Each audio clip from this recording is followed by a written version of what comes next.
like you to work for it. I know. Man, child,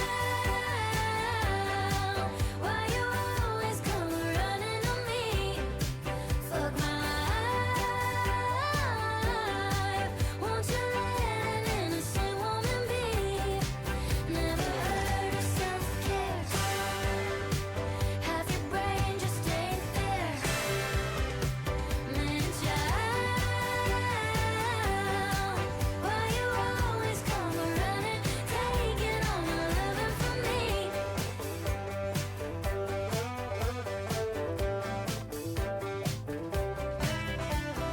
Why so sexy, you so dumb, and how survive the earth so long? If I'm not there, it won't get done. I choose to blame your mom. Man, child,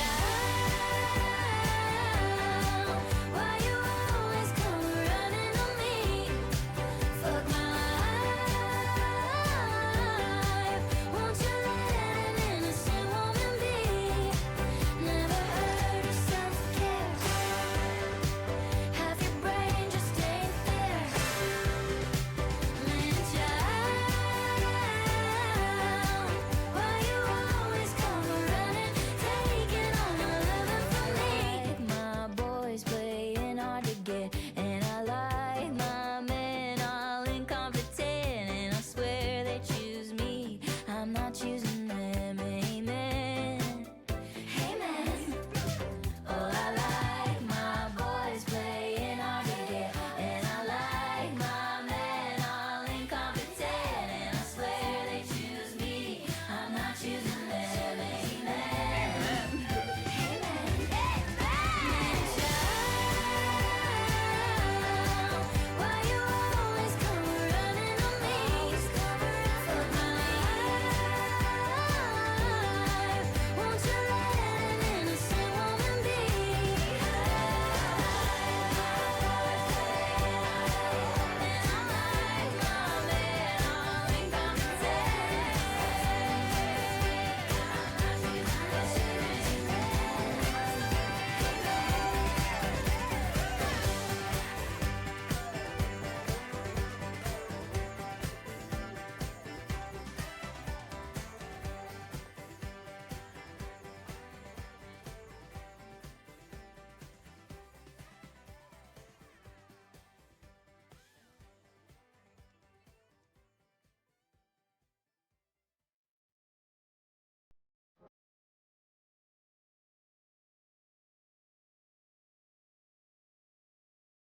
It can't be said I'm an early bird.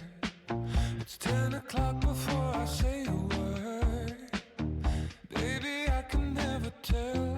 How do you sleep so well? You keep telling me to live right, to go to bed before the daylight. But then you wake up for the sunrise. You know you don't gotta pretend. Baby, now and then, don't you just wanna wake up dark as a lake, smelling like a bonfire, lost in a haze.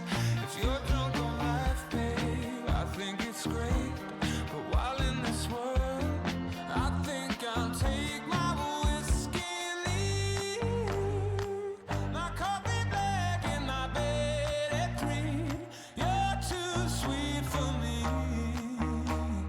You're too sweet for me. I take my whiskey and leave. My coffee black in my bed at 3. You're too sweet for me. You're too sweet for me.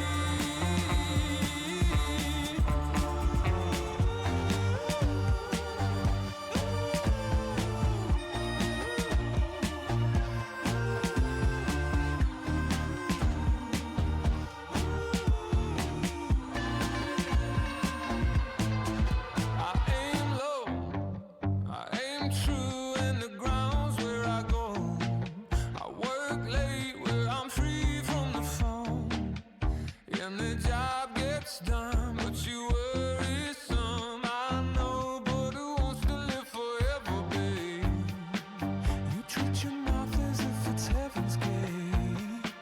The rest of you like you're the TSA. I wish I could go along. Hey, don't get me wrong, you know you're bright as the morning, soft as the rain, pretty as a vine, sweet as a grape. If you can sit in a barrel, maybe I'll wait until that day. I'd rather take my whiskey and leave. My coffee black in my bed at 3. You're too sweet for me.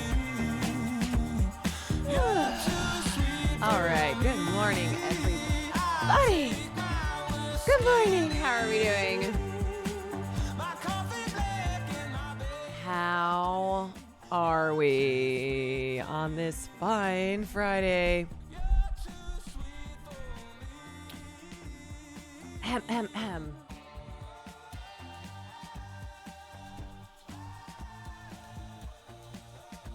All right. Okay. We're getting started.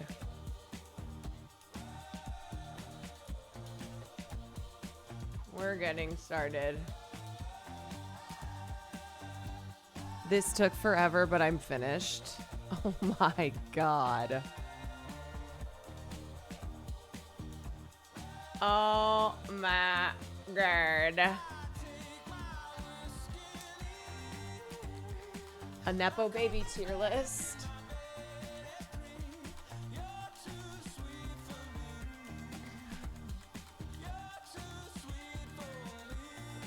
You know what? This might be funny to do.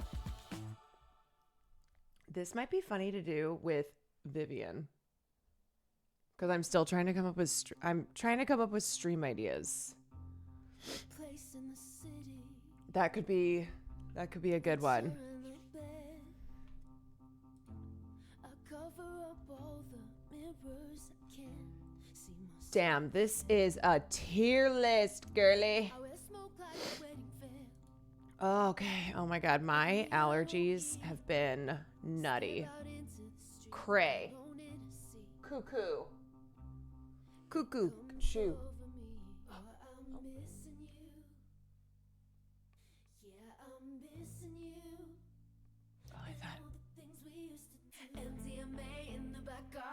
Thought I heard somebody waking up. Love an early Kelly Kwan stream. Love, and also hate, because I'm always tired. I watched a movie last night. It was really disappointing. Honestly, so Wake has been here for like over a week, and he's come to realize that Will and I watch a movie every single night. The timing's crazy because I've been working on it for months, and I finally finished it, and then 20 seconds later you went live. I'm gonna ask I'm gonna ask Vivian if she would be interested in doing this on stream. And if not, I feel like a Nandre, a Sam,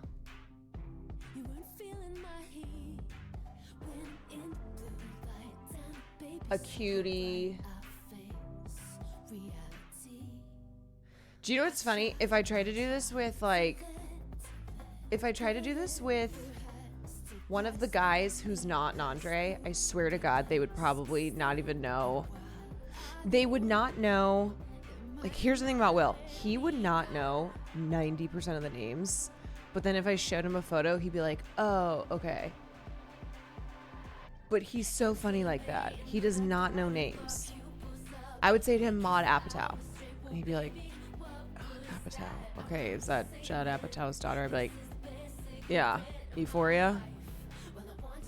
That's why I put what they're known for. Like, I know who all these people are known for, but it's a thing that I lose my mind over all the time, where I will talk about someone and Will's like, who is that? I'm like, oh my God, you know who that is? You know who that is? He's like, I don't know who that is. Yo, no offense, but your hair's on fleek today. I like the no offense while you hit me with a compliment. Yo, no offense, but you look good. The hair is hairy. It's just because I put it in a bun. I gotta wash my hair later. It's a hair washing day, finally. No, I have not watched Mountainhead yet. I have not, even though I was supposed to be in that movie. No, I auditioned for that movie, but I'm turning it into I was supposed to be in it. Anon, thank you for the gifted Caspi. Thank you for the prime. No, so no offense to your makeup's on point, especially considering how early it is. No offense, but insert compliment. So the last couple nights I have picked the family movie, and by that, for me, Will and Wake, and I have picked poorly. Are you a morning streamer now, like, mod check? Am I a morning streamer? Here and there. Here and there, we throw one in. We throw one in. Captain Absurd, thank you for 22 months. No offense. Audition, girl, you should be offer only. You know what? Can you tell Hollywood that? Sorry, I don't audition. I'm offer only. So anyway, the movie I watched last night was very strange. And I think it's Britt Lower's. I think it was a film that she not only starred in, but she produced. Has anybody seen this? Psychotherapy, the shallow tale of a writer who decided to write about a serial killer. Here's one thing about being a film with a long title. You better be really good, okay? I'm talking The Unbearable Weight of Massive Talent. Great. So fun. Funny. When you're doing a long title, same goes for songs. You know what? In general, okay? When you are doing a long title like this, you have to deliver. And I swear to God, I'm so tired of these films that are in the 80 to 90% Rotten Tomatoes range and do not deliver.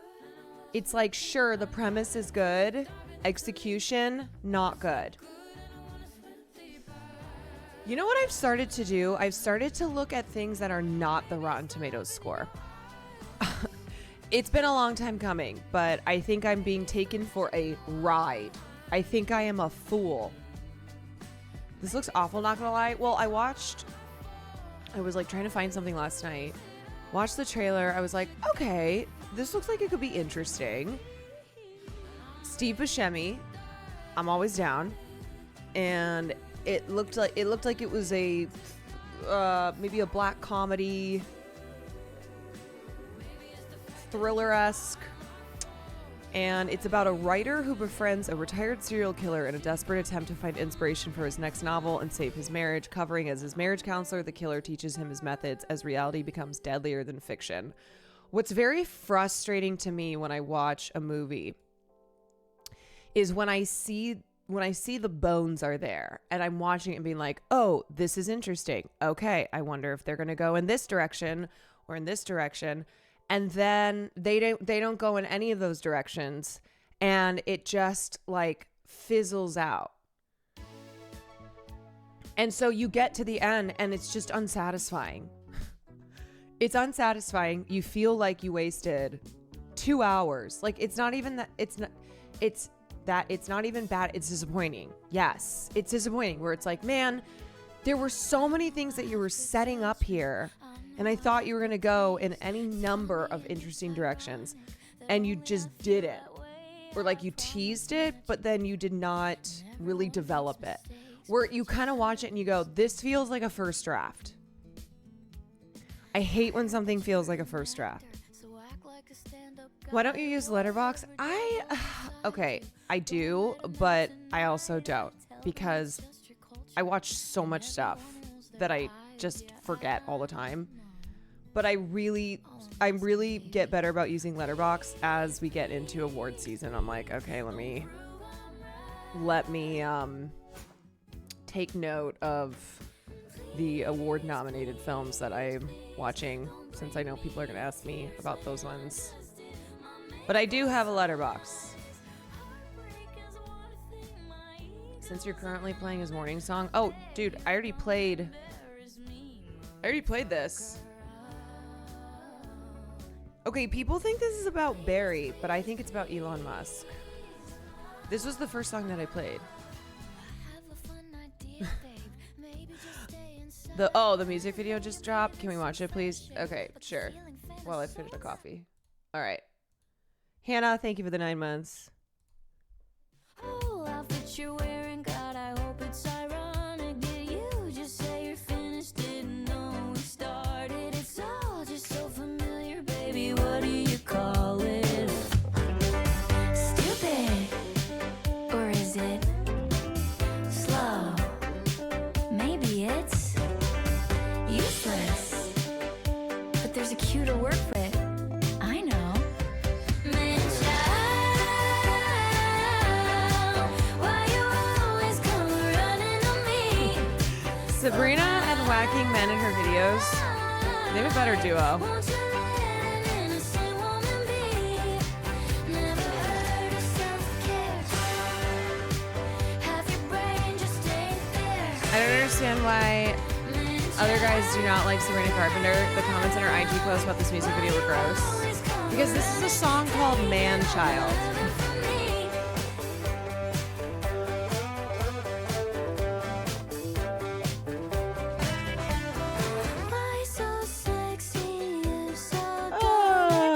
So you know who's commenting? Men children. I need her in a Jennifer's Body Style movie now. Oh my God, yes. I need her in like a Jennifer's Body Style film, but like fitting her vibe, something that's like the 60s, you know, kind of like a 60s hippie aesthetic.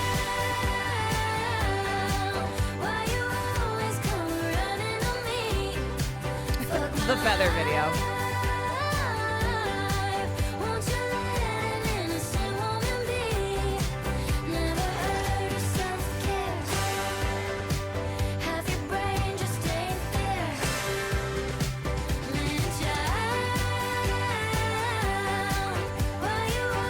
Her Twitter post, no animals were heard of this video, but some men were.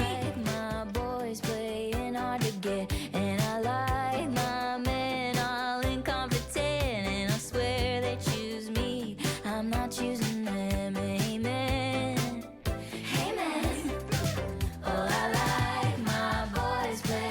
She wrote, the last thing she wrote in her Instagram post is, thank you always and forever for listening, and thank you men for testing me.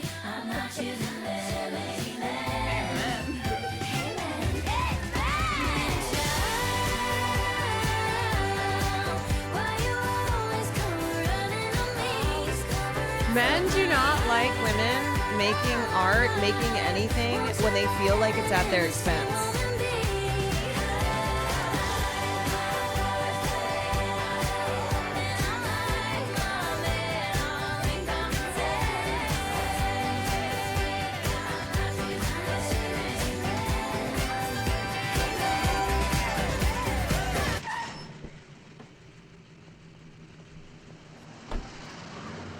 Also, she's funny. If you don't get that Sabrina Carpenter's got jokes.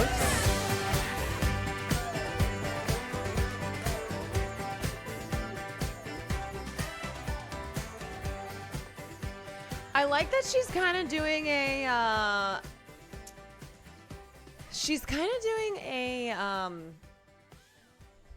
an Earl vibe, like a Dixie Chicks Earl vibe. It's not as dark. It's not as dark, but it's kind of. I want to see her. I mean, I guess that's what Feather is, but I want to see her go full Earl. She seems like a fun person to spend a day hanging out with, no matter what's going on. She's funny. She is. I really like her music, but I also think that she's got the jokes. As someone who watched her in Girl Meets World years ago, it's so fun to see her evolve. Wait, how old was she then in Girl Meets World? She was like a young teen.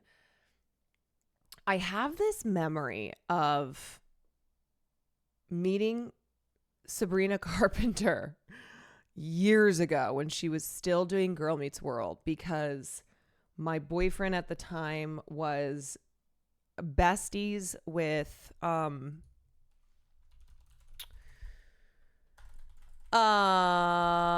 he was besties with Ben Savage, who obviously was on Girl Meets World.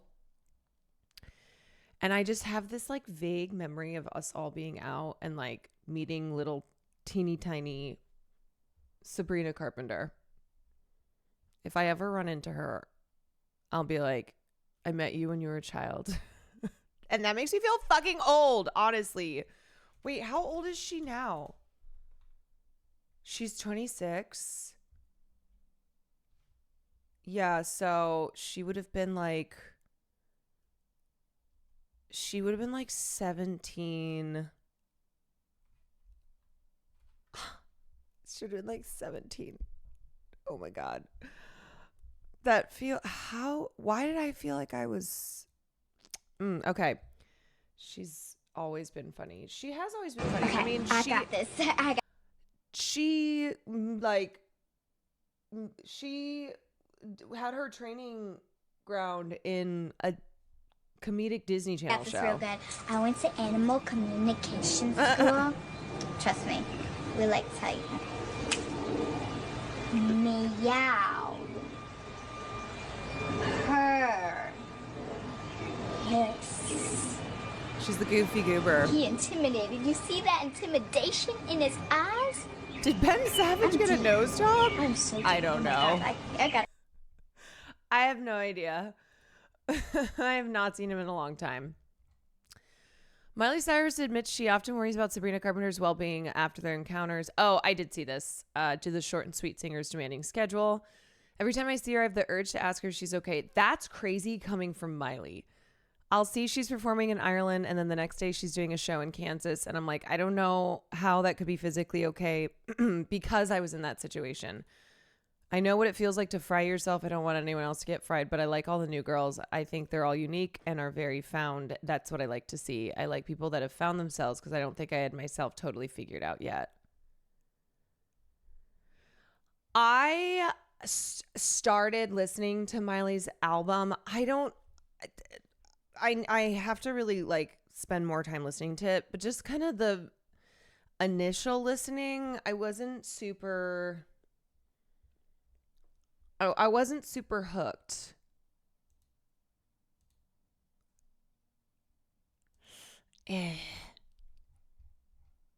Some of the songs are so long, like 6 minutes. Yeah, it's too much.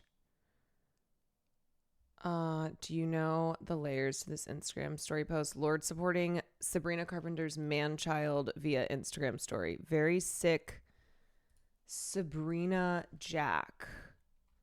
Very sick Sabrina Jack. Jack Antonoff?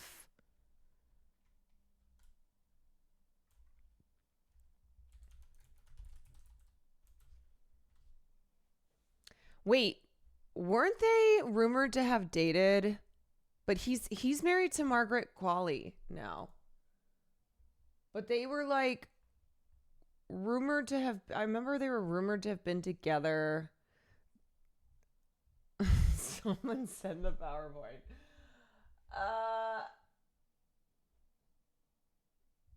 But then, isn't there, I think there's like kind of drama. This was back when he was still with Lena. You guys, what is going on with Lorde? Okay, can anybody tell me, is Lorde's PR manager in here? What the fuck is going on? Why does she keep saying, I know she's always kind of been a weirdo, but what is happening recently? I feel as if every comment I see from her is bizarre, not in a good way. Like, it's not fun. It's not like, oh, there we go. Oh my God. Lorde and Jack Antonoff, an emotionally broken journey. Or Lorde and Jack Antonoff 100% were or being shady or deaf bony. If nothing else, Lena sucks too, but this is bullshit and people deserve the truth. Can I be so for real? I do not care about that man. Like, I know that he has collabed on a lot of Pop Girlies hits, but I am not like interested in him. Whenever I see T involving him, I'm like, I don't care about that man. I gotta be so for real. The shit that he's tied up in, I'm like, we as a society need to move on from his producing. I do feel like he had quite a stranglehold. For a hot minute. I mean, he's still working with the girlies, but I'm upset he's married to the love of my life, Margaret Qualley. The one thing that has been interesting to me are the conspiracy theories that Margaret Qualley wears flats because she's the same height as Jack Antonoff and she does not want to be taller than him, which I think is really interesting because that's definitely a thing with women I don't know how it is in lesbian relationships, but I do know in heterosexual relationships, sometimes men will feel sensitive if they're dating a woman who's the same height as them. And when she wears heels, she's taller. So here's the thing. Men just wear heels too. Wear heels. Heels aren't just for women. Men used to wear heels all the time back in the day. My friend is a Lorde and Nikki stan, and I feel bad. Wow, that's quite a duo. That Lorde and Nikki. Holy shit. Lorde reflects on the damage she suffered when her melodrama tour was hit by low ticket sales. Yeah, okay. Why is she speaking on Pamela Anderson's sex tape? That was non-consensually disseminated and like has caused her a lot of trauma. I just feel like every time I see a Pop Grave post with whatever latest thing Lorde has said, I'm like, someone needs to tell her that she's speaking and she maybe should not be speaking. It's the Charlie influence. Like she's been hanging around Charlie so much and it's just kind of been influencing her to say whatever the hell she wants to say. Even if it's like, oh. Short King Tom Holland embracing it with Zendaya. Yes. If you are shorter than your lady, men, be like Tom Holland. Embrace it. She is a tall willow. She is Amazonian. You are lucky. Bask in it. We love tall queens.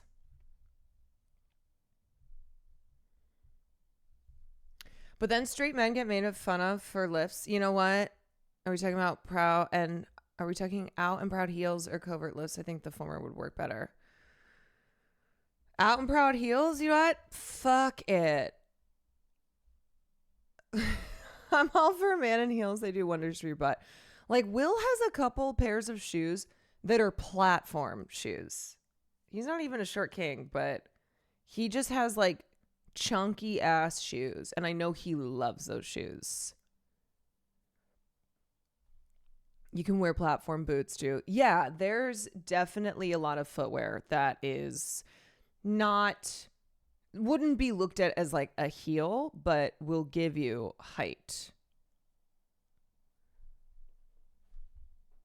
It didn't occur to me that a lot of men wear lifts in their shoes and sneaks. It's like way too much work to appear to look taller. I mean, it's a thing. There's men who are getting their femurs broken in that really, really painful leg lengthening surgery, where in most cases they'll be lucky to get like 1, maybe 2 inches of height. The stigma around height is absolutely a thing still.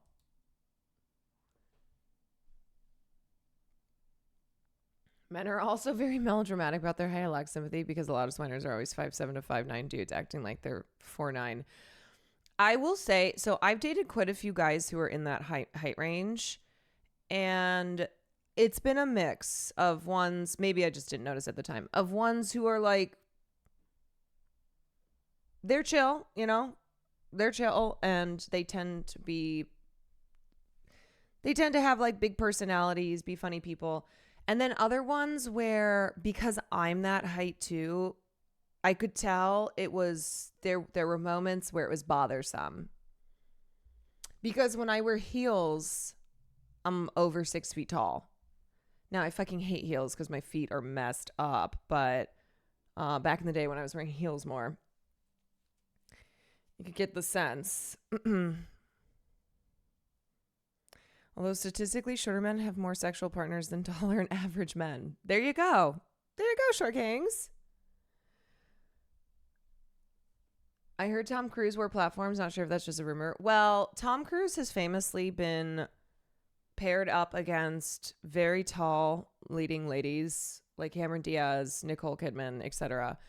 And so there are filming techniques, and then also using like boxes. Okay, say you have a scene where you're not seeing their feet. He'll stand on a box. It'll put him at least at the same height as you know, one of these tall ladies, but also the way that they can do tricks with the camera to make him look taller than he is.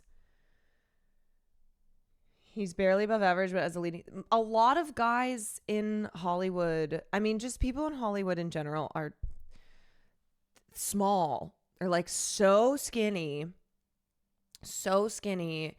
and often much shorter than they appear on TV.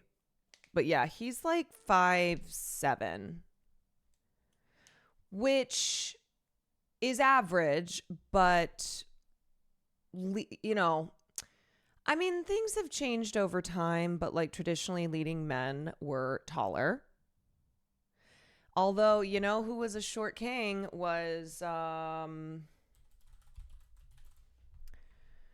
Humphrey Bogart. How tall? What does it say for Humphrey Bogart on the internet? 5'8". No, he was shorter than that. Humphrey Bogart, for being a leading man in Hollywood, was like actually kind of non-traditional. Okay, anyway. Okay,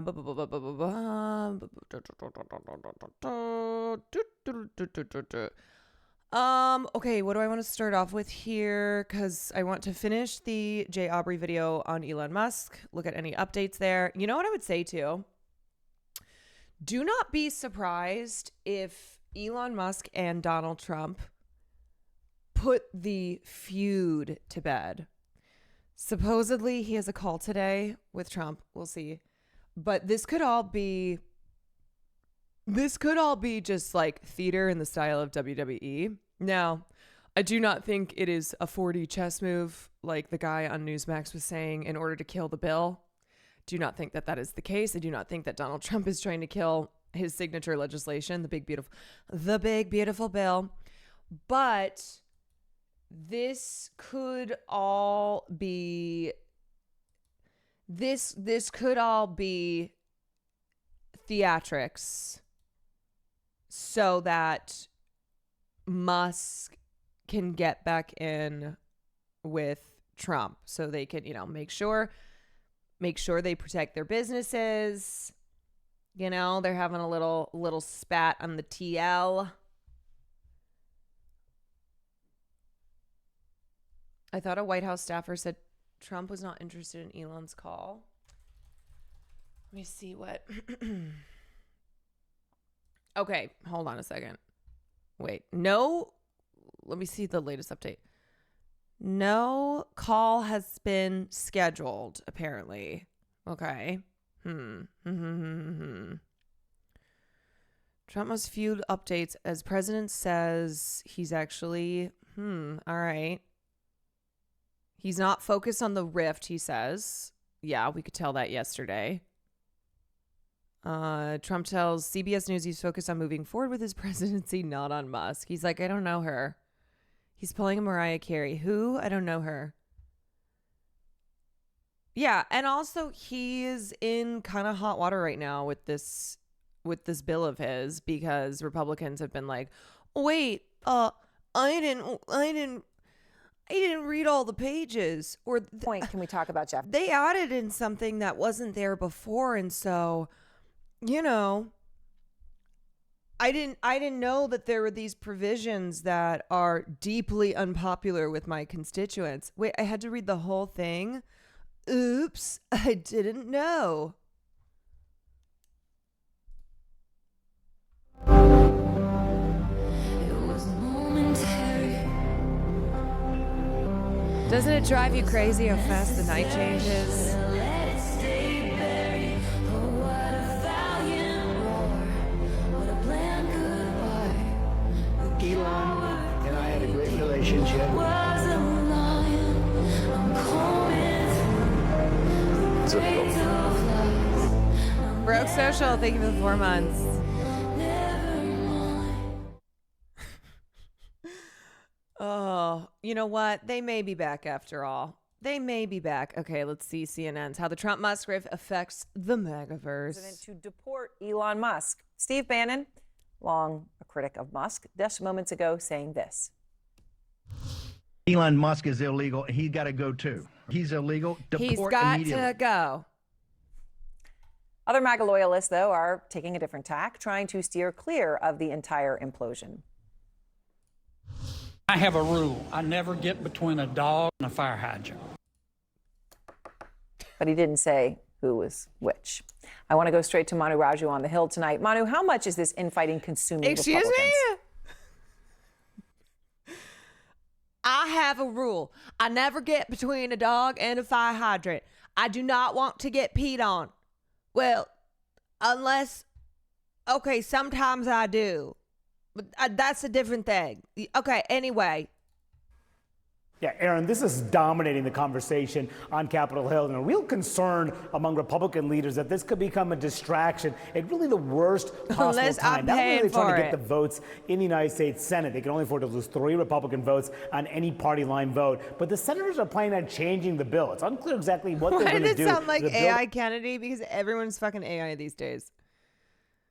that passed the House by just a single vote. But if there are significant changes, particularly on how they deal with spending cuts, which is what Elon Musk is most concerned about, that it does not drive down the deficit. In fact, the projections suggest it would drive up the deficit. But if it pares back any of the spending cuts, perhaps it could lead to more opposition in the right flank of the House GOP, potentially even the Good Senate morning, happy GOP. Friday. One House Republican who opposed this plan, Thomas Massey, told me earlier in the day, in the aftermath of this Musk-Trump feud, that he believes this could make this bill impossible to pass. So, Mr. Massey, in the battle of Trump versus Musk, which side do you choose? I just can't get over this bill passing through the House and House Republicans just like unanimously pretty much going, yay. And then afterwards being like, wait a sec, hold on. I didn't know that this bill included cuts in order to provide for the tax cuts, that like it's going to slash these programs that, okay, yeah, you know, Democrats like Joe Biden put forth in their legislation, but that benefit Republicans, because guess what? That's what happens. It's like your Republican constituents benefit from programs that have previously been put into place or been maintained by Democrats, and then they're like, hey, actually, I don't want you to cut that because I rely on it. I choose math. The math always wins over the words. And I trust the math from the guy that lands rockets backwards. But he doesn't. Wait, but he doesn't land rockets backwards. His rockets blow up. He just had a rocket like 9 days ago. It fucking blew up. What are we talking about? What do you mean? His rockets like famously explode. And he'll say things like, we're just going to launch a rocket every day. No, that math ain't mathin', bro.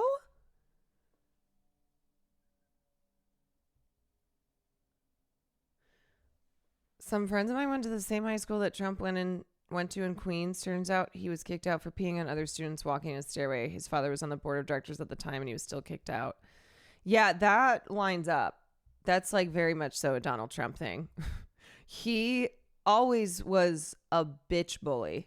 The politician's math. Not as bad I as think he the is now, patient is but- on life support. And if the Senate thinks they're going to rehabilitate it and rewrite it, I think they're endangering this patient, because people over here are now looking for more reasons to be against it.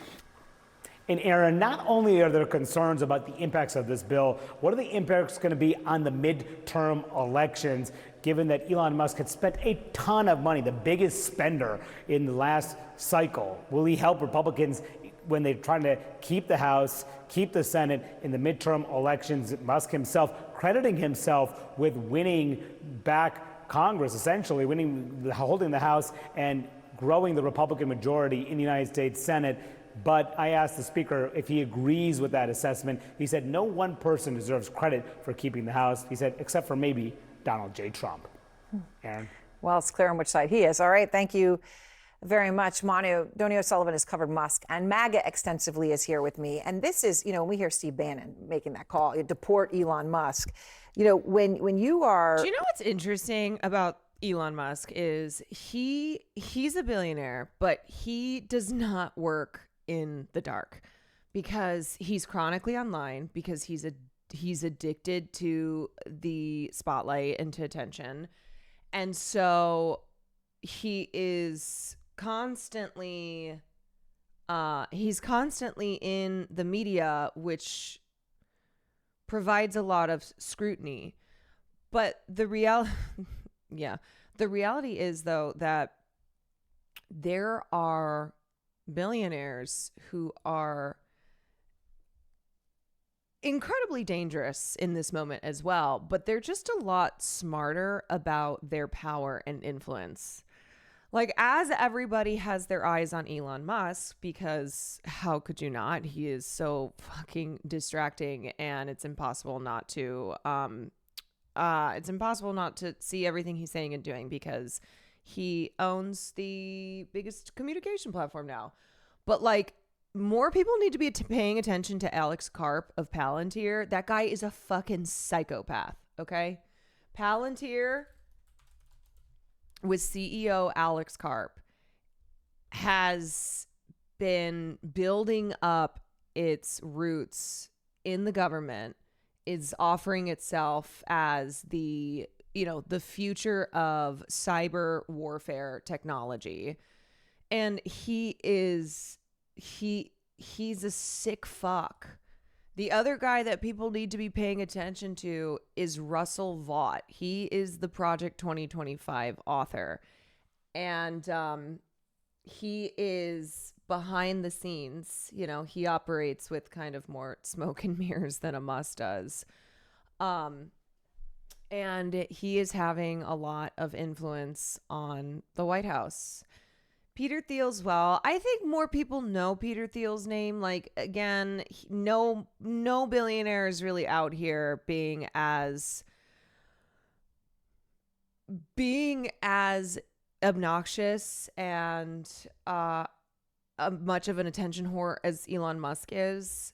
But it's just a reminder that it's like not to be paying attention to Musk, but also be paying attention to what these more secretive billionaires are doing.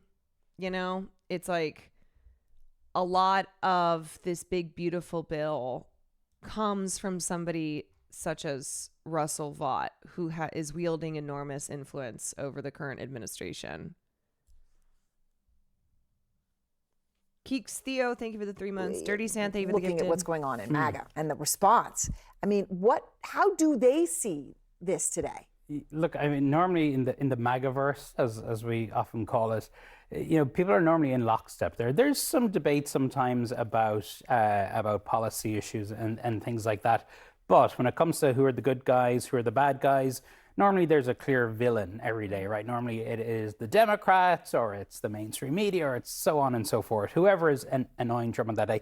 It's been interesting to watch the last few hours, sort of a lot of these influential people in this world sort of scrambling, trying to figure out, well, what should we say about this? What side we should come down on? I will point out one thing that I heard Charlie Kirk, who's a influential Turning Point USA youth activist, basically.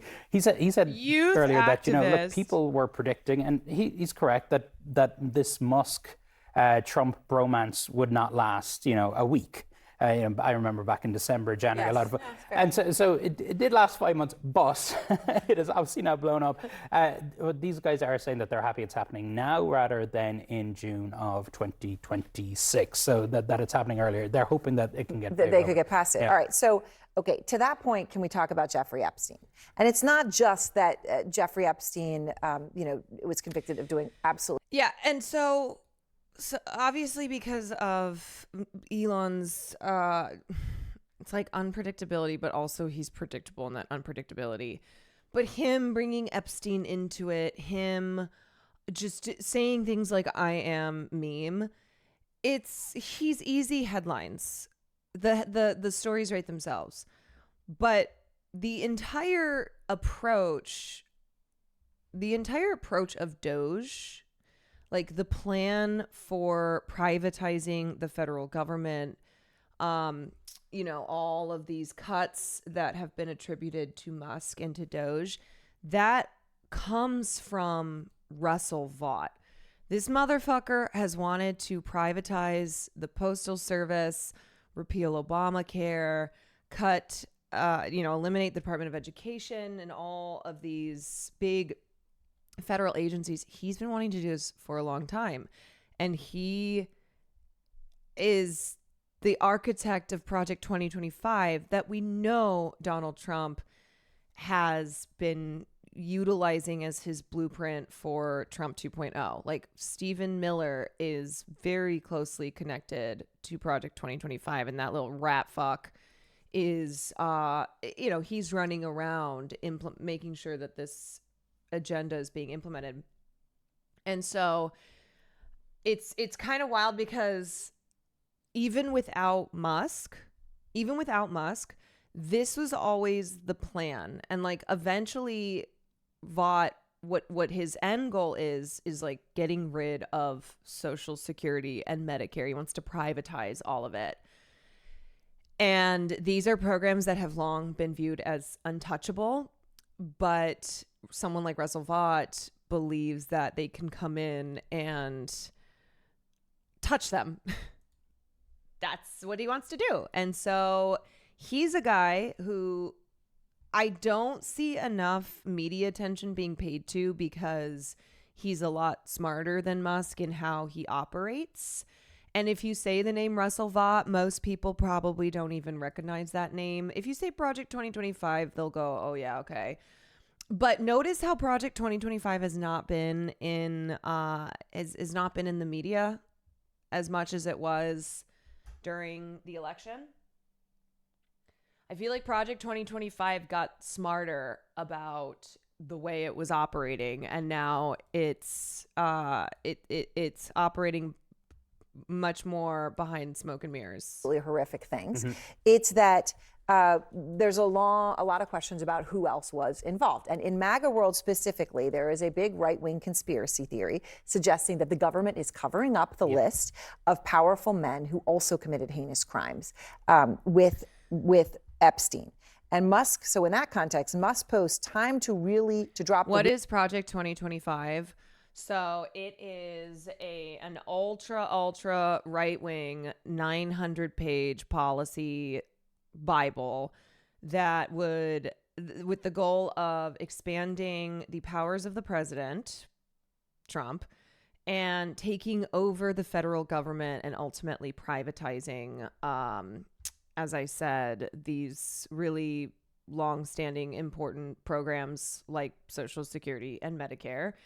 It is a vision for America that is extremely conservative, basically a blueprint for fascism. Yep.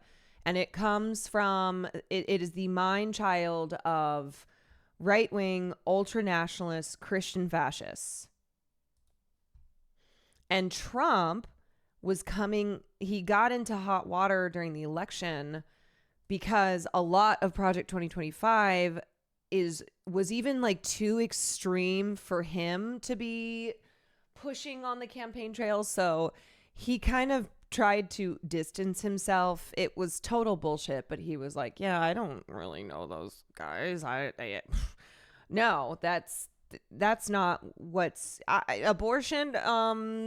Yeah, sure. Like he would kind of be murky on these issues that the Republican Party, I'm not talking about MAGA. Okay, I'm not talking about his base. I'm talking about like voters who either have voted Republican or that they were aiming at in the 2024 election to vote Republican, that are not super extreme on, like the issue of abortion. And so Trump knew that he had to try and walk back the extremism of Project 2025 on an issue like abortion without being like, I'm pro-choice. Project 2025 has been a living document updated each election cycle since the 80s. 2025 is just the most recent version of it, and the version they're implementing. This whole deal has been in the process for decades. Yeah. Yes, it reflects the growing power and takeover in this country by right-wing, ultra-nationalist Christians, evangelical Christians who have a very, who have very narrow ideas as to who and what constitutes, who and what is worthy of rights in this country. Really big bomb. Real Donald Trump is in the Epstein files. That is the real reason they have not been made public. Have a nice day, DJT. And he then reposted a video of Trump and Epstein together back in 1992 with a curious emoji above it. So Trump and Epstein were friends, right? Trump has denied any wrongdoing.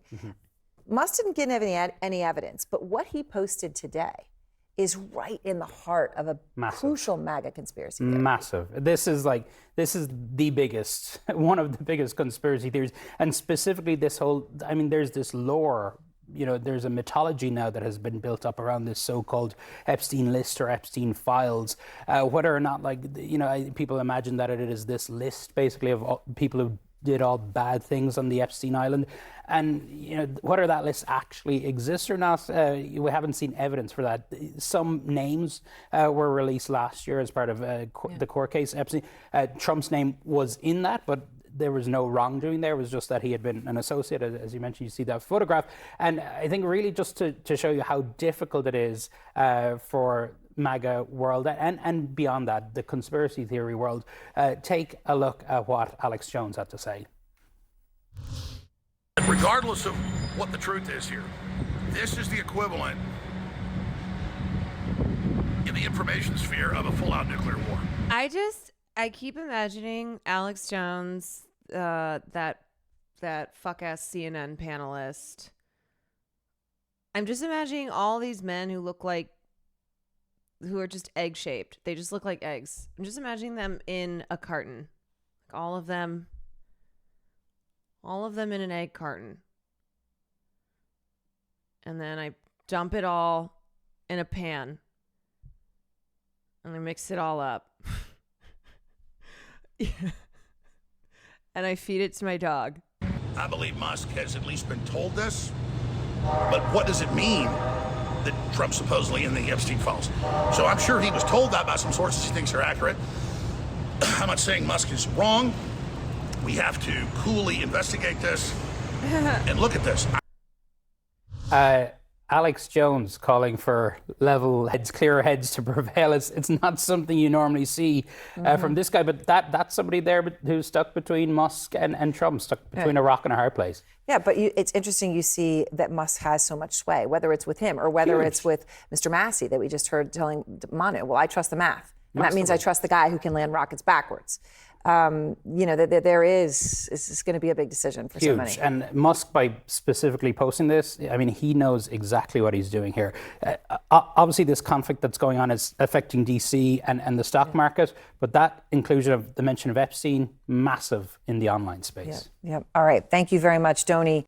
Trump's allies are calling for extreme action against Musk's perceived disloyalty. The action that President Trump should be taking immediately, I think, when he threatens to take one of the big programs out of SpaceX, President Trump tonight should sign an executive order calling for the Defense Production Act to be called in SpaceX and seize SpaceX tonight before midnight. The U.S. government should seize it. This is how, can I just say again, this is how fucking fake the market is. It's so not real. Like Tesla stocks went down yesterday because of the drama on the TL, but then rebounded today, of course, as tensions appear to cool off, as reports of like, oh, Trump and Musk are going to have a phone call, like blah, blah, blah, blah, blah. You look at this shit and you go, none of this is real. The group chat is back. Okay, this time we're talking about the rest of us. Musk has a wide array of companies that could face regulations by U.S. agencies. So Starlink needs FCC permissions. Neuralink is covered by the FDA. Tesla has been facing investigations from the National Highway Traffic Safety Commission. Musk himself, of course, has been under commission several times by the Security and Exchange Commission. So what do you hear in Bannon suggesting how to target him further? The Bannon-Musk relationship has been bad from the get-go, and Bannon clearly is delighting in having the upper hand here. The way that Musk is intertwined now in the government is not just in what you were talking about. A couple weeks ago, where there was reporting about how in some of the tariff negotiations there were requirements for using Starlink for the other countries to do that. All of these Doge employees that Musk had, they're still in the government. Those people, I think, are seen as more loyal to Elon Musk than to Donald Trump. We do not know not only what they've been doing, but how much information they've been retaining and what they've been doing with that information from all over the place. It's a lot. You guys? Remember, there are a couple of factors that led to this fight in the first place. Number one, Elon Musk was not satisfied with Republicans stripping out some of the subsidies for electric vehicles in the One Big Beautiful Bill. And so I think that he took personal offense to that. It's one of the reasons he's come out in opposition. Secondly, Trump pulled the NASA administrator, who was a recommendation of Elon Musk, and that certainly caused even greater friction between the two. And so you're absolutely right, Audie, in that he has a stake here, and obviously NASA and the EV credits were a big part of his business empire. Yeah, I mean, underlying all of this is the real problem of having an unelected billionaire, the richest man in the world, opening the government to him and allowing him to run wild and to profit. Yeah. From that opening of the federal government, which he did.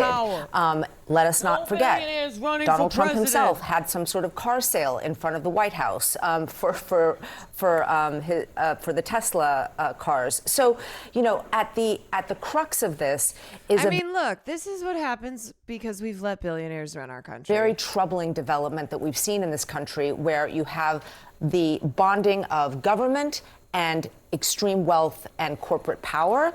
And the real question underlying this is, will this actually fray that union, or is this just between two men? And you know, at the end of the day, all these fuckers.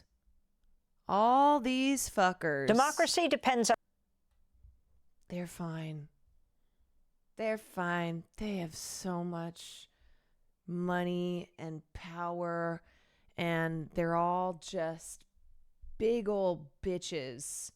And this is just political theater, and this is just going tit for tat, and we need to take it all away from them. That's what we need to do.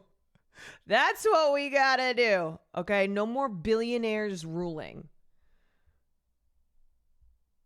On a free press. Please. Please. It's called oligarchy, CNN, just say it. So close. Gemini, thank you for the 2 months. Support our independent journalism at democracynow.org. You know who will say it? /give. We begin today's show with the escalating feud between President Trump and Elon Musk, the world's richest man, who up until just recently was a top presidential advisor and Trump's top political benefactor. The fight could have broad implications for Trump's presidency, the Republican Party, and many government programs, including NASA, that rely on technology from Musk's various... The greatest trick the devil, these billionaires, ever pulled was convincing you that they should exist in the first place. Companies.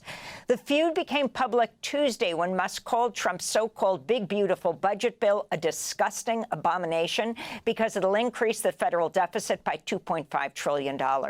The tension then escalated considerably on Thursday. During a meeting with German Chancellor Friedrich Merz, a reporter asked Trump about Musk's comment. This is part of his response. But I'm very disappointed because Elon knew the inner workings of this bill better than almost anybody sitting here, better than you people. He knew everything about it. He had no problem with it. All of a sudden he had a problem, and he only developed the problem when he found out that we're going to have to cut the EV mandate, because that's billions and billions of dollars, and it really is unfair. He knew it better. Why can't they just be dumb billionaires and be content buying dumb, ridiculous stuff? They have all this money. They can have a lifetime enjoyment, but instead their hobby is tormenting people and ruining things. I mean, we say this all the time with J.K. Rowling. Bitch, go enjoy your wealth. Why are you out here dedicating your life to ensuring that a very, very small population of people don't have rights? What are you doing? Why are you so bad at just going out and enjoying all of your successes? Go buy a fucking boat. Go drink really expensive champagne. Go have orgies. I don't know. Go do a bunch of drugs and just like bask in how amazing your life is. Just why can't you just leave people alone? Why can't you leave people alone? It's crazy. These billionaires like JK and Elon, they're so chronically online and they just will not leave people alone. And It's baffling. I just cannot believe how someone like J.K. Rowling, with her wealth and her previous goodwill and, like, you know, all the successes that this woman has, that she's like in the comments on Twitter fighting with someone over what the definition of a woman is. I swear the turfness has cooked her brain. It really is a mental disorder. It is.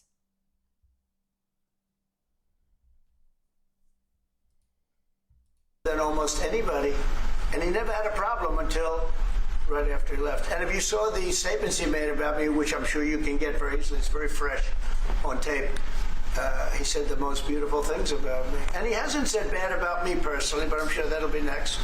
But I'm very disappointed in Elon. I've helped Elon a lot. The feud then spilled into social media with the $2 billion. Go be a billionaire like Julia Louis-Dreyfus. Launching personal attacks on their own social media platforms. She writes fantasy Musk on X and is and so Trump on close-minded, Truth Social. At 2:37 p.m. Thursday, Trump wrote, Elon was wearing thin. I asked him to leave. I took away his EV mandate that forced everyone to buy electric cars that nobody else wanted, that he knew for months I was going to do, and he just went crazy, unquote. At 3:10 p.m., Musk wrote, quote, time to drop the really big bomb. Real Donald Trump is in the Epstein files. That's the real reason they have not been made public. Have a nice day, even a bomb. DJT. It's not even a bomb. Then Trump wrote, the easiest way to save money in our budget, billions and billions of dollars, is to terminate Elon's governmental subsidies and contracts. I was always surprised Biden didn't do it. Does that Trump mean said. Elon's going to stop wearing the Musk stupid hat? responded by He has so threatening many to stupid hats. decommission the Dragon spacecraft used by NASA.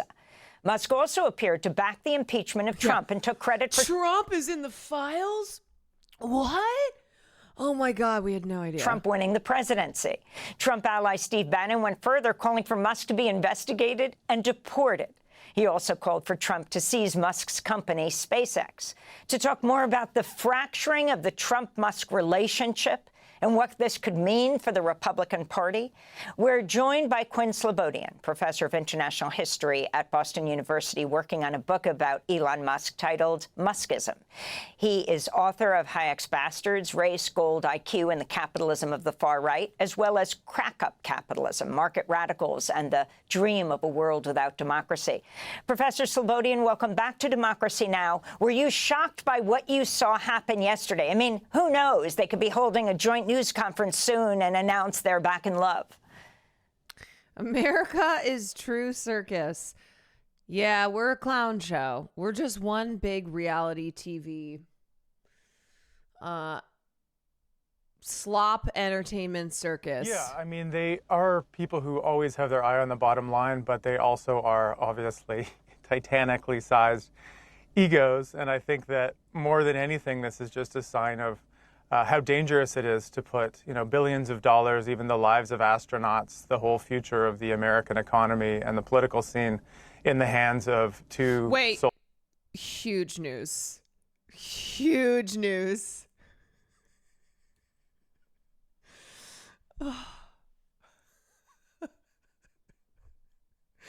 Elon Musk is no longer following Cat Turd 2.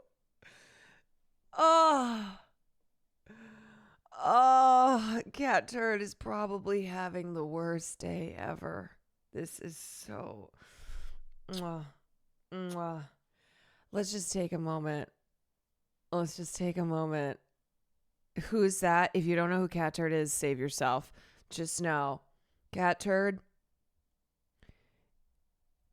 is a shit stain on the sidewalk. Okay?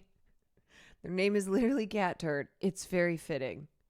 A moment of silence, please. A moment of silence for Elon Musk no longer following Cat Turd.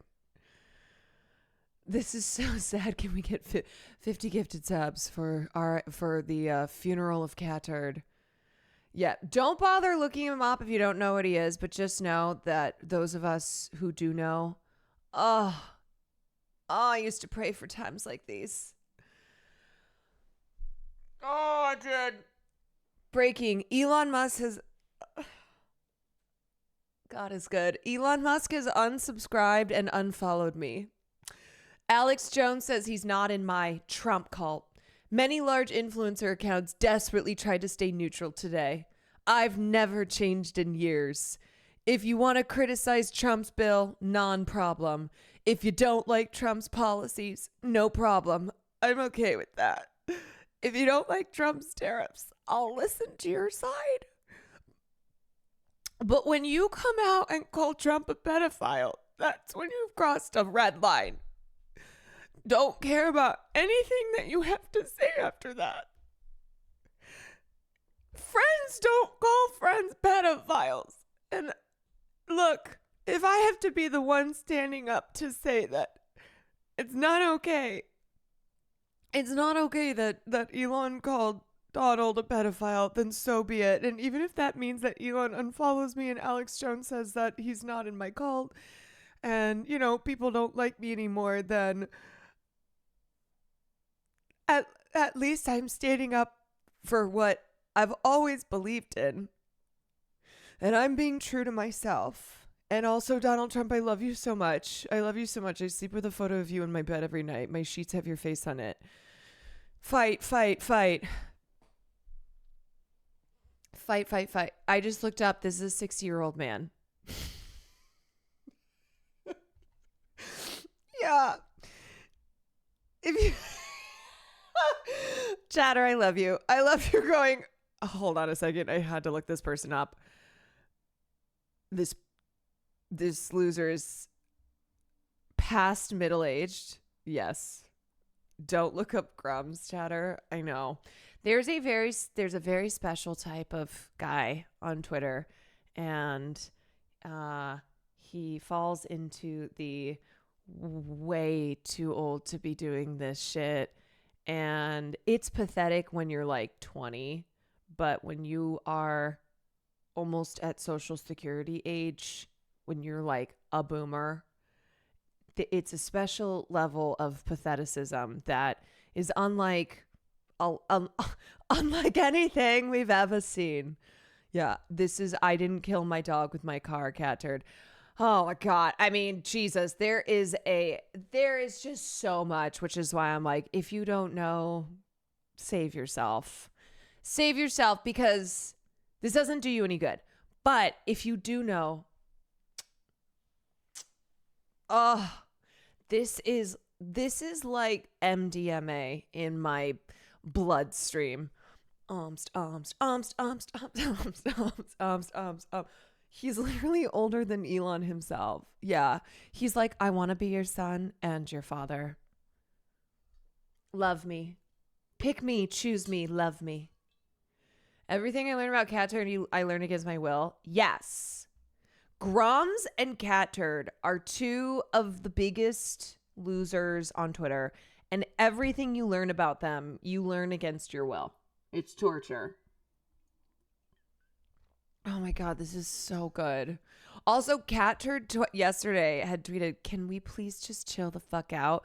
Because MAGA and Elon stans are stressed over having to pick a side, because these guys have been living large on Elon Musk's Twitter, but they also are Donald Trump sycophants, right? They're the ones who will like cry over photos of him in an ear bandage.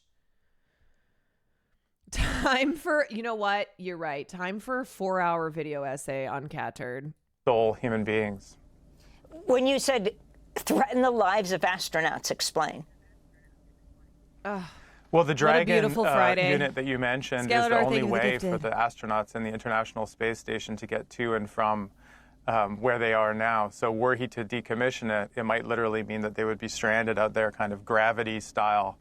So this is just one of the examples of many of the offloading of core government functions I guess it's time to onto private nationalize service SpaceX. providers that Elon Musk has been so masterful at playing that we feel more and more exposed to, from the use of Starlink satellites in the field of battle in the Ukraine to the use of the same internet connection as leverage in his battle with the Brazilian government. I feel like over time we'll only realize more and more how much we are at the mercy of someone who is acting with total impetuousness and sometimes not even with his own self-interest in mind. Let's go from the threat to lives in space to here on the ground, the Elon Musk taking on the budget, calling it an abomination. When Trump said he knows that the budget bill better than almost anyone else inside and out, Musk's response was, that is false. I never saw it. It was passed in the middle of the night. Can you talk about the significance? I mean, this is the guy in charge of Doge. How many thousands of jobs have been lost? Can you believe that someone as distinguished as Amy Goodman has had to debase herself by talking seriously about a program called Doge? Like, she's had to say the word Doge many times over the last couple months. And yet at the same time now, he's viciously attacking the budget that was so narrowly passed, and it could threaten its ultimate passage. I mean, I think it's worth sort of returning to the question of why Musk got involved at all with Trump, right? What he was doing with this Doge project. And I think it's possible to kind of split it up into three categories. I think, first of all, he was doing a kind of a bear hug strategy. So I think especially on the trade war and his many, many interests in China, you know, he has a gigafactory there that has capacity to make 1 million Teslas a year. He wanted to get out in front of any possible excessive economic nationalism that might be rolled out. And then I think he was kind of making a Hail Mary move that, you know, he hadn't really clicked with the Biden administration, and this could be a chance to maybe use a window of opportunity to boost his own aspirations, especially in artificial intelligence, where he was being outpaced by people like Sam Altman and OpenAI. And then third, I think you could see it as a kind of moonshot strategy where I think he would. Yeah, and that's probably a reason that Elon Musk has appeared to be strangely enough, one of the better voices on AI. But that's because of him protecting his interests. And also sometimes he has these like strange beliefs that he's like here to save the population of Earth, and gets lost in these like almost sci-fi-esque, really bad sci-fi-esque fantasies. He was trying to really even more plug in his own services, especially SpaceX, to in fact not only get to the moon, but divert the whole project towards Mars. So there was a lot of reasons why Musk would want to be involved. But from Trump's point of view, I mean, he's never really been a fiscal hawk, right? He's always actually run against austerity in certain ways and run against this mainstream obsession with the debt ceiling and the deficit that has so defined GOP politics for the last couple decades. So it was always kind of an odd fit. And it's not surprising in that sense that Musk now feels that this budget is, you know, not hard austerity enough for his liking. It's telling, for example, that he's posted multiple Milton Friedman memes over the last couple of days, sort of implying that this problem of runaway debt inflation should be top of mind at all times for the government. But Trump has always profited by playing fast and loose with that kind of ideology. And the question is, why now has this led to a snapping point for Musk? And I think there's a... Keep going. If I could just say, I think there's a couple of things there. I think Trump invokes the EV mandate, and that is a serious issue, right? What that is, it needs to be broken down, is the capacity of California to enforce a move towards electric cars over time, a part of which is a regulatory credit system that allows normal ICE internal combustion engine vehicles to buy credits from electric vehicle manufacturers. And this is now 40% of Tesla's net income in the last year. It went up $1 billion. Yes, but also, like, none of this is new, you know. That's why it's like, oh, the big bomb, and everyone's like, pretends to act shocked. Dollars in the last year alone. And if that gets killed, it really does kind of kill Tesla's margin. And I think that Musk is starting to feel the heat from Chinese producers like BYD, battery producers like CATL. And I think he sees here maybe the possible demise of the Tesla brand as he is hated more and more from both sides of the spectrum. So there's reasons as he returns to his businesses to start to sweat about what he's actually signed up for. How about what this highlights around a rift within the MAGA movement and where J.D. Vance fits into this, the vice president? Well, it's always interesting to ask what exactly was going on with Doge, right? I mean, if you want to get into the real kind of dangerous liaisons, kind of courtesanship, I think that was happening inside of the White House. It seems that, based on reporting, Stephen Miller was kind of stage managing, along with his wife, a lot of what was happening with Doge. And if you look at what actually came out of Doge, and this is a good time now for us to sort of do a autopsy or post-mortem on it as it winds down, really. He said he was going to do $2 trillion in cuts out of a $6 trillion budget. Very unlikely. Went back to $1 trillion. Scaled it back to $150 billion. What did they end up taking out? I mean, it's basically culture war stuff, right? I mean, it's ways to trigger the progressives and the libs, get rid of U.S. aid, attack NEH funding, arts funding, science funding, education, energy. These ended up being big wins, not really for Musk's own bottom line cost-cutting mentality, but very much for the culture war being waged by people like Miller and J.D. Vance and Russell Vought at the Office of Management of Budget. So there is a way of looking at this as having been a success from their point of view. They were able to use the credibility of Musk as a kind of supposed, brilliant Edison-like inventor and wonderful, efficiency-creating cost cutter to actually get to some of their political goals. But they never could bring that big number down. Why? Because entitlement spending still dominates the state spending in the GDP.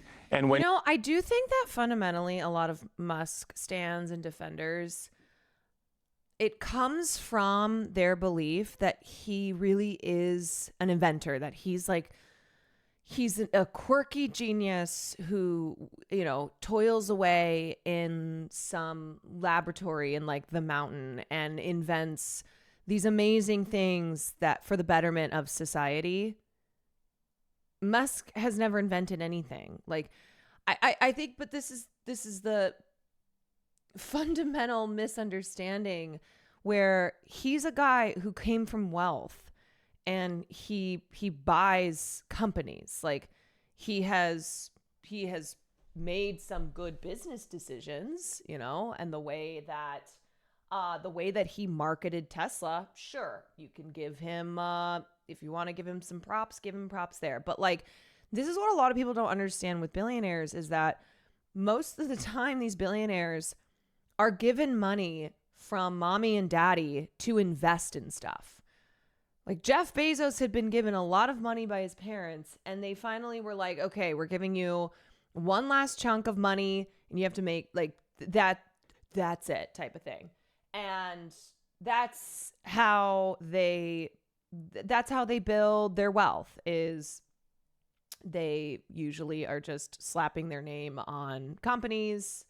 And then, when you are a wealthy person, a business owner, you get all these tax breaks, et cetera, et cetera. But yeah, I mean, they're Nepo babies in terms of wealth. They inherit wealth. And sometimes they get lucky with the investments that they make. Sometimes they are savvy in their investments.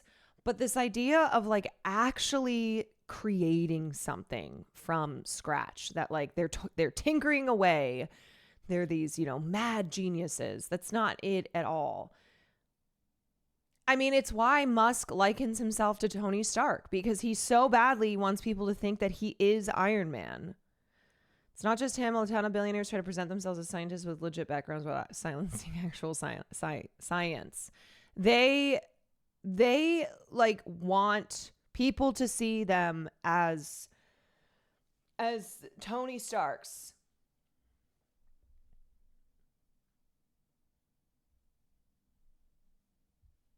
Another example of this is yeah, he's not a billionaire, but the guy who owned the big hospitality company that I worked at, who has so much money. I mean, he's probably close to billionaire status. Another example of a guy who came from a ton of money and whose parents had given him so much money. And for the most part, he had squandered that money. He had made really, really bad. He had done really bad business dealings. He'd burned through a lot of that money. And they were like, okay, we're going to give you this chunk. And then he invested in this hospitality company. And then that ended up doing fine. Like, still bad business decisions along the way. But there's just many examples of how billionaires come, they have inherited wealth. They come from money. This idea of being self-made, of pulling yourself up by your bootstraps, of hyper-individualism, of like getting to where you are because of hard work and merit. And you come close to that, you come close to the kind of beating heart of the social contract. And we saw the town hall meetings, we saw the anger when things started to encroach on the questions of Social Security and Medicaid. And for me, that was a very telling moment. And it was one that I think took Musk by surprise, too. He's not used to the idea of needing to engage with a kind of consent and legitimacy mechanism where people feel like they paid into something and should now get something back. He's used to interacting with a Twitter fan base, a set of really bought-in Tesla investors for whom, he always walks on water. And he's RDJ bringing Elon into the MCU is his idea is the worst thing he ever did to Marvel. God reincarnate. And when he just was confronted with the anger of average people who want to make sure that they can pay for their next meal, he didn't know what to do. So I think that there's a way to see this as a victory for the National Conservatives. They got to do some of their easy wins against the progressives and the libs. And now they're able to keep the door open for more protectionism and expansion of spending, as we see in the so-called big, beautiful bill. Finally, do you think Musk has access to all of the private information that his Doge army downloaded from all the agencies? Like, every time you see those articles that I swear just fucking rage bait now, where it'll be like, I'm 26 and I just bought my first home. Here's how I did it. And then lo and behold, somewhere in the article, it's like received a loan from their parents, or like, their parents paid for the down payment on the house. Oh, the solution is to be rich. Is that possible?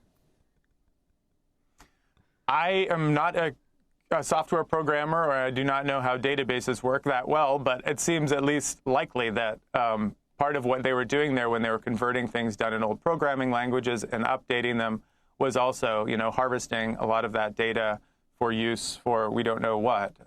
Feeding the machine of Grok or XAI is the most likely answer. And finally, let me ask you, Steve Bannon, who's on the anti-Musk side of the MAGA rift, has been calling for Trump to nationalize Musk's businesses and for him to be deported, right? I mean, Elon Musk comes from South Africa. Yeah, I mean, this actually isn't the harshest thing that Bannon has ever said. He referred to Silicon Valley as an apartheid state a few months ago.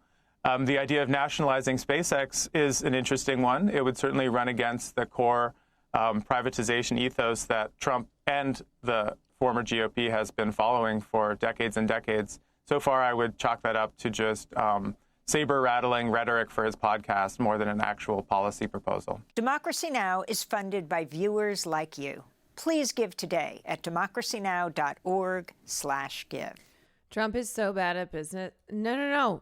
We've been told that he's a genius, that he's the art of the deal. Wait, kind of cooking with the Silicon Valley take. Silicon Valley is an apartheid. You know what? Kind of cooked there. I mean, yeah, no. Like, part of being a billionaire is also being a scammer. I think, in conclusion, being able to scam people into believing that you did all of this on your own. Pat on the head. Good boy.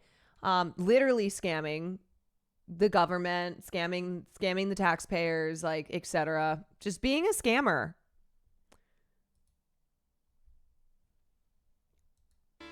Okay, let us pick up From where we left off on Jay Aubrey's video, How to Kill Your Reputation in 6 Months, Elon Musk and the Art of Self-Sabotage. You may already know that it's been Elon's lifelong dream to turn Twitter into X, the everything app, with one primary goal being to introduce an in-app payment service by the name of X Money, which would essentially function as a sort of e-wallet that could send and receive currency. Well, for Twitter to function similar to Venmo and PayPal, it would likely come under heavy scrutiny by the CFPB. My favorite thing on Twitter is people who will brag about the money that they're making, and then you'll go look at their Twitters and they're like the biggest Elon suck fanboys. It's like, oh, okay, yeah, that's why you're getting paid on Twitter. Elon is the my parents paid for me to have friends. Like, he pays people on Twitter to essentially be fan accounts. As one of its former directors recently observed, quote, "It's very convenient for Elon to be trying to neutralize the regulator that he would have to answer to." One group by the name of Demand Progress laid out the timeline of events as follows. November 21st, 2024, the CFPB finalizes a rule enabling the agency to proactively supervise digital payment apps. November 27th, 2024, Musk tweets, "Delete CFPB." January 28th, 2025, X-CEO announces that X Money will debut with a partnership with Visa. February 7th, Musk's Doge staffers enter the CFPB and kick off an effort to shut it down. March 5th, the Senate votes to revoke the CFPB's digital payments rule. April 9th, the House of Representatives votes to revoke the rule. Maybe, just maybe, the Doge non-commander-in-chief has a few motivations of his own. And when I say maybe, I'm of course being sarcastic. He absolutely does have his own motivations. Are you fucking kidding me? You gotta remember, Elon isn't just the richest man in the world, he's one of the most well-connected men in the world too. Doing business in over 100 different nations, having a direct line of communication to dozens of governments, and owning one of the largest defense contractors in America means that practically everything Elon Musk touches is a conflict of interest, as outlined by Tim Murphy for Mother Jones back in February. This article does a great job of demonstrating just how much of an impact Elon's companies have on the rest of the world, reminding us that Tesla sources materials for its cars in a multitude of countries, that they've been known to sell their carbon credits to China, and that SpaceX even recently moved its operations from Taiwan to Thailand due to geopolitical pressure. Murphy puts it pretty bluntly by stating, quote, "If Musk has a stake in the rest of the world also has a stake in Musk," acknowledging Saudi Arabia and Qatar's investments in Tesla. And that's not even scratching the surface, as Elon has also been actively lobbying the South African government to change a law that requires at least 30% of their telecom providers to be owned by historically disadvantaged groups. In order to make Starlink more active over there and grow his influence in the region, Elon would first need this post-apartheid law overturned, which the government seems to be considering now with Trump in office. Is it really that? Because there's a white genocide happening in South Africa, because white South Africans, in post-apartheid South Africa, have been disenfranchised, according to Elon Musk. Ridiculous then to think Elon's personal business ventures could influence foreign policy? Just his proximity to Trump alone has already started to shake things up, with nations like Chad and Nepal now more receptive to Starlink than ever. As Murphy writes, quote, "It's difficult to tell where Musk's private interests end and his policy-making ambitions begin." I'm sure you'd be shocked to learn that Elon's companies have also benefited massively from the cuts Doge has made to the federal government. Try not to let your jaw hit the floor too hard now. And I don't just mean Starlink being installed at the White House and the Secretary of Commerce lobbying Congress for its use in broader government programs, even though I am talking about that. I'm also talking about a multi-billion-dollar deal Elon signed with the Pentagon in April, which gives SpaceX another $5.9 billion to launch satellites for the military.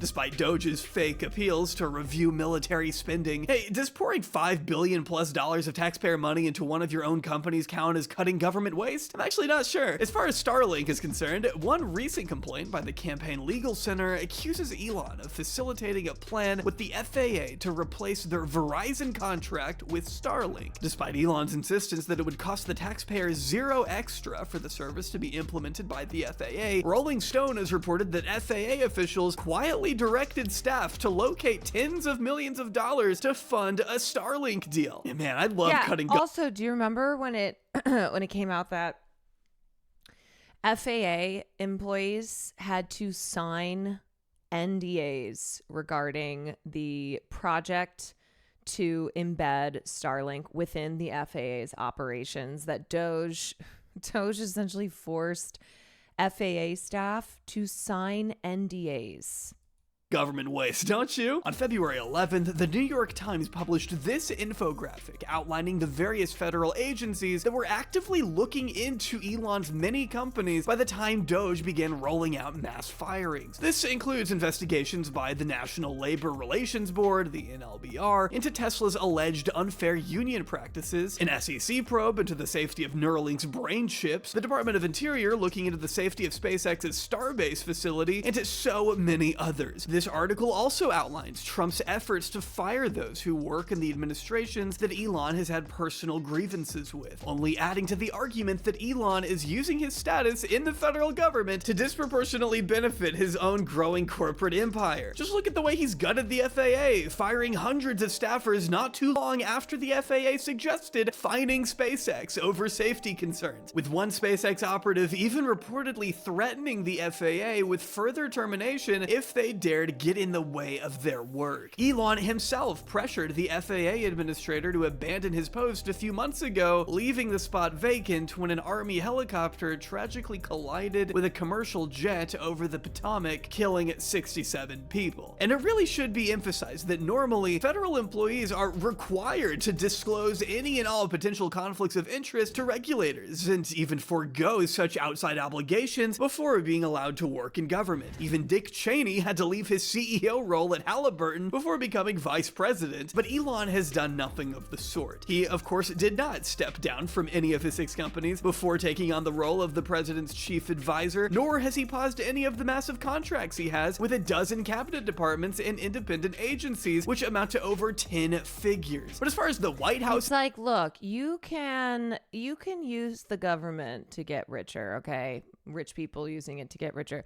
But you just got to be a little less obvious about it, okay? You have to at least give off the appearance that there is not a conflict of concerned, interest. Elon only needs to answer to one man, himself! You talked a bit about Doge. Elon Musk is currently a, quote, special government employee who also owns companies that have billions of dollars in federal contracts. You said earlier this week that he has abided by all applicable federal laws, but what steps is the Trump administration taking to address that conflict of interest? The president was already asked and answered this question this week, and he said if Elon Musk comes across a conflict of interest with the contracts and the funding that Doge is overseeing, then Elon will excuse himself from those contracts. I investigated myself.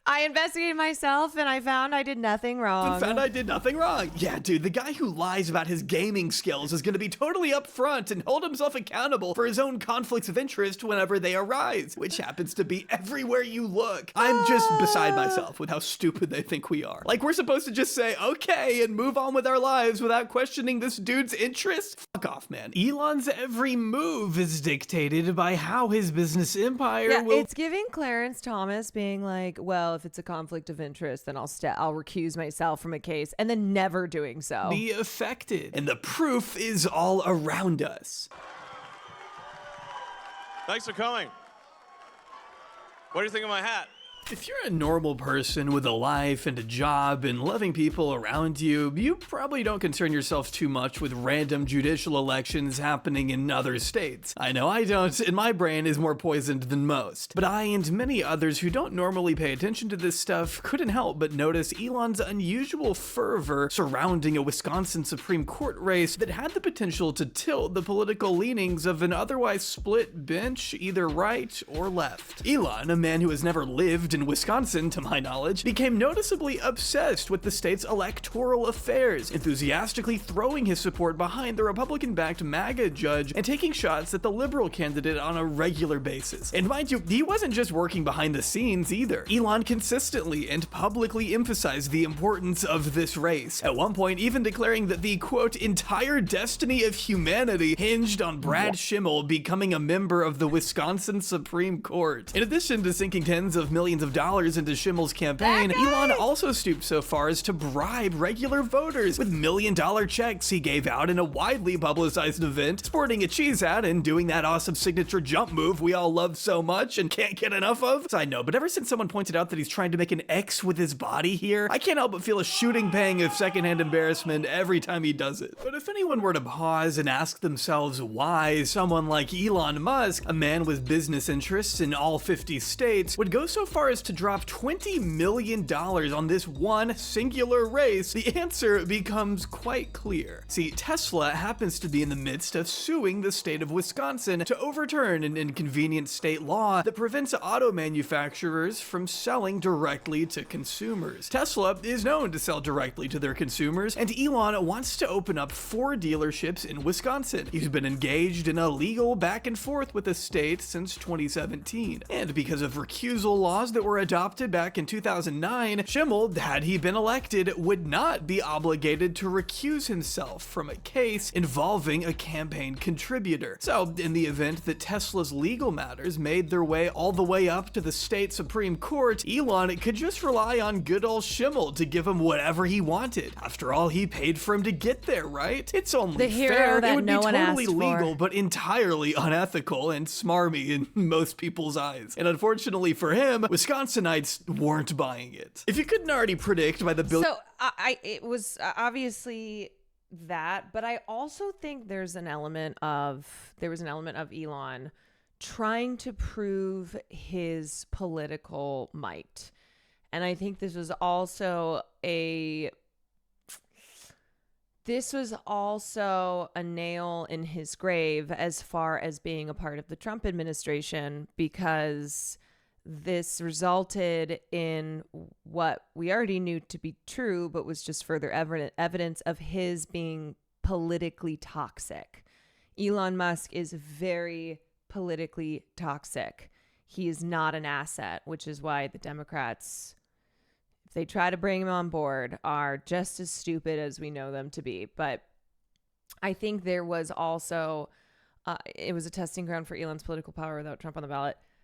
Yeah, I think this was Elon trying to protect his business interests, but also trying to prove himself as a political stallion, as like a, you don't need Donald Trump as long as you have me. Billionaire's shameless pandering and the overwhelming number of protesters holding signs that read "Packer fans don't like Nazis," Schimmel, in fact, did not win the race. And when that became apparent on election night, Elon's Twitter went hilariously quiet. It also wasn't close. After what I can only imagine was him crying into his cheese hat in the basement of the White House for a little bit, he did eventually return to posting, where he announced that he had actually expected to lose. Also, not just political weight, but also people liking him. That's a part of it as well. He wants to prove he's a kingmaker. Yes, and also the belief that like enough people think I'm awesome that they will vote for a candidate because I'm out here wearing a cheese hat and jumping on stage. Because it was the Wisconsin Supreme Court election that had him going on the news and being sad about how liberals hate him and they're mean to him and the things that they're saying are really mean. The whole time. You expected to lose a race you sunk $20 million into? I mean, he did buy Twitter for double what it was worth, but at least he was forced into that. It was such a pathetic turnout for his candidate that Elon took to celebrating his one and only win of the night, a single ballot measure that other Republicans had been pushing for, claiming that was the most important part of the whole race. But I thought the destiny of humanity rested on this guy winning. It's so funny that even in a clear loss, Elon Elon can never truly admit defeat. He still wants people to think he's some big-brained mastermind with the power to influence elections at every level, which is probably why he has now gestured at the race being stolen based on, let's see, zero evidence. But the coping does make sense. Before his recent 180, Elon Musk had once vowed to weaponize his endless wealth against Republicans who refused to completely fall in line with the MAGA agenda. He talked up a big game, and this was his first opportunity to prove he had the money, the power, the riz to become Trump's new kingmaker. After all, his allotted time in Washington as White House advisor was running out, and he needed a victory in Wisconsin to earn his keep, and he failed miserably. Not only did Schimmel lose, but the margins of his loss were even wider than anyone had predicted, with polling indicating that Elon's intimate involvement with the race may have even hurt Schimmel more than it helped him. One could make the argument now that Elon is so utterly uncharismatic and so unlikable that it actually caused people to come out in droves against his guy in a race that wouldn't have received near as much national attention as it did had it not been for Cheesehead McGee. Yeah, and that bothered the shit out of him. That bothered him so badly, even as he screamed, "I'm not owned, I'm not owned," that so many people hate him that they came out to vote in a Supreme Court election. People don't vote in those. Is not for sale is the name of the protest, and they believe the people of Wisconsin should decide the future of our state and not billionaires. He's just a pushy billionaire, and he's cutting everything that the people need. These things he's cutting. He should just stay out of local politics. He should stay out of all politics, frankly. These people Yeah, I mean, I believe that your average person, when they see a billionaire like Elon Musk come in and essentially just try to buy an election, they'll go, "I don't like that. Hold on a second. No, I don't like an individual coming in and so blatantly trying to buy up an election," which is what this was. Most of my family lives in Wisconsin. They said the lines were longer for the Supreme Court election than the presidential election in November. Goddamn.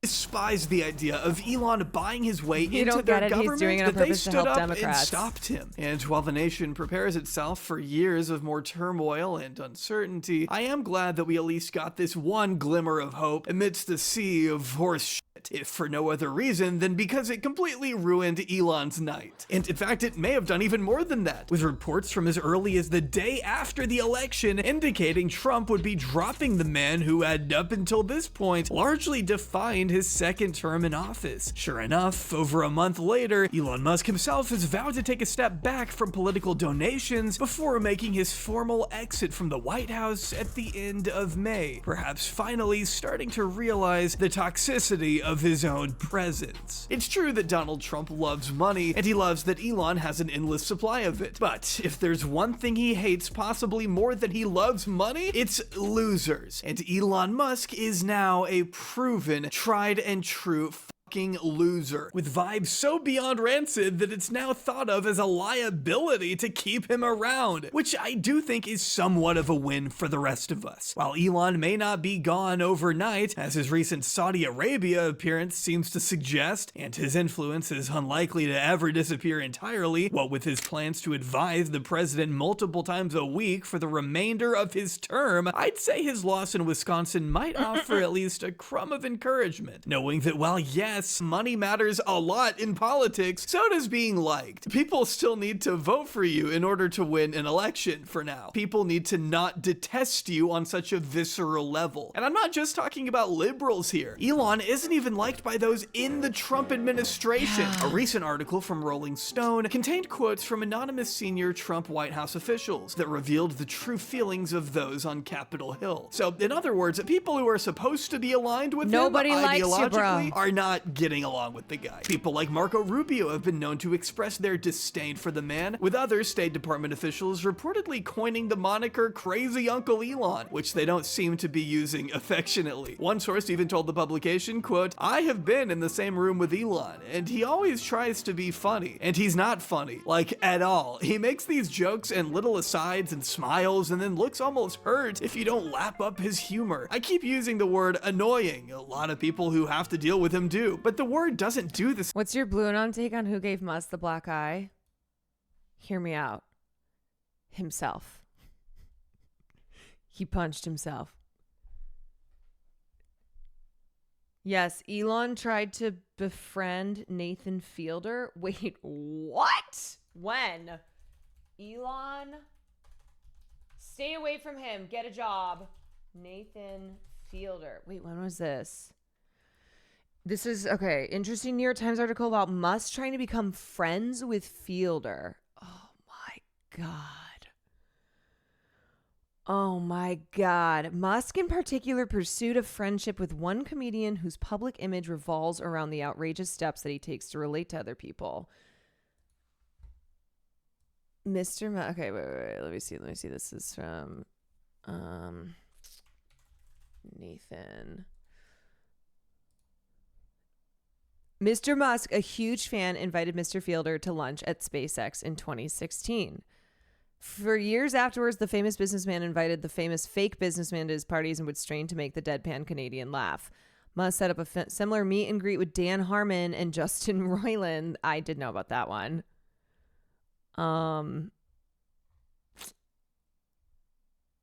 Season 3. Oh my God. Imagine season 3 of The Rehearsal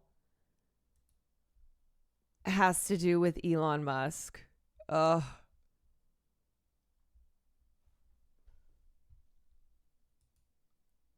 Nathan like somehow gets inside of the Musk operation. Situation justice. Elon just thinks he's smarter than everyone else in the room and acts like it, even when it's clear he doesn't know what he's talking about. Another like more recent report from The Atlantic contains an alleged shouting match between Elon and Treasury Secretary Scott Bessent over who should get to pick the next head of the IRS, with Bessent screaming a fuck you over and over with an earshot of Donald Trump. God, I'm just imagining Nathan Fielder, like Musk trying to make Fielder laugh. I think that would be so uncomfortable that we would pass away. We would truly pass away. Also been alleged that some senior Trump lieutenants have been known to straight up leave the room in meetings with Elon, asking each other if they think the billionaire might be high, and wondering if they need to do mandatory drug testing on him, which does also correspond with a separate Wall Street Journal article featuring a handful of Elon's allies who say he is known to use LSD, cocaine, ecstasy, and mushrooms, in addition to taking the prescribed ketamine he's boasted about taking publicly. And as a recent New York Times article revealed shortly after his exit from the White House, turns out, quote, Mr. Musk had been using ketamine often, sometimes daily, and mixing it with other drugs, according to people To be clear, the drugs have not made Elon Musk the horrible piece of shit that he is, but he is absolutely on drugs. And his drug use definitely is... I would say definitely has made him worse.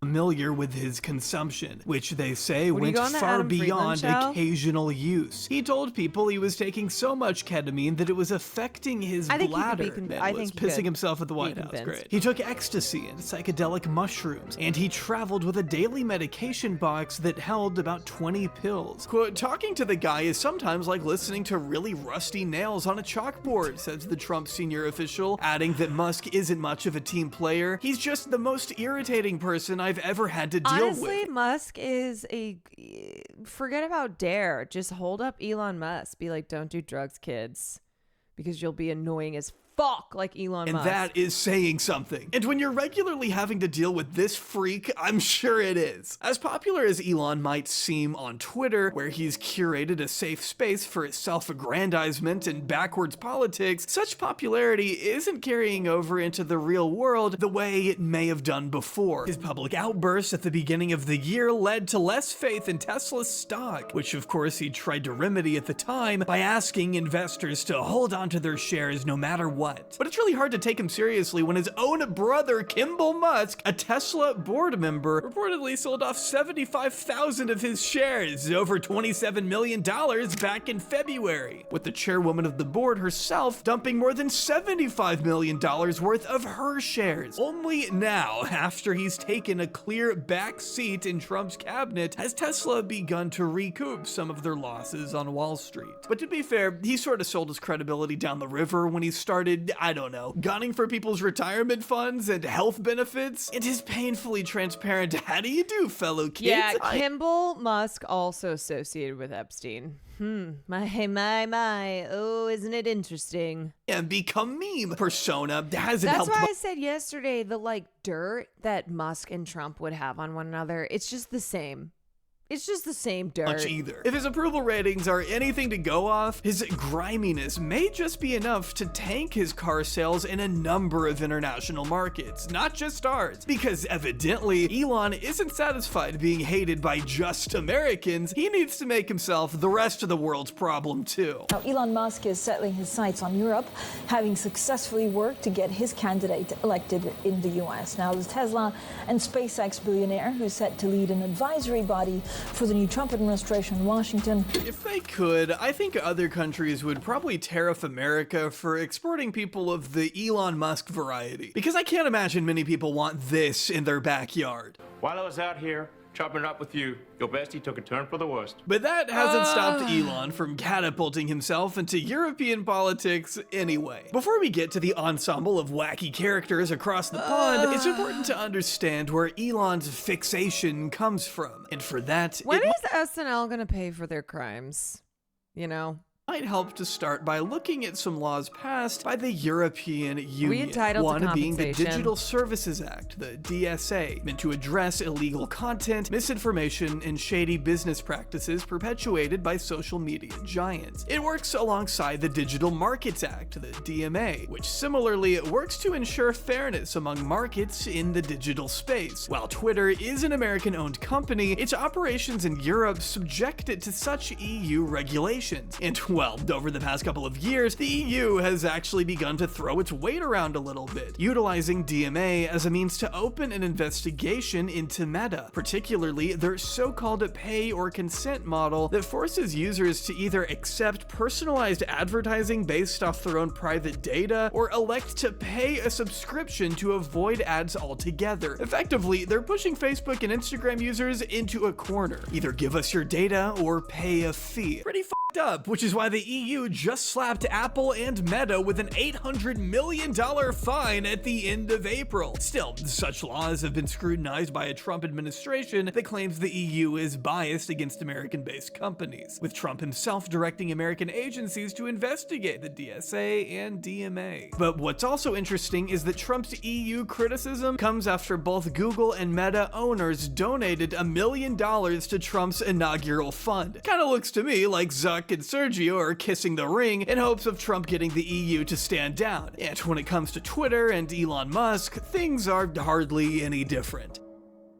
You may have noticed Elon's fiery rebukes of the European Union on Twitter over the last couple months, referring to the 27-nation bloc as a, quote, layer cake of regulations and bureaucracy, labeling DSA as misinformation and flaming them with this bottom text meme from Tropic Thunder. Jesus Christ, imagine showing that to a judge. And honestly, he might have to do so sooner than later, if the EU ever does decide to pursue penalties against the billionaire, as recent reporting seems to suggest they might. Honestly, there are plenty of reasons reasons for Elon to hate the EU. Not only are they considering funding their own version of Starlink after the US threatened to cut the service in Ukraine, they're also thinking about hitting Elon where it hurts. You might remember that when Elon first took over Twitter, one of the first things he did was enact a wide-ranging overhaul of the platform's content moderation policies, axing its Trust and Safety Council by firing those who made a living working round the clock to ensure illicit material didn't end up on the front page of one of the most visited websites in the world, decimating the team that addressed child sexual abuse material and reinstating the account of one user previously banned for posting CSM, despite the company's stated goal of having zero tolerance for such material. In addition to this, blatant anti-Semitism and xenophobia have also spread like wildfire since Musk's takeover, with some of the most heinous posts imaginable now being pushed to millions of new eyes. Hell, even Elon has boosted some of it personally. In a formal investigation kicked off in December 2023, the EU accused the platform of failing to counter, quote, the dissemination of illegal content, informing manipulation, and highlighted shortcomings in giving researchers access to Twitter's— Yeah, it's not just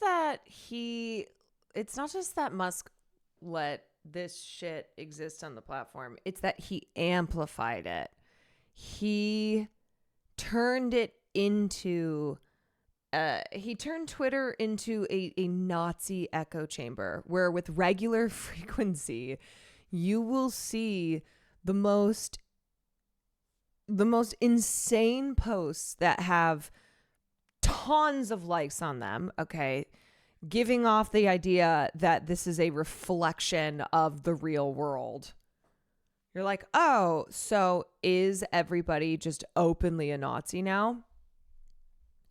But it's like he changed the algorithm, and so he didn't just unban people's accounts who had been banned for really, really heinous speech and being child sex abusers, but he amplified these accounts and was sharing them on, he was retweeting, and much to think about.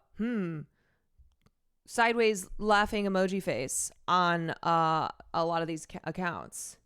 There's publicly accessible data, not to mention a deceptive design of user interface, referring to the skewed checkmark system that prioritizes those who cough up enough money to Elon on a monthly basis. While Twitter initially promised to stay committed to complying with the DSA and the regulatory process in 2023, its new stance as of April 2025 is that any EU enforcements against it would be, quote, an unprecedented act of political censorship and an attack on free speech. In July of 2024, Elon signaled interest in fighting back in a very public courtroom setting, signaling that he isn't afraid of mobilizing his deranged base of zealots to support his righteous cause. Only time will tell if Elon will be able to successfully curtail a political fine of $1 billion that EU regulators are reportedly pursuing, but in the meantime, he's sure as fuck done all that he can to create a coalition of anti-EU Avengers to protect him across all of Europe. For our first example, let's take a look at Britain, which Elon referred to as a tyrannical police state. It's also the home of Nigel Farage, leader of the UK's Reform Party. Now, Reform is often described as a far-right populist movement that seeks to purge the so-called woke gender ideology from— Wow, did that make anybody else hungry? Yum. Public life and eliminate immigration from Middle Eastern countries. In 2024, British lawmakers plunged into panic mode when a meeting between Farage and Elon at Mar-a-Lago hit the headlines, seemingly indicating an alliance between the two figures. Farage confirmed these rumors when he told the BBC quite bluntly that Elon, quote, wants to help us in the next elections. He's not opposed to the idea of giving us money, provided he can do it legally through UK companies. The reason he added that— I love this idea of like touting the legal aspect. Oh, well, it's legal. Oh, he's not breaking any laws. As if the laws are not inherently full of problems. That it's like legal does not equal ethical. And it's that, like, the word legal is always thrown around as a cover. It's like, oh, well, this is all legal. You could— or as my cousin wrote in The Atlantic, you can legally kill children. Wow, thank you so much for that heinous excuse via killing children being legal per international guidelines, as long as those children are little terrorist combatants. Little disclaimer there at the end is because, as a foreigner, it is technically illegal for Elon Musk to donate any funds to an election across the pond. However, as the case with all money in politics, there may be a workaround, which is that Elon could potentially funnel money through UK subsidies of his various companies, which have all raked in a collective £90 million between them in the last 2 years alone. This has all prompted other UK parties to lobby the current Liberal Prime Minister Keir Starmer to tighten election interference laws before it's too late. But honestly, Elon and Farage's bromance may not even last that long. When Farage refused to get behind far-right extremist and convicted stalker Tommy Robinson, Elon lamented Farage for, in his words, not having what it takes. Don't you think it's funny the American army helped to defeat the Nazi government? Now the U.S. is governed by Nazis. Never forget that American immigration authorities knew that lots of former Nazis were living in the U.S.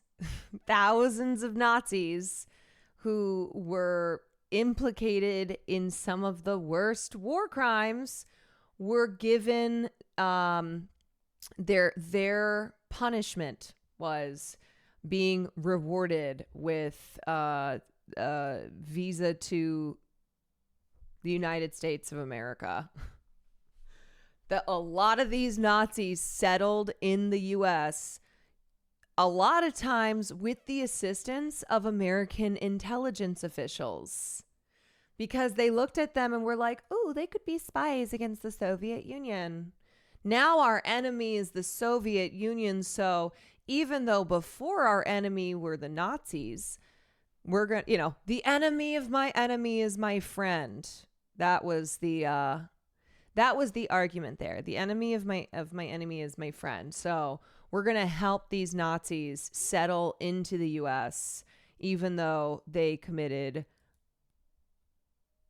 insane war crimes. And we know that they did. And we're also not going to tell the public. Like, this was kept secret. Nazis being resettled in the U.S., most Americans didn't know about that. So you could have been living next door to a fucking former SS commander and you didn't know. To become PM. Also, the CIA scrubbed their files. They went in, they went, oops. Oopsie. Accidentally hit delete on this file. Can't have these atrocities that they committed be on record as they're going through immigration. So they just removed a lot of that material from the files of these Nazis in order to help them pass through immigration. It should be noted that Robinson, despite a court finding him liable for sowing the seeds for Islamic hate crimes in the UK, is a prominent Elon Musk ally himself. America had a Nazi rally at Madison Square Garden, 20,000 strong during the war. Like, LOL, we have so many Nazis and always have. The Nazis use their genocide of Native Americans as their blueprint for the Holocaust. Yeah, and Israel also used our genocide of Native Americans and our settler colonialist activities, and also our treatment of Black Americans in this country as a way to learn from and then apply to Palestinians. 1/3 of the SS was recruited by the OSS using Operation Paperclip. I'm sure it was only the most peaceful third. Yes, it was the SS members who did not do anything bad. The billionaire frequently advocates for his release from prison on Twitter and even seems to be paying some of the man's legal fees. Yeah, who cares if he has a history of violence and anti-Muslim bigotry? Free my man. All he did was tell the truth. That's why, like, it's such fucking bullshit. It's all fucking bullshit. The Apartheid Defense League defending Elon Musk, calling pro-Palestinian students terrorists, and it's like Elon Musk, who is Mr. I love Nazis on Twitter, has shared so much white supremacist conspiracy bullshit that's all rooted in anti-Semitism, and also has thrown his support to the AfD. Like, he is supporting the far right Nazi party in Germany. And still it's like, oh, no. Oh, it was an awkward gesture. It was just an awkward gesture. Truth. If by telling the truth you mean he misrepresented video footage and endangered the family of an innocent young boy, then sure, I guess I agree with Elon here. Knowing this is the guy in charge of controlling the spread of information on Twitter is such a great feeling, isn't it? And these aren't the only European extremists he's signaled support for either. In January of last year, Elon tweeted that the biggest problem humanity faces is population collapse. Not the first time his fixation on world birth rates has reared its head in public. His affinity for spreading his own seed as far as it will possibly go has been well documented at this point. Ashley St. Clair recently attested that he told her he would be willing to give his sperm to anyone who wanted to have a child. But this post in particular ended up being quote tweeted by the Netherlands' very own Geert Wilders, described by some as the Dutch Donald Trump for his radical anti-immigration policies. Wilders echoed Elon's sentiment with quote, "The biggest problem we face today is a collapse of our own culture and Western values due to open borders, mass immigration, an uncontrollable amount of non-Western asylum seekers, and last but not least, too many weak politicians advocating cultural relativism." Well, that's a bit of a bold take and lots of buzzwords in that statement there. Not really sure who could agree with that. Agreed! Oh, okay, well, never mind. It was here that Elon was accused once more of perpetuating talking points not too far from the Great Replacement theory, a far-right theory that whites are being expelled from their homeland. Despite being debunked time and time again, it has recently gained a lot of traction in Europe, being commonly spewed by neo-Nazis and white nationalists alike. And look, just because Elon hasn't put on the Klan's hood and gone full Kanye yet, doesn't mean he isn't backing some eye-popping rhetoric in more subtle ways. Some would point to his kinship with the far-right leader at the helm of Italy's government right now, a woman by the name of Giorgia Meloni. The first thing to know about Meloni's political party, Brothers of Italy, is that it is so right-wing that a young politician by the name of Rochelle made headlines for leaving the party for a more center-right group in 2024, criticizing Brothers of Italy's use of the fascist World War II-era Roman salute. Now, what makes Rochelle so significant, you ask? Well, her last name happens to be Mussolini. Yeah,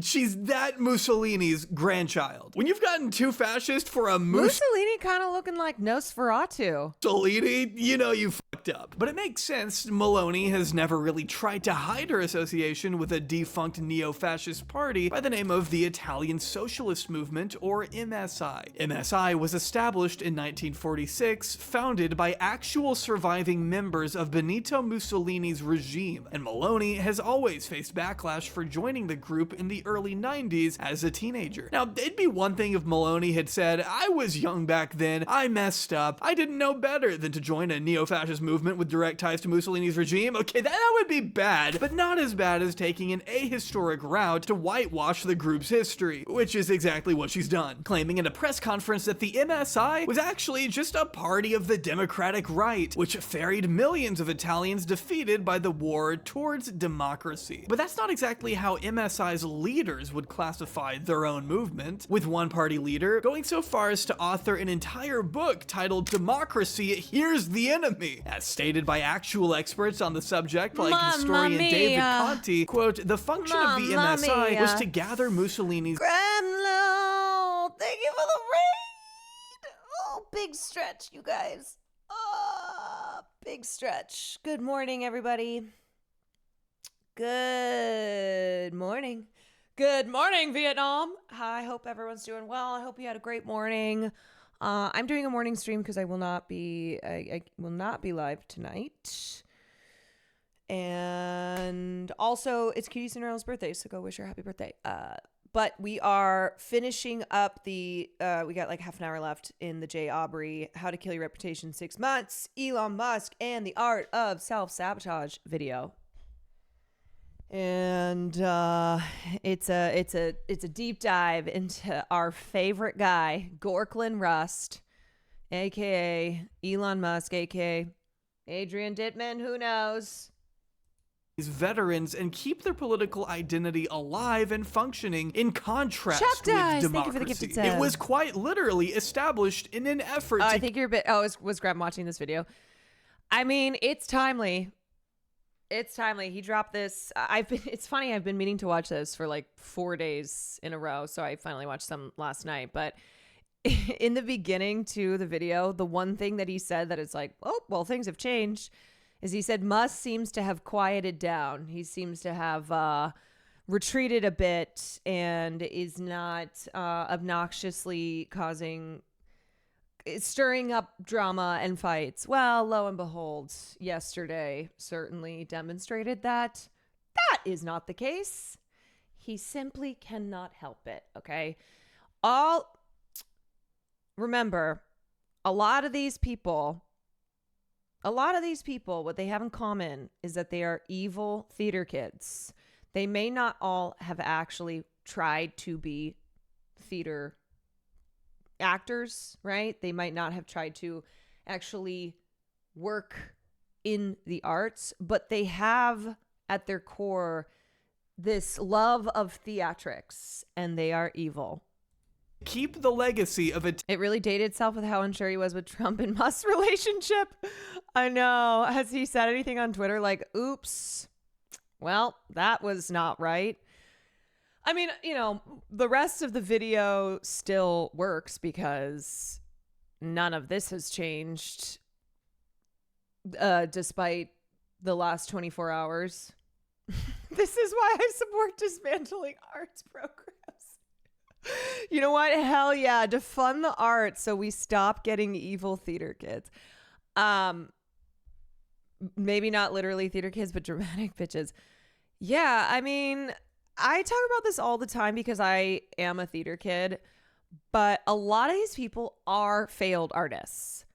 Now, I don't know about Musk's past with trying to be in the arts. I'm sure there's something in there.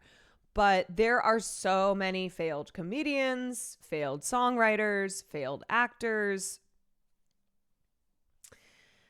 There is something with failing out of the arts, of not being able to make it into a career that then pushes these people into going, what can I do instead?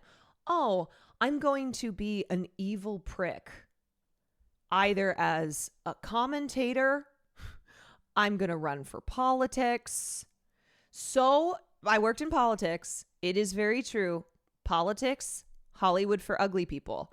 A lot of people who I came into contact with, really, there was crossover. There was crossover from my growing up in the theater world and then working in politics, where it's like, oh, okay. The Chud pipeline is hot for failed people in the arts. Yeah. So many failed artists become right-wing grifters. Yes, indeed. Italian fascism relevant in a post-war Italy that otherwise saw the widespread rise of anti-fascist sentiment. The anti-Semitic propagandist who founded MSI in the 40s was once a ranking member of Italy's fascist movement during the war, and despite Meloni's occasional repudiation for the crimes perpetuated by the Axis powers, she herself has not only defended this guy as a patriot of the past, esteemed by friends and adversaries, but other members of her party have tried to cape for different villains of the past too. According to author David Broder, who tracks the roots of Meloni's political party in the book Mussolini's Grandchildren, mayors belonging to Brothers of Italy have also been known to honor figures like Giuseppe Battai, who, while serving as Minister of National Education in the 30s, purged Jewish children from Italian classrooms, and Italo Balbo, who, in addition to leading the brutal Black Shirt Army and refining Mussolini's Air Force, is known for exterminating over 100,000 Africans in colonized Libya. In fact, here he is in 1938 next to other guys you may have seen somewhere before. As to not draw such... Yeah, so this section is getting into Musk's absolute obsession with Nazis, with far-right groups and politicians across Europe, aligning himself with them to have allies as he goes up against social democrats, as it's not just his. I would say that this is a marrying of who he is personally, but also professionally. Obvious parallels to the past. It makes sense for Maloney to sort of dress up her language as best she can, but don't worry, he'll always have Jonathan Greenblatt to defend him. Always. That fucking bitch. Doesn't make her any less of the raging homophobe and xenophobe she is in practice. And she's also been known to spread great replacement talking points herself. In reference to Italy's influx of migration in 2017, Maloney told reporters, quote, 100,000 Italians were driven abroad last year, whereas 500,000 asylum seekers were brought into Italy in the last 3 years. I think there is a plan for ethnic substitution. It's not hard to see why Elon Musk has become so close with a person like Giorgia Meloni. Yes, they're both Lord of the Rings nerds, but more importantly, they're both incredibly nationalistic, share the same views on mass Lord of the migration Rings, and no. declining birth Squishy dough, rates, thank and you. are unapologetically anti-woke. Elon could be seen hanging around Meloni all the way back in 2022, attending a Brothers of Italy rally ahead of the election and throwing his enthusiastic support behind the now Prime Minister. While Meloni has referred to Elon as a precious genius, Elon thinks of her as, quote, even more beautiful on the inside than she is on the outside. A sentence that just about makes me want to jump out of my own skin and die. He even had to come out and say he had no romantic relationship with the Prime Minister, probably after an angry call from one of his 1,000 baby mamas, being one of the few— This is like the villainous, like the type of villainous couple in some horror film. In some Squid Games-esque horror film where they're so cartoonishly, disgustingly villainous. And it's like find yourself someone who matches your freak. Your freak being that you're a Nazi. That you're a fascist freak. Wait, I want to read. I don't know if you already covered it, but so glad to see you're covering the Hallie DDG lawsuits as a female streamer, as only the male streamer perspective is everywhere to be found so far, sadly. Yes, I'm hoping to get to that after I wrap up this. And yes, you are totally correct. Which is another reason why I wanted to cover world it. leaders to meet with Trump and Elon at Mar-a-Lago before his inauguration. However, Meloni has spurred rumors of a potential $1 billion SpaceX contract with the Italian government. She's denied this potential deal has anything to do with said meeting in Florida, but has still seen pushback from those in her own government who disagree with the notion of buying satellites from outside the EU. But those talks seem to be falling. She is beautiful. Okay, sure. But she's evil. The queen in Snow White was beautiful, but evil. Apart anyway, according to Maloney's own defense minister. He did tell an I think the problem is when you get swept up by somebody who is evil because they're beautiful, you know? Where it's like, but she's beautiful. But she's evil. That's the most important thing. Italian newspaper in April that things have come to a standstill. And due I don't to mean statements evil in by like and a about good Elon way. Musk. What that means exactly, I guess we'll have to wait and see. But somehow, Meloni isn't even the most notorious of all of Elon's European associations. If you can believe it, things are about to get even fascistier. Fascister? Fascist, whatever. And do you know what Adolf Hitler did? No. The first thing, he switched off free speech. Yes. So he controlled the media, and without that, he would have never been successful. Yes, exactly. Never been successful. Yes, But absolutely. this is what you do. Yeah, no, exactly. This is Alice Weidel, the current leader of the far-right Alternative for Deutschland party in Germany. In 2021, the AfD was classified as a suspected extremist organization by Germany's domestic intelligence agency. This year, they've reclassified them as a confirmed extremist entity that bolsters racism fascism and threatens democracy, as outlined in an 1,100-page report, a classification they temporarily paused after the party sued. But what's not in question is their growing base of support. During the last round of elections in February, the AFD earned 20.8% of the national vote, and it cemented itself as the second most popular party in the entire Bundestag, the German parliament, following up the Christian Democracy Union, which won control of the government with 28.6%. So while the AFD doesn't quite control things just yet, its historic gains have rattled the more moderate parties to their core and signify. So why doesn't Germany disband the AfD? Like, generally asking, do they not have anti-Nazi laws? Okay, so they do, but the anti-Nazi laws are related to, like, disseminating the swastika and the SS logo and, like, any Nazi insignia. And you can't go around being like, I love Adolf Hitler. But the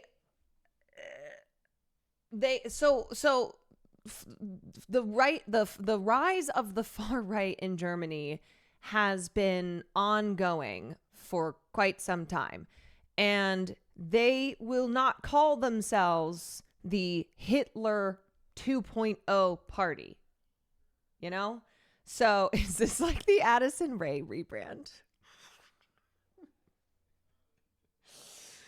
It's all about marketing, okay, folks? Listen, that's what it all comes down to. And so they have really seized upon the anti-immigrant sentiments, and they are, calling deportations re-immigration. So it's the type of language that they use where they skirt around explicitly being like, yeah, we love Hitler. Yes, so being careful, but also still very explicitly fascistic. Like, they are very, very far right.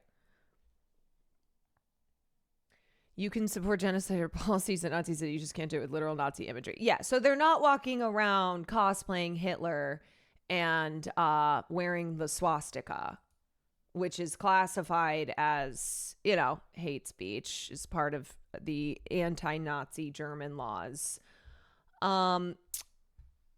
Also, Germany is very... They have prioritized cracking down on pro-Palestinian speech as their way to combat anti-Semitism. And meanwhile, you have political power in Germany that is extremely far right, that has been on the rise. And it's like, okay, maybe we need to redefine what anti-Semitism is here. Yeah, seeing German police arresting Jews speaking out against Israel's actions was really something. Germany cannot help but to partake in a bit of genocide. Just a crumb, please. The changing winds of German politics in a way that shouldn't be overlooked or dismissed so easily. The AfD is... I'm sorry. This is my turn. We love Hitler. God. Well, I did play Fräulein Kost in Cabaret, who was a Nazi whore. That was my role. Fräulein Kost. I played the role. Of the Nazi whore, who they decided to put me in a kimono. That was my costume. Fräulein Kost, the German Nazi whore in Cabaret, and they stuck chopsticks in my hair and put a kimono on me. Caroline? Yeah. Do you want anything from the coffee shop? Hey! Mr. Wobbles. How are you? Hey, dude. How are you doing? Good. Good to see you. Good to see you too, dude. I'll take a coffee. Oh yeah, you guys, if you know Mr. Wobbles, here he is in the flesh. Everyone, French Polynesia is popping. I love French Polynesia. It's beautiful. It's gorgeous, isn't it? I can't believe the trees. I know, Honestly, I know. It's stunning. You should move here. You should wish. move to French Polynesia. Polynesia's a little expensive. I'll probably be done in like...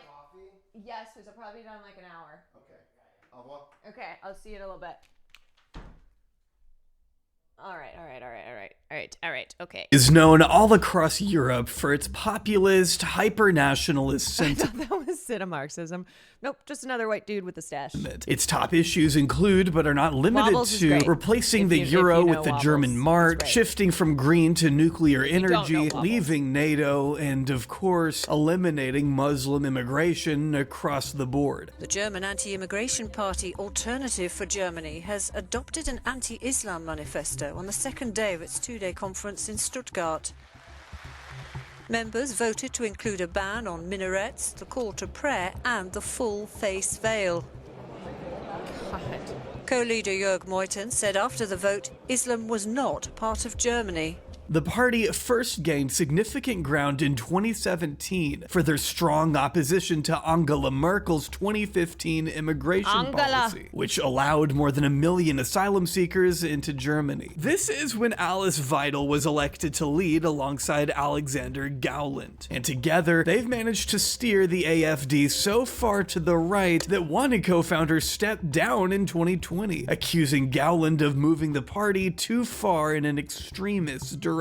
It's true that what Weidel calls remigration, a term popularized by neo-Nazi Martin Sellner, or in other words, the deportation of anyone with a migrant background, has become a centerpiece of AfD ideology, and thus AfD members have gotten See, they get crafty with the lingo. They sit around the drawing board and they're like,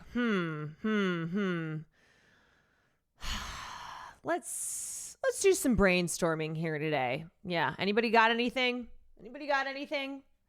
Where we can couch our very fascistic policies behind words that are not going to necessarily give off the vibe? increasingly comfortable telling us what they think about migrants, refugees, and of course the crimes against humanity perpetuated by past generations of German leadership. I think it's worth It's not a concentration camp, it's a recruitment center. Yeah. It's like a YMCA. Showcase a few of those examples here.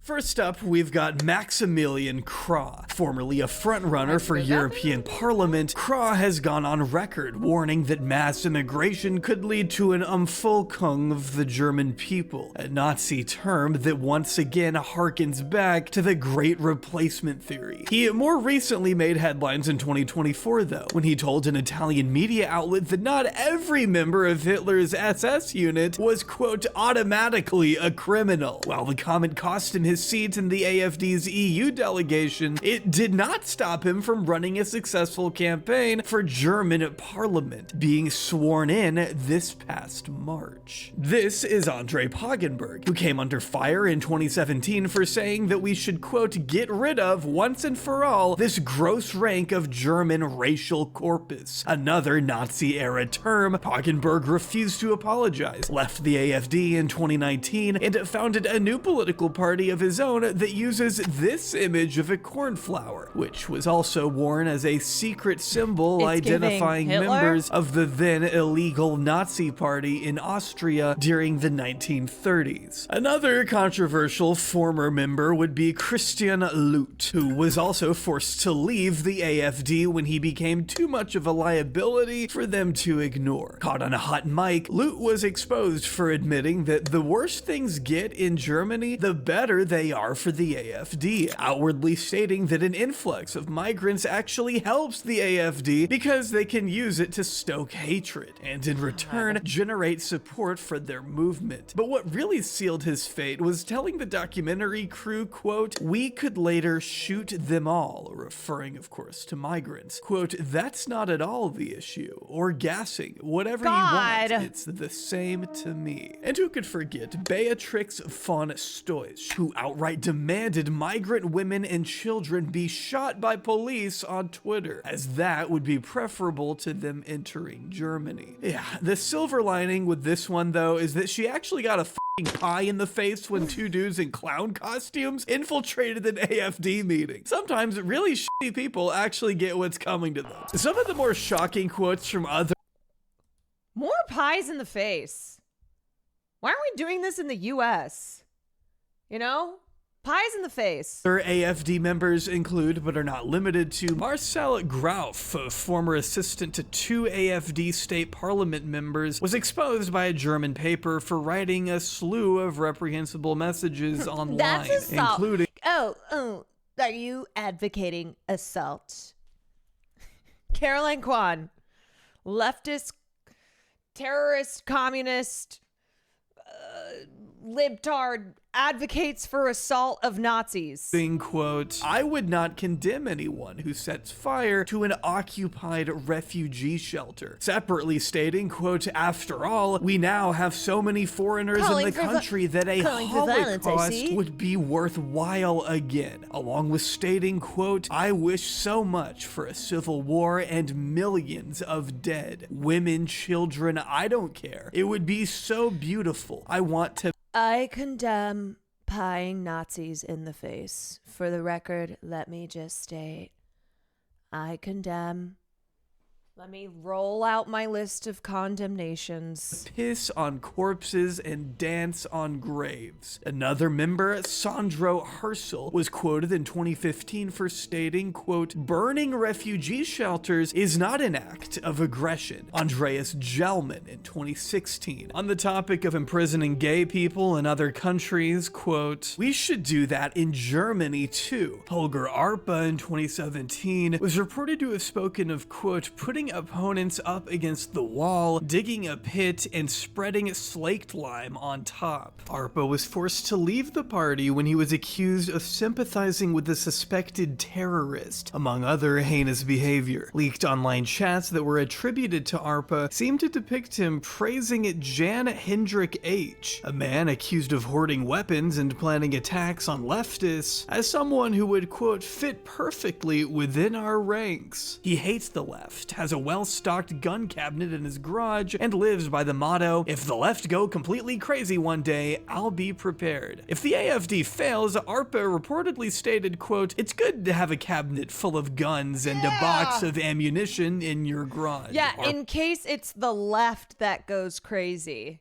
I gotta stockpile these guns in case the left goes. But is also reported to have become close with the right-wing extremist identitarian movement, IB, asking one of its leaders if the IB might be willing to help them at an AFD demonstration. He explained, quote, we need a few decent Nazi volunteers. As if this guy couldn't get any worse, he was also alleged to have expressed cannibalistic desires in these chats, along with reportedly fantasizing about 10-year-olds jumping on bounce castles.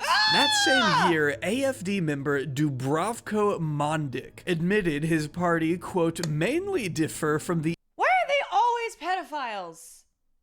And why do they always want to eat people too? NPD by our bourgeois support... It's always the people you most suspect. Not so much by content. The NPD, if you didn't know, was formed as a replacement to the German Reich Party in 1964 by Adolf von Tadden, a former member of Hitler's army and supporter of Goebbels' associate Werner Neumann during the 1953 East German election. Tadden led the NPD from 1967 to 1971, laying the groundwork for what became the most infamous neo-fascist party to follow the Nazis. You mean his name also being Adolf? His name also being Adolf. I'm sorry, but there are certain names, okay, where people be like, not all Adolfs, not all Adolfs. That name is dead, all right? You cannot name, like if you're having a child, there are a cajillion other names. I'm sorry, but the name Adolf, it's been retired. Okay, it's too. You cannot.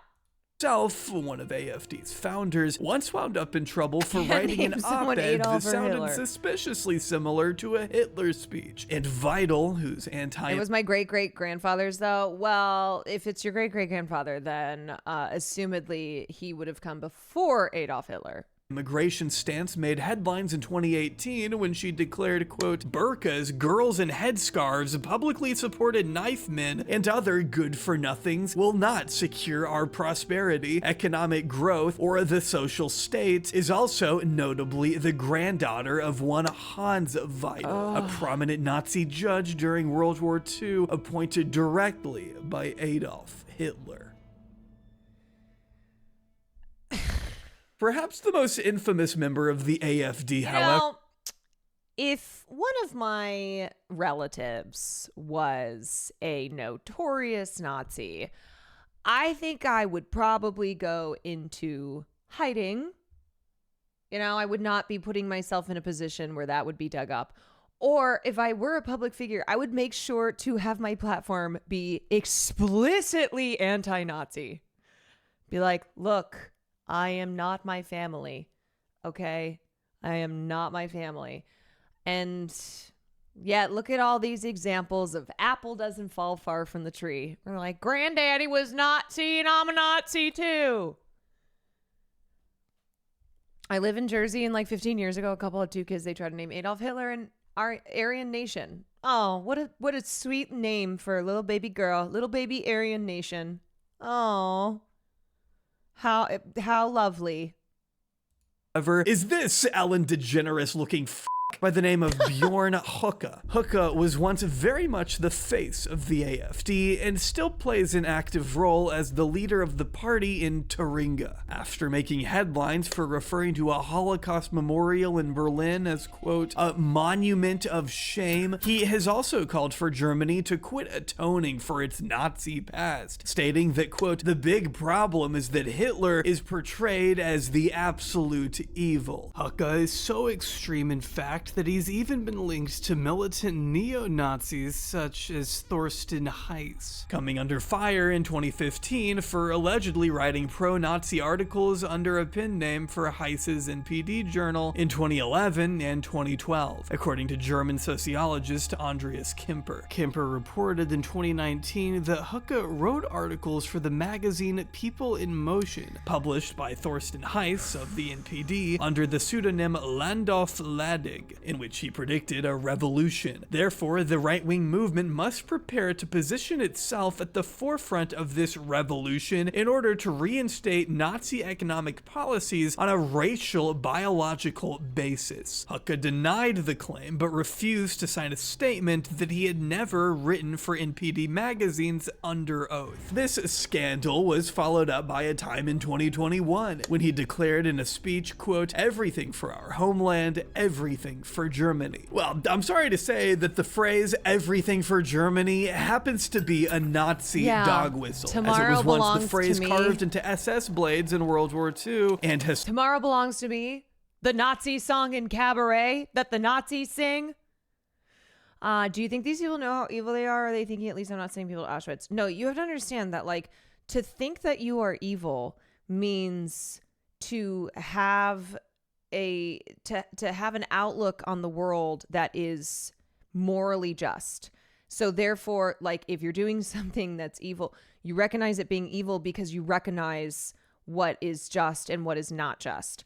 No, they are supremacists. They believe that there is a hierarchy. So they know what they're doing, but they do not think it's evil because they do believe that they are actually right and moral because of their ultimate supremacist beliefs that there is a biological hierarchy, that like they will use science and genetics and all this bullshit. I mean, it's all bullshit to argue things like eugenics, etc. Ultimate might is right. Yes. So no, this is not any type of, oh, what I'm doing is evil, because that then would mean that they are recognizing that it's not just. served as a Nazi rallying cry historically. Now, of course, he claimed to know nothing about this, but the court found him guilty anyway, as he was convicted just last year. Whether he really... I feel like some of them might know deep down, but the majority of them don't. It doesn't register. It's more like I know people don't like this because it's a recognizing, okay, this might not be popular or people are going to push back on this, but they are driven by their ideology. They are driven by their belief system that they are superior. And so therefore it doesn't matter if not everybody likes it because might is right. Really didn't know what he was saying in 2021 or not is irrelevant anyway in my eyes, since he still went on to use the phrase again in 2023, well after he had already gotten punished for it the first time. Except this time, he smugly paused after saying everything for, allowing the audience to fill in the rest. Alles für unsere Heimat, alles für Sachsen-Anhalt, alles für...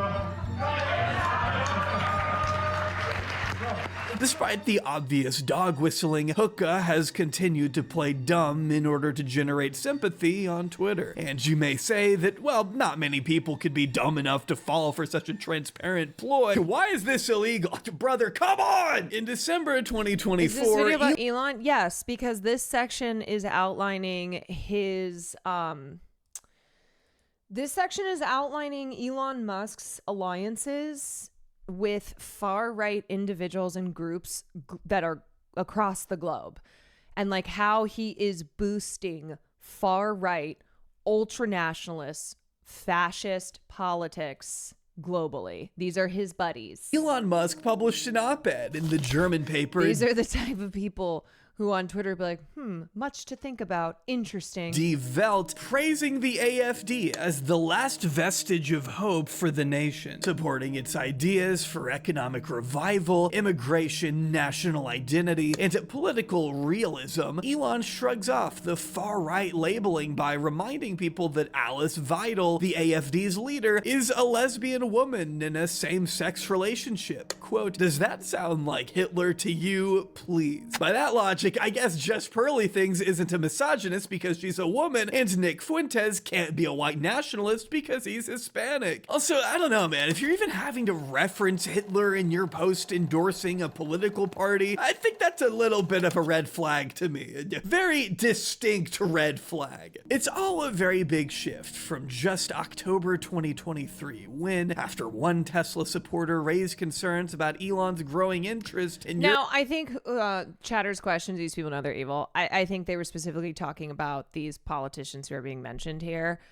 Now, there's a difference between a grifter and then someone who is doing these things being driven by their ideology. Grifters do not... Grifters, by the nature of being grifters, are not doing what they're doing because they are driven by a certain ideology that then prompts them to act and behave this way. They are driven by something different than that. And yes, there is an overlap of seeking power, of seeking influence, but grifters aren't speaking from any kind of conviction. Like, they are going to wherever the winds seem to be popular and the potential to the potential to have the maximum amount of benefit, personal benefit. European politics. Elon insisted he didn't know AfD from a hole in the ground. But ideologues will gladly align with grifters because they are working in tandem. They may have different goals and their intentions may be different. Their purposes, may differ, but they align. confirming directly to this They join person up. that he did not support the party. Phew, that was close, right? Well, fast forward less than a year to June 2024, and he's tweeting about them again, this time asking why there's such negative sentiment around AFD. Quote, they keep saying far right, but the policies of the AFD that I've read about don't sound extremist. Maybe I'm We missing investigated something. ourselves, Mind you, and the we found we did overwhelming nothing wrong. majority of those quotes I just read, saying it's okay to shoot migrant women and children, and that we need another Holocaust, were all said years and months before Elon typed these words. It took me 5 seconds to find them too. How you could do so much research on the AFD's policies and miss the multiple instances of AFD members clearly stoking violence and terrorism is beyond me. And yes, I get Vital might not be as outwardly bloodthirsty as some of her constituents, but there's a reason she's the face of the party. Being a Nazi is very much still illegal in Germany, which is why Hucko was fined for even repeating one of their mottos. But that also means neo-fascists must conceal their true intent behind dog whistles and hyper-nationalist sentiment. Some of them say the quiet part out loud, sure, but Vital is a more competent politician than that. She is banking on helpful idiots to give her party legitimacy. She wants the benefit of the doubt. And while I wouldn't exactly call Elon a helpful idiot, he has done more than enough to normalize the AFD to an audience of people who may not be as in tune with German politics otherwise, as he went on to really amp up his support throughout the latter half of 2024 and into 2025, tweeting things like, only AFD can save Germany, the morning before a deadly Islamophobic terror attack at a Christmas market in Magdeburg that killed 5 and injured 200 people. Lo and behold, the terrorist that carried out the attack had praised Elon's buddy Geert online, held strong anti-immigration sentiment, and was associated with the AFD, according to police. His bio on Twitter read, quote, Germany wants to Islamize Europe. Elon, of course, said nothing of this attack, but kept singing the AFD's praises regardless. It even got to a point where I saw this post as a promoted tweet on my own timeline. Elon Musk is paying to promote his own endorsement of a German extremist party on the platform he owns. Elon Musk is not seeing the gates of heaven. All of this culminated in late January 2020. Yeah, Oskar Schindler was the rare, he came to German occupied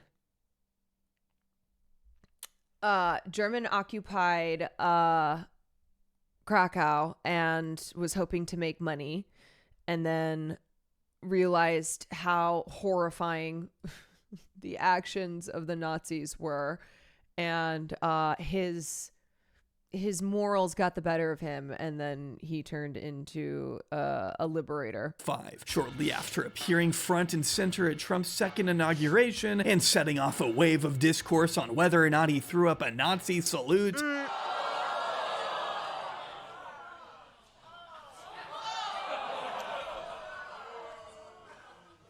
Elon Musk joined an AFD. I love then how Musk stands afterwards tried to liken that, where did you see that aggressiveness? Did you see how aggressive he was with that?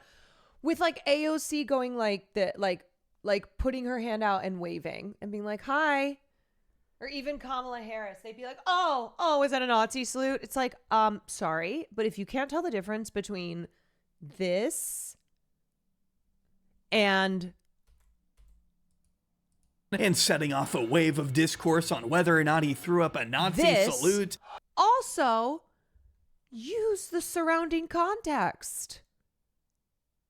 Are people like AOC writing on Twitter that the AFD is based, throwing their support to far right fascist individuals and groups?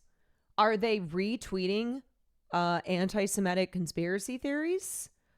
Are they reposting tweets from Nazi accounts? Like, we know these are Nazi accounts on Twitter. And he did it twice.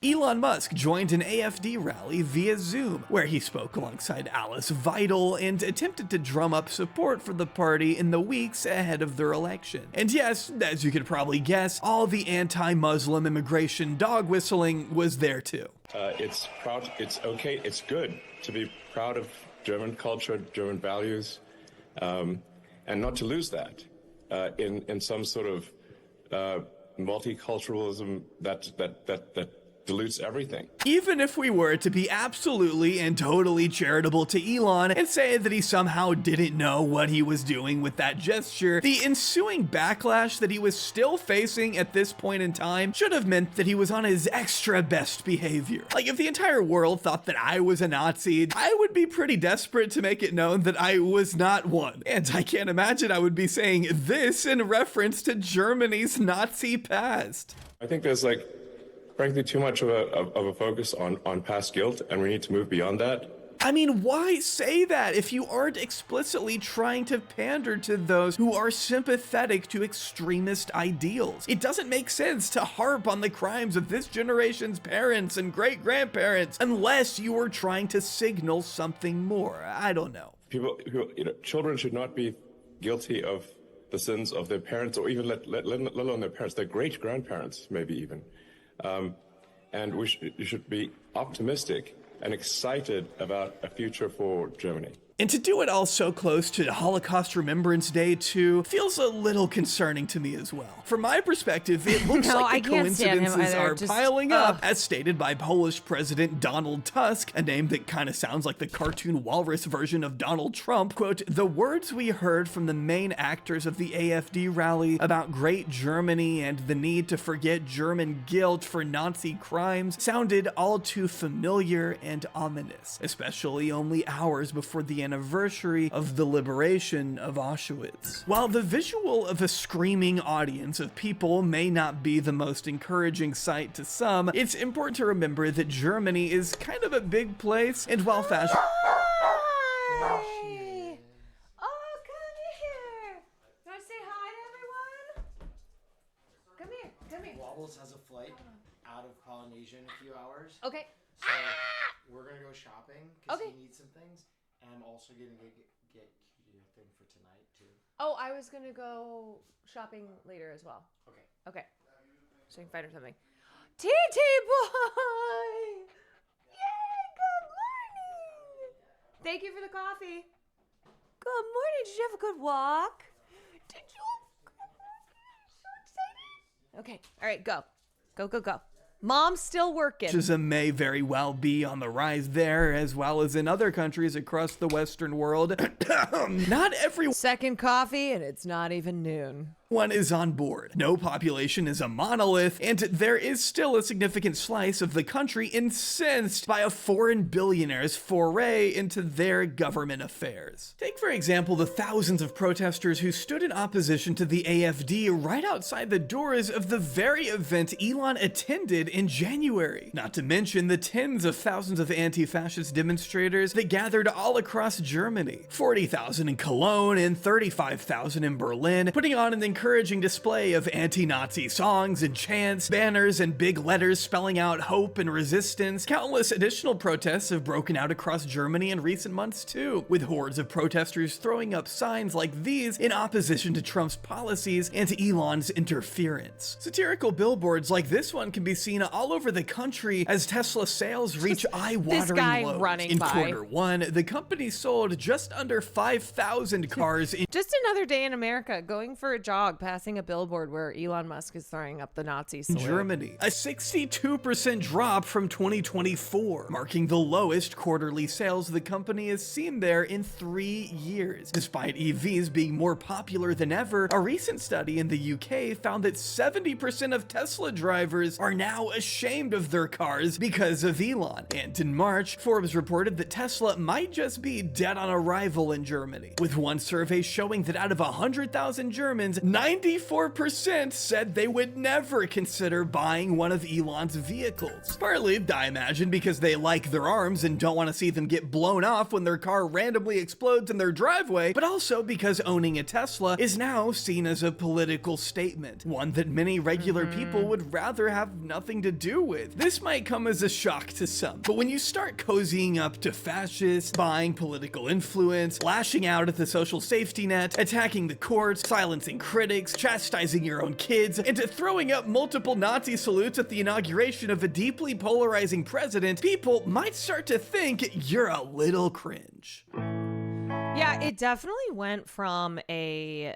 status symbol, not that Teslas on average were as expensive as like more luxury like vehicles, but definitely had status, had status symbol to it. And that shift is absolutely real, like away from being a status symbol to being something where it's like, oh my God, please don't key my car. I've seen so many bumper stickers that are like, I bought this before Elon went totally crazy. And then also there's like so many more electric vehicles now, like a lot of car companies have an electric vehicle option. It might feel like Yeah, every now morning Libs you and wake MAGA are up, gonna grab your both key phone, my and Tesla. suddenly you're greeted with 8 new shocking horrors at the top of the headlines. At least that's been my experience for the past few years. Wait, he's only been president 4 months? We've clearly got a long way to go before things ever have a chance of leveling out. This video has already taken... Like, I have definitely said that before when I've driven Will's Tesla and I'm with people. I'm like, I'm just so you know, just so you know that this was not a recent purchase. It's also not my car. 2 months to make, and so much has already happened that I don't even know what to say anymore. Donald Trump has deported immigrants with protected status to a concentration camp in El Salvador. Elon Musk has had 2 rocket ships explode over the ocean, sprinkling debris and causing mass delays at a multitude of Florida airports. Masterful gambit once again, sir. Trump has announced tariffs, rescinded them, brought them back, rescinded them again, triggering catastrophic market instability and the possibility of empty shelves, all while the Redditor-in-Chief calls the trade counselor slurs on the app he owns. Trump has brazenly violated the First Amendment by apprehending several pro-Palestinian student demonstrators without an arrest warrant, while admitting they... Yeah, don't you guys feel so free? We can say the R word again. Freedom, brother. The R word is back. They can't take it away from us. I've never felt so free in my life. Yeah, take a Cybertruck, vandalize one side because you're a Nazi, and then the other side because you're woke. They did nothing wrong. Elon Musk played Fortnite with Connor Eats Pants. The news doesn't end, and it's not about to calm down anytime soon.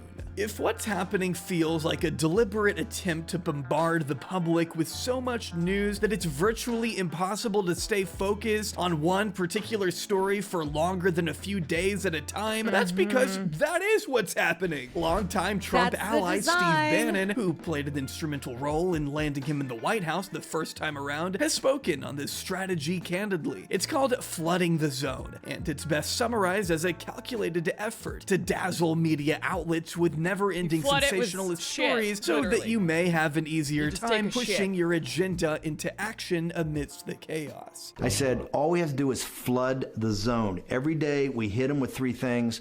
They'll bite on one and we'll get all of our stuff done. Bang, bang, bang. These guys will never be able to recover. As much as I hate this man, I think he's right about this. Legacy news media is stupid sometimes. Do we even know who is this 4chan? When engaging with them, we should bear in mind how they're often beholden to corporate. Who is this 4chan? What is this? Who is this 4chan I keep hearing about? Interests, and that they don't always report honestly or ask the right questions because of it. There's a reason they aren't trusted by the general public, not to mention that the 24-hour news cycle lends itself to people feeling overwhelmed and fatigued whenever a massive event takes place. Something monumental will happen, the media temporarily gets up in arms about it, only to completely move on from it in a matter of days, replacing it with the next over-the-top, unbelievable story everyone's talking about until the cycle repeats. Trump and and his allies have used this nonstop information assault to their advantage since he first slid down that golden escalator in 2015. And besides Trump himself, the next best utilizer of this strategy in recent years has been Elon Musk. I am become... Elon Musk used to be pretty successful at making it seem like The he was the space only herpy. billionaire Thank you for actually the in tier tune one. with the public consciousness. Once beloved by all angles of the political spectrum, Elon was once very good at penetrating the liberal establishment and propping himself up as a man with his finger I on hate the word penetrating in the same sentence as Elon Musk. the pulse of culture, always down for a Simpsons cameo, Hello, I'm Elon Musk.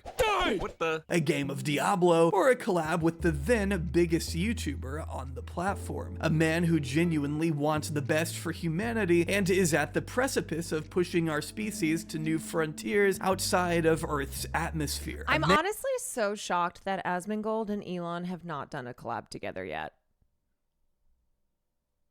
At least that I know And of. you could trust. He's never been that. But something significant has changed over the past couple of years. He got too annoying, and people are finally paying attention. It is what is being called the Not My President's Day protests. They are protesting in Portland, Oregon, in Vancouver, Washington, in Orlando, in Arizona, in Utah, in West Virginia, holding signs that say, "No kings, where law ends, tyranny begins." In Houston, chanting, "No one voted for Elon Musk." Elon may tell himself that these people are all funded by the likes of George Soros to help him feel better, but the reality is we have zero proof of that. We do have proof of a billionaire giving away millions of dollars as an incentive to vote for a specific candidate, and his name is Elon Musk. If you couple his unpopularity on Main Street with the Washington political elites heading up the myriad of agencies targeted by Doge, as well as the lower level federal employees being made to send in a bullshit email every week proving what they've done to justify their job. I mean, I know Asmon said he's going to start streaming on X, and I know that they've gotten like beefs before, but I'm still surprised that he hasn't had it like on his stream yet. But then you get a recipe for seething hatred of the billionaire on all levels of American society. What's ironic to me is that if Elon had just had the restraint to shut the fuck up for a second and keep himself in the background, far away from any sort of spotlight, his reputation would be probably fine. And that people wouldn't can't feel help so themselves, compelled to though. smear dog poop and carve swastikas into their ugly ass cars. He could have kept all the power he always had, probably could have gained more in fact, had he just done what all other billionaires do and pull the strings of the politicians without inserting himself into everybody's lives. Don't get me wrong, I don't want God any complex billionaire is too having any strong. influence over our political system, but I do want this guy out of the news forever. I saw a sign recently at one of the protests that read, "I wish I was Elon's kid so I would never see him again." And honestly, that's how I'm starting to feel too. But it speaks to the tragedy that Elon Musk is facing right now. While his immense wealth bought him seemingly endless sway within the federal government, his unrelenting ego and musty vibes might just be his downfall in the end. If he and his companies benefit by his ties to Trump, then they could just as easily fall apart if his relationship with the president ever does. And really, I don't know how much longer he'll have such influence over a guy who's been known to burn bridges with his entire first administration. A guy who will throw just about anyone under the bus at any time if he gets his ass out of trouble. Dudes have literally gone to jail for him, man. I can't emphasize it enough. Donald Trump will 100% drop Elon Musk the second he stops being useful. And if I may just be a little optimistic, we might finally be getting to that point. Elon had plenty of ambitious goals upon first arriving in Washington, but the numbers prove that his empty promises, frivolous firings, and comparatively minuscule cuts to federal spending have failed to live up to the incredibly lofty expectations he set for himself and Spoiler his alert. agency. Instead, as recently put by Michael Scherher and Ashley Parker in The Atlantic, quote, "As Musk winds down his official time in Washington, he has found himself isolated within the upper reaches of the Trump administration, having failed to build necessary alliances and irritating many of the department and agency heads he was ostensibly there to help. His team failed to find anything close to the 13-figure savings he promised. Court challenges clipped other projects. Cabinet secretaries blocked Doge cuts they said reduced critical services. All the while, Musk's net worth fell, his companies tanked in value, and he became an object of frequent gossip and ridicule. Now, this could all still change. I obviously can't see into the future, and with the way things have been going, it really does start to feel like anything can happen at any time. But if the past few months are... Also, it usually seems to be that Trump will have fallouts with people who he believes need him more than he needs them, and so they will ultimately come crawling back on their knees. Like, that's the types of beefs and fallouts that Trump has. It is it is because he views himself as holding the power in the situation.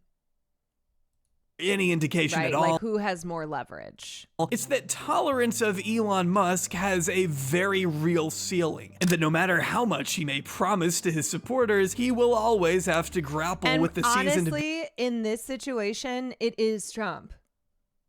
It is Trump. Trump has more leverage. Bureaucrats who correctly write him off as the laughable fraud he's always been. And as far as the general public is concerned, Elon hasn't actually added much of anything to their lives. Still, don't be surprised when you see establishment hacks running defense for the billionaire anyway, demanding you be more grateful for all that Elon has done for you. I think the American people ought to be saying to Elon, thank you, thank you, thank you. I think that regardless of Elon's proximity to the presidency, it's important to bear in mind that we, the people, are not as utterly powerless as a guy like Elon may want us to think we are. Thank if you, it weren't for the sir. resounding upset in Wisconsin, Elon might have only continued to rise in prominence in Washington. But because of the pushback he's received around the world, Republicans who want a chance at winning their primaries in 2026 are having to distance themselves from a man who, just a few months ago, they swore would be the new face of government efficiency. We have more control over our leaders than they'd like us to think we do. Despite our political disagreements, we have more in common with each other than we will ever have with the man who makes millions of dollars a day off the backs of the taxpayer. I think people often forget just... Remember, all these billionaires, all these richos, they have class solidarity. Even when they fight and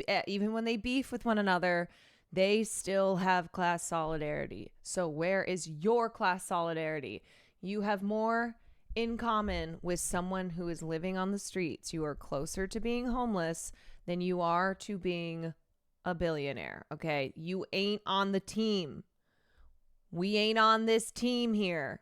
How much money Elon Musk has. I mean, it's $360 billion at the time of me writing this. That's almost the entire GDP of South Africa itself. One man possesses all that power, and he's used it to buy his way into even more power. Power that he intends to leverage to further enrich himself, his corporations, and his billionaire buddies, who also possess GDP-like net worths. And in order to jam through the agenda he wants, he needs to flood the zone with non-stop controversial news stories. He needs us to stop paying attention. He needs us to fight one another. He needs guys like Joe Rogan to polish up his image, make people forget his immense global power for a little bit, and think, you know what, maybe this guy isn't so bad. But just like Zuckerberg, Bezos, and Gates, Elon Musk doesn't give a about you or me or anything that isn't actively making him richer, more powerful, and more liked as an individual. He wants authority and he wants approval. He is an overpaid crybaby with a huge chip on his shoulder, working around the clock to prove that meritocracy is a myth. With the money he's obtained from his highly lucrative investments, Elon Musk believes he can reshape the Western world as he sees fit, installing far-right maniacs in every corner of the globe. I believe if he had his way, he'd probably do what he did at Tesla and make himself CEO of Earth. But if the recent demonstrations outside of storefronts and inside local town halls tell us anything, it's that the public is not so easily demurred by such shameless appeals to corporate interests. A recent Tesla takedown campaign is gaining prominence all over the country as we speak, as reported in Rolling Stone. The same article outlined... That's why Bernie and AOC's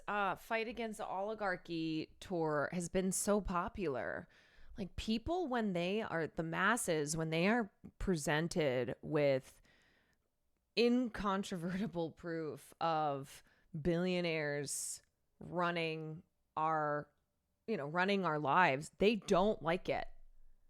If you were to ask the average person, hey, do you think that one person should have this much power and influence? They would say no. If you're like, are you down with someone because of their billionaire status being in charge of your life? Not to mention making it worse. They would be like, And how no. Elon is quite literally radicalizing the same people he's firing. One formerly fired and rehired wildlife biologist at the EPA told the magazine that, quote, I would thank Elon for radicalizing me because I had actually never attended a protest until a week after I got fired. I spent a long time sitting on the sidelines thinking there's so much bad stuff happening. He gave me the push that I needed to use my voice to speak up and speak out. People have brains. They see what's going on and they don't like it. If we've learned anything from the race in Wisconsin, it's that we have the power to make our voices heard and have it matter. It's going to take work and requires action on every level, whether it's supporting candidates who promise to stand by the people in times of crisis and holding those candidates accountable when they're elected to serve, or being active in your local communities, protecting those who will be most affected by what's going on. The future we want is in our grasp, but we must first be willing to come together and oppose oligarchy on all fronts. It's true that Elon Musk gets a lot of hate, but honestly, I think we can do better.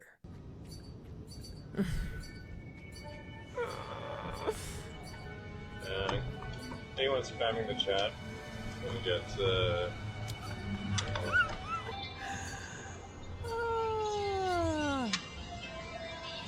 Oh, hold on a second. Wait a minute. God, you guys are so fast. But this is my favorite kind of comment. Brah, I felt bad for Will with this girl. Brah, pretending to know politics, thinking she making a change. I'm out of here. I hope Will break you up. Set him free. This is my favorite kind of comment that I get. Whether it's I forced Will out of OTK, that anytime Will says anything that speaks to his leftist politics, it's because I forced him to. Well, me and Hassan.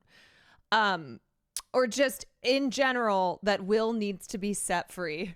That I am holding him. Just so you know, when Will just there was like, hey, Wobbles and I are going to go out and go shopping and like do some stuff. No, he's not.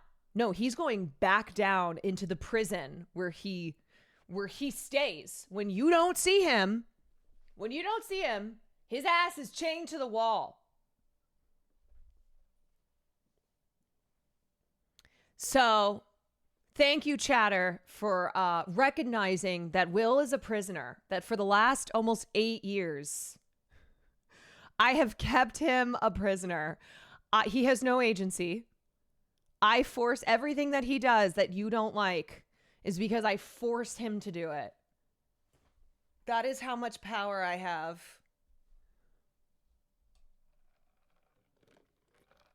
You know, it's funny. His best friend being Hassan and his girlfriend being me. These are not his choices. Hassan and I have been working in tandem for almost a decade to keep Will a prisoner. If he were to be set free, he would be out there reply guying Elon Musk, you know, being as MAGA as his little heart wants to be. But for the past decade, he has been unable to.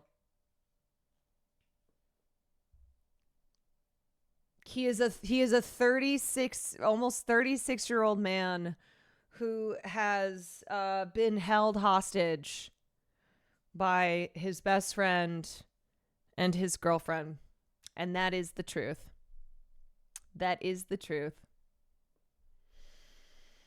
Are you stopping him from showing whole? I stop him from doing everything. It's always the women's fault. You know this, Caroline. No, I do. Because it's true. Because it's true. Where's the free will campaign? For real. Free will. Free will. That Will does not make any decision on his own. That Will, he is a kept man. Free Will, free Will. There's a documentary on this. You're right. And it's called Free Willy. Free Willy. Free William Nefferson. It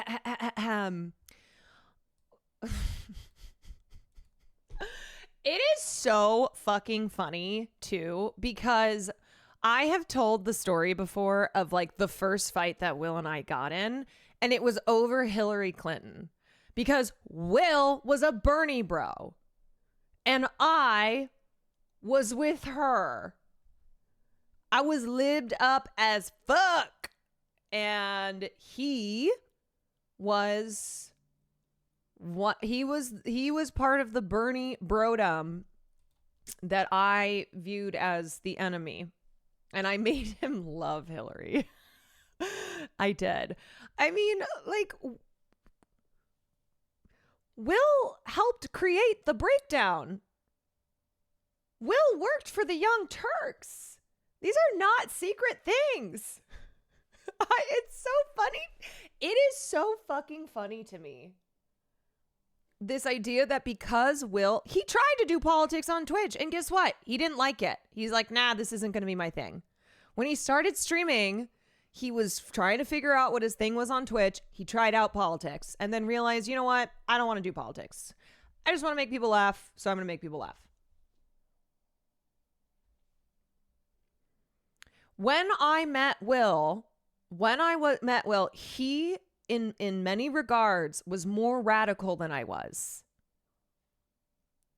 It's just because he does not do political commentary in his content that people think he is being held hostage. Like Fear and Malding was their OG podcast. Yeah. Mm-hmm.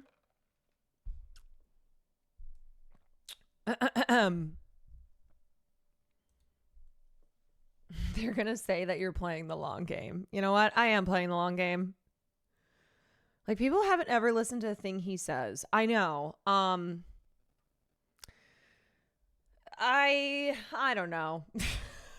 I don't know what to tell people. You know what it is? It's just a classic case of guy who's very likable. Okay, he's also, you know what it is that on the surface, these chuds who come in here and they're like, Free Will Neff, they think he's one of them because he's a white dude. He went to school in the South. His family's conservative. He, like, on initial appearances would appear to be one of them. That he's part of the team. He was in a frat. He was a frat bro. He likes to work out. You know, he's buff. But it's also like, if you were to watch his streams, if you were to see him past that, just not even me included, you would know he's not one of you. You ain't on the same team. Right. Just like how comfortable Will Neff is in his own skin. How comfortable he is with his own sexuality. This is the funniest series of comments that I saw. The real ones know yours, Beard. This is the funniest series of comments I saw to sum this all up. So there were comments after Will left OTK talking about how it's because of me. And then there were people who were like, oh, yeah, isn't she the one who called her brother's children little Aryan soldiers because they voted for Trump? Which, first of all, news to me that my brother, who lives at home, has children who I called little Aryan soldiers because they all voted for Trump. The things that I learn every day about my family. But then underneath that, someone went, wait, I thought Will Neff was gay. You're telling me he has a girlfriend who called her brother's children little Aryan soldiers because they voted for Trump?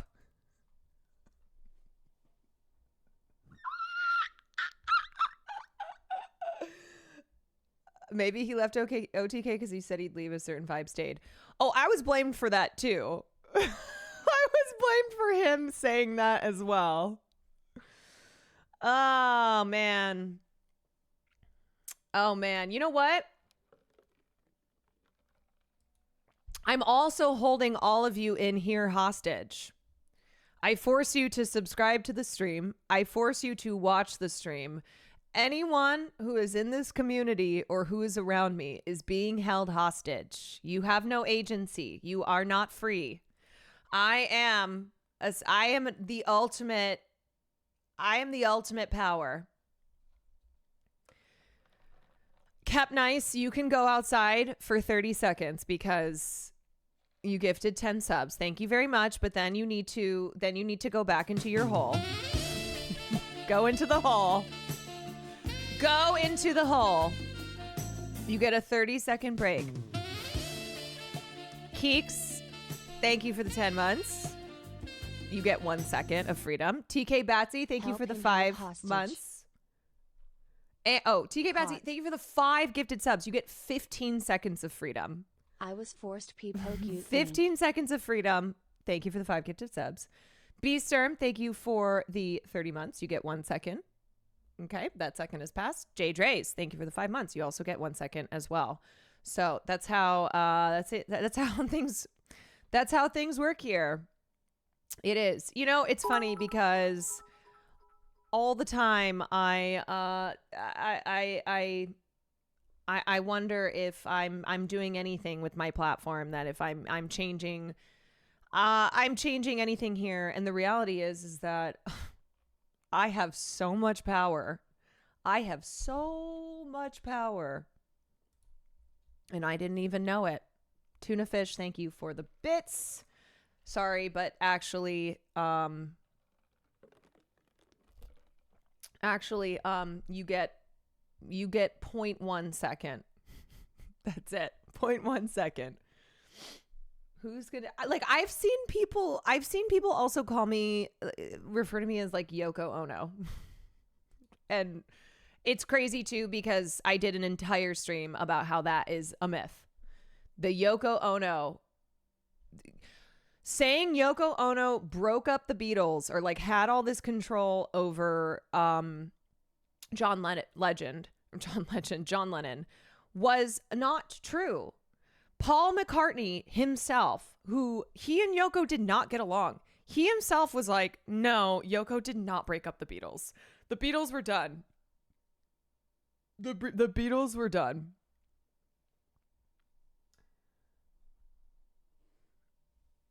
Kungi, thank you for the gifted sub. You get 1 second of freedom. Anyway, that's how things go. That's how it goes.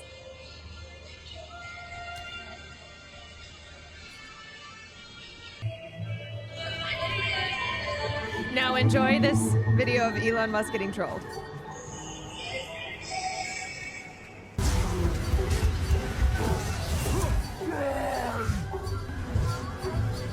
Okay, last thing I will say, and then I will cover the Halle Bailey situation, is that men want to believe that men who are not aligning with them because women are holding them hostage. Like, truly.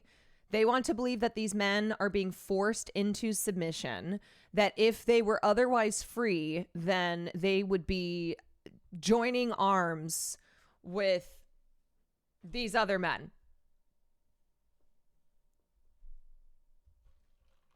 And you know what? So true, bro. So true, bro. So true, bro. It's the women's fault, not that my views are reprehensible. In the same way of like, oh, I can't meet any women. I can't get laid, blah, blah, blah. It's because of the women. It has nothing to do with me. It's because of the women.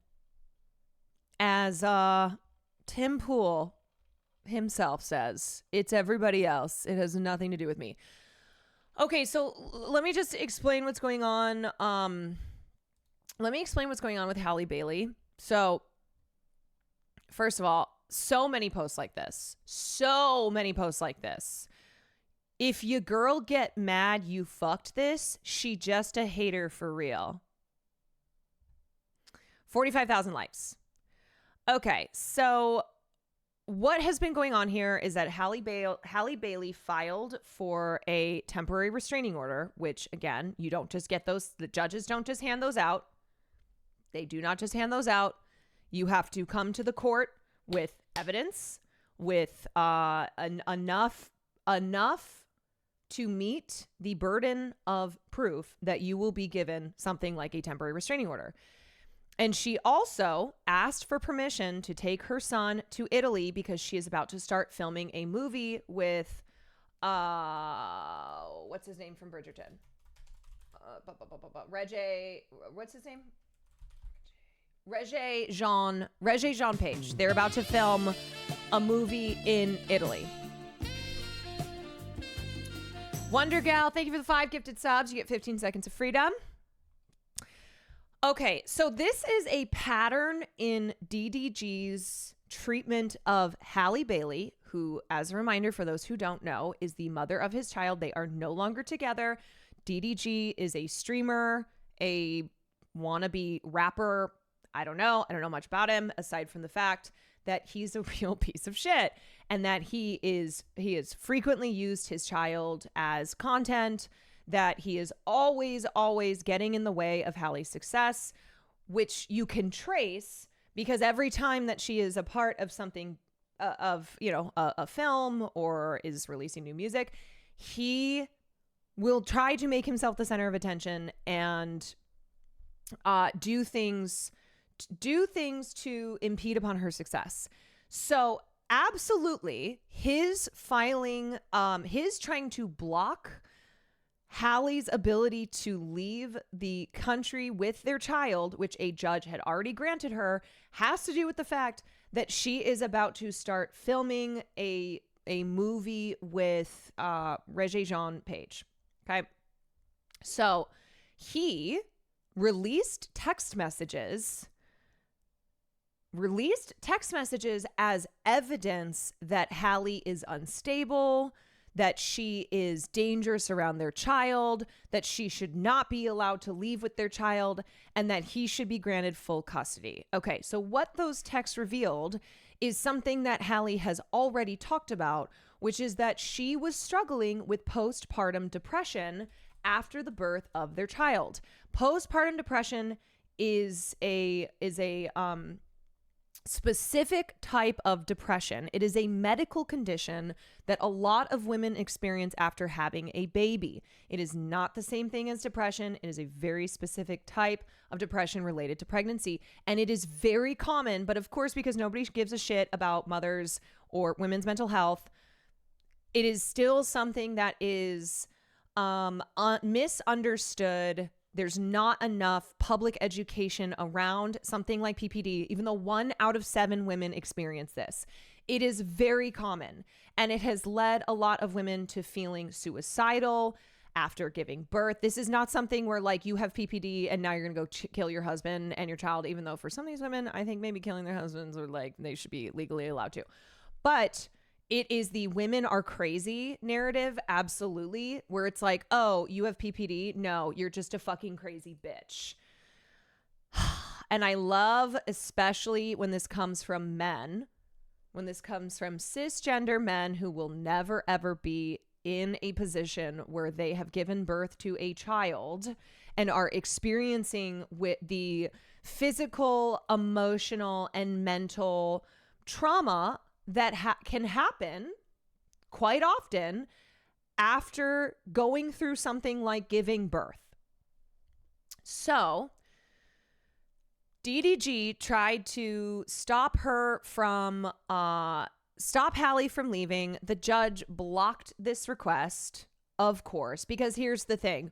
Winning on Twitter, having Twitter on your side is not a one-to-one translation when it comes to a court of law. So DDG, who has been very, he has been nonstop in trying to make sure that public opinion on a platform like Twitter is siding with him, DDG went to this judge, and the judge pretty much laughed in his face and was like, get the fuck out of here. Hallie has talked about her struggle with severe postpartum depression. She talked about how she was, quote, trying not to drown. That never did she put her child's life at risk, but she was struggling mentally. And on top of that, we know that DDG has cheated on her, has disrespected her at many points, that this has had, that this had a serious effect on her, that the PPD compounded with his not being a good father and not being a good partner. We know all of this. So these text messages that are proof, let me show you some of these. Okay, like here's Academics. Fuck you, Academics. Here's Academics' tweet. 72,000 likes, and I have seen so many posts like this. But again, Twitter not translating to real life. Messages between DDG and Halle Bailey have been revealed showing that Halle was threatening suicide and acting crazy as a way to control DDG. Pray for DDG. Prayers for DDG, this fucking manipulative abuser. Here are texts. This is proof you leave me hanging as a mother. Oh, you mean the things that she has said? You mean the things that she said to the judge? You mean like reasons as to why DDG, she, has been a horrible, horrible father and partner? How is this making him look good? This is proof. You leave me hanging as a mother. You won't step up when I need you to. I'm begging you. I just found out you slept with Lala in Mexico. I'm going to kill myself tonight. My son will not be around for it. I hate you forever. You can have him and let her be his mom. And he says, I can't believe you're acting like this, because this is a Darvo technique to be abusive towards someone, to be manipulative towards someone, and then turn around and be like, you're crazy. You're crazy. I can't believe you're acting like this. What's wrong with you? Ooh. Oh. Hallie, I want to die. I never want to be here again. I hate this all. I hate this life. Daryl, please stop taking it to this extreme. Oh my God. Oh my God. I hate you. You are the most horrible person I've ever met. I wish I didn't have to fight with you, but you continue to let me down every time. And then talk or something about exchanging my son in a money deal for views and openly flirt and help every other woman in the world but me. You hate me and want me to die. I want to die because of you. I will die because of you. How in the hell can DDG stands be so brain broken that they think this makes him look like the victim in the situation? It's astounding. It's astounding. I don't understand how, given the information that we know already, okay, and then with these text messages, these bombshell text messages that DDG released to try and prove that he's the victim in this situation, that Hallie's crazy, blah, blah, blah, blah. How on earth does this make him look anything but the manipulative, abusive piece of shit that the judge declared him to be, which is why Hallie got a temporary restraining order and was given permission to leave the country with her son. Insane.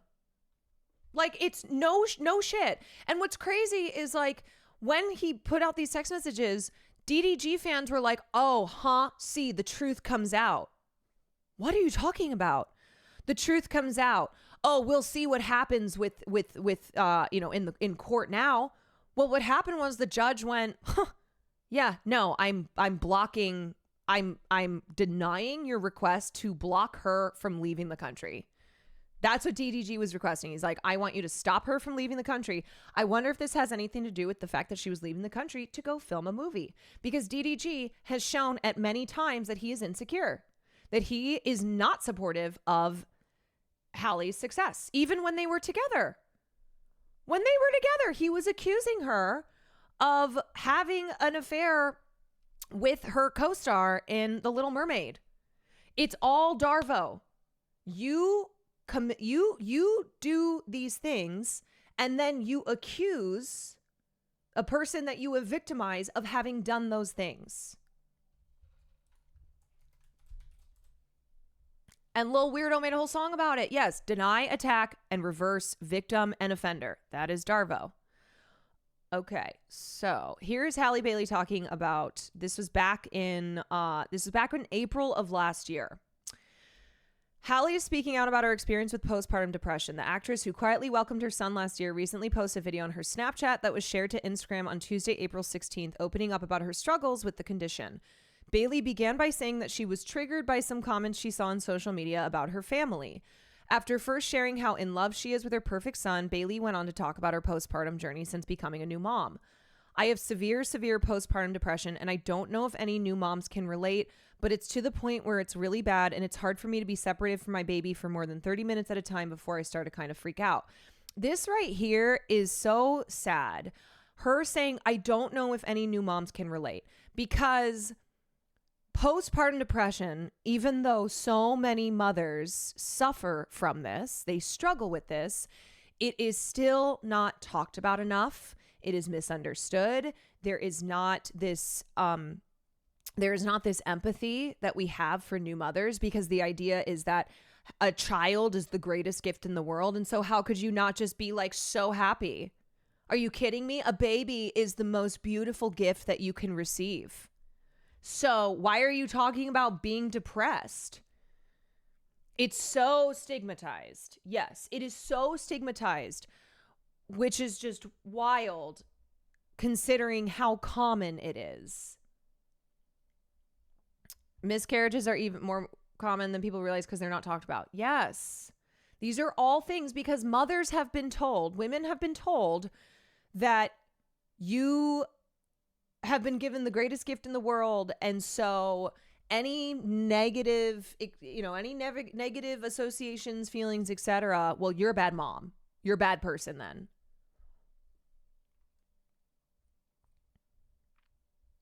Bailey went on to say that she knows her boyfriend DDG is the most amazing daddy in the world and has been supporting her since her struggles began.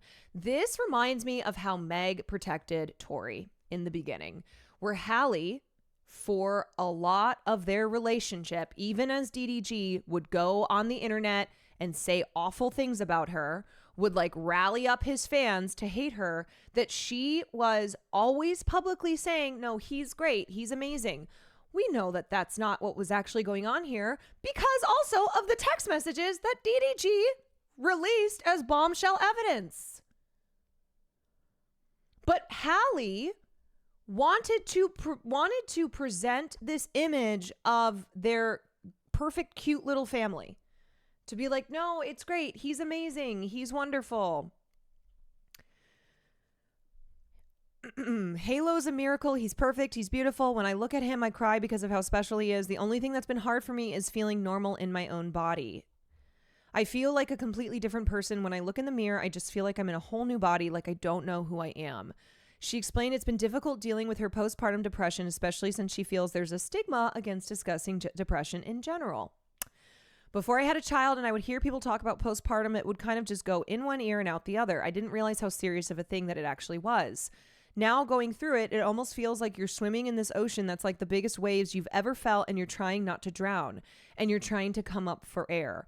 It's like those stories, okay? Those stories that you'll see, of course, like splashed across the pages of the New York Post about a mom a newborn mother, I keep saying newborn mother, a mother of a newborn who was experiencing psychosis and did the worst thing you can do, kill your child, okay? Very tragic situation. I'm not saying that it's not an awful thing, but that there is such a lack of understanding around how a lot of new mothers experience postpartum depression, which can, in very extreme circumstances, lead to experiencing psychosis, which can result in the child being harmed.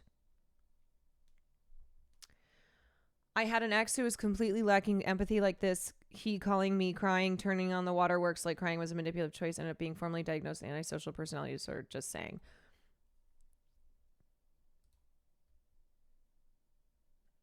Okay, let me just keep going. I saw the opposite. He said she needs to get help, not hate. No. Not at all. He is pushing the narrative that she's crazy. He is trying to say she's crazy. Give me my child. Don't let her go to Italy with my child. She's a crazy bitch. And then all of his fans are running with it and being like, sorry, but PPD doesn't give you an excuse to be a fucking bitch. Sorry, but Hallie, like they're weaponizing it, even though it's disgusting just to weaponize it in the first place, but they're weaponizing it in a way to say that she is dangerous to the child.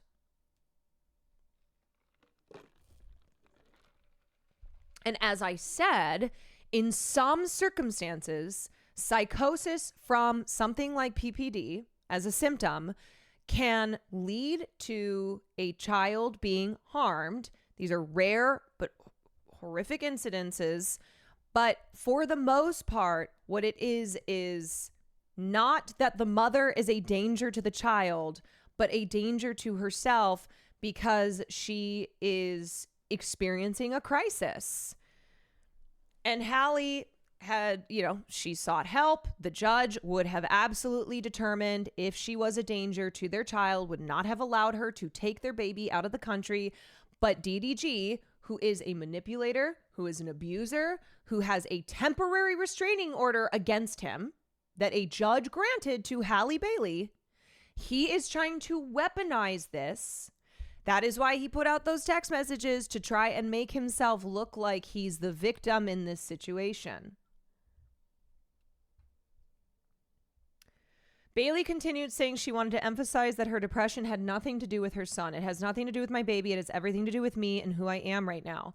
I guess today I was just triggered, especially since social media is just not a good thing to be on when you have postpartum, but I was really triggered today, especially by seeing some of the things that have been said about me and my family and the ones that I love and the one that I love and the ones that I love. She concluded by sharing a reminder that just because she's in the public eye doesn't mean that she's impenetrable to words that people write on the internet. Even though you may look up to certain people and you think that they are celebrities and they appear to have it all together, you never know what someone else is going through, especially someone who just had a baby, literally. Okay, here is... As we get ready for tomorrow... This is a CBS segment where Alanis Morissette opened up about her postpartum depression. A special live audience show, Stop the Stigma, in an effort to stop the stigma around PPD. We're focusing on the mental health of mothers. Grammy Award-winning singer Alanis Morissette is sharing her nearly decade-long experience with postpartum depression. In an essay on her website, the 45-year-old revealed she's dealing with the condition for a third time. She said she's having sleep deprivation, fogginess, physical pain, isolation, and anxiety. According to the American Psychological Association, up to 1 in 7 women experience postpartum depression, which can appear days or even months after delivering a baby. Maria Villarreal spoke to Morissette. Maria, good morning. Why did she want to share her experience? Well, good morning, Tony. Alanis Morissette believes many women don't get enough emotional support after childbirth. She told me that postpartum depression can feel like you're covered in tar and then underwater. The singer hopes that by sharing her experience, she can help other moms. Sometimes postpartum depression is also referred to as peripartum depression because it can start during pregnancy and continue after childbirth. So it's not necessarily just something that happens after the child is born. It can also start during pregnancy because your hormones, your body undergoes trauma. Okay? Like your body is undergoing trauma to it. There are so many physiological changes that are occurring. Hormones, if you have never experienced a massive swing in, due to your hormones changing drastically, then you don't understand the effect that it can have on you. Now, I want to reiterate again that in rare cases, postpartum psychosis, which is classified as an extreme mood disorder, may also develop after childbirth. Okay. Those are rare cases. But what's not rare is just generally postpartum depression, which includes symptoms of anxiety, mood swings, crying, difficulty sleeping, just physical and mental anguish. So it is normal. It happens all the time, but there is not enough research into it. There is not enough public education, and there is certainly not enough sympathy for new mothers who have to go through this. Her songs are filled with raw emotion. Oh my fucking God, I'm going to lose my mind. Okay, so if Hallie is suffering from some sort of mental illness, oh my God, what exactly is the issue for the father to ask for custody? Are you fucking listening to me? Oh my God. I'm gonna go insane. I'm gonna go fucking crazy, dude. This is giving, but why male models? Are you serious, Derek? I just told you.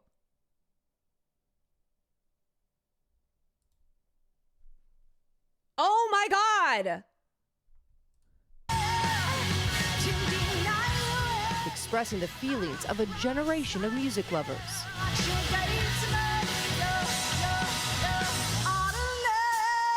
Now Alanis Morissette is using her voice to bring attention. Halle Bailey is not a person who is suffering currently from some mental illness, as DDG would have you believe, that is endangering her child, so therefore he needs full-time custody. No, that is not the case. To an issue she knows well, postpartum depression. This time around, it's less. But you want to know what the fucking problem is? It's because, like, I'm one of the only people who's talking about this. And so online, the dominant narrative is Halle Bailey's a mentally unstable, crazy bitch who's putting their child's life at harm, and that DDG is a victim of her insanity. That is the dominating narrative. So I have to face this uphill battle of people who come in here and they don't fucking listen. They're just basing this off of what, like, the fuck DJ Academics said online. And they're like, well, that's what DJ Academics said. I saw all these posts about how she's a crazy bitch.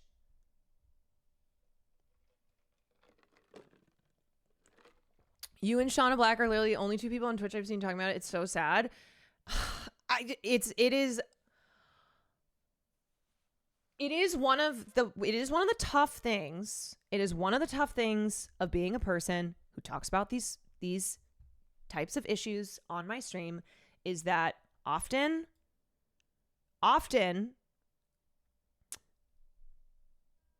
it is very I'm outnumbered. I'm outnumbered. And you have, of course, like, all the drama accounts and drama streamers who will use this as a way to just stir up drama. And, like, also people hate women. I don't know what else to say. Okay, but the other thing too, chatter, I need you to understand. Okay, so hold on a second. No, let me, I'm going to unban that. Okay. If she is no longer suffering from PPD, then that's a different story. It's under the assumption that she's still suffering from the illness. I'm trying to explain to you that there is a stigma. There is a stigma around postpartum depression, that it is being treated as this dangerous mental illness where if a mother has PPD, which 1 out of 7 mothers report it, and that's just who reports it. More mothers have PPD. They struggle with PPD. It is not this mental illness that makes them a danger to their child. That is what I'm trying to say.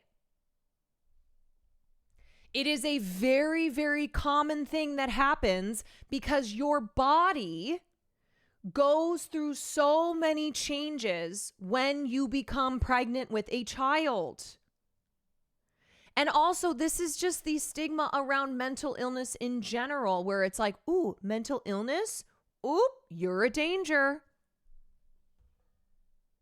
Do you know how many people have some form of mental illness?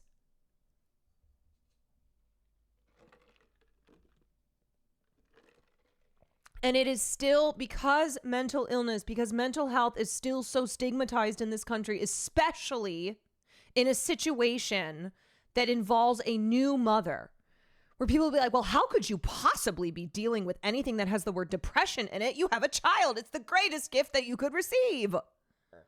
This isn't possible. It's so demonized and it's being weaponized. And this was something that Hallie struggled with after she had her child, and she talked about it she talked about it openly. And not to mention a black mother in America. Yes, a black mother in America. We know how our healthcare system treats black women. That black women are 4 times more likely to die than white women in childbirth. Women are still dying in childbirth in this fucking country, in the richest country in the world.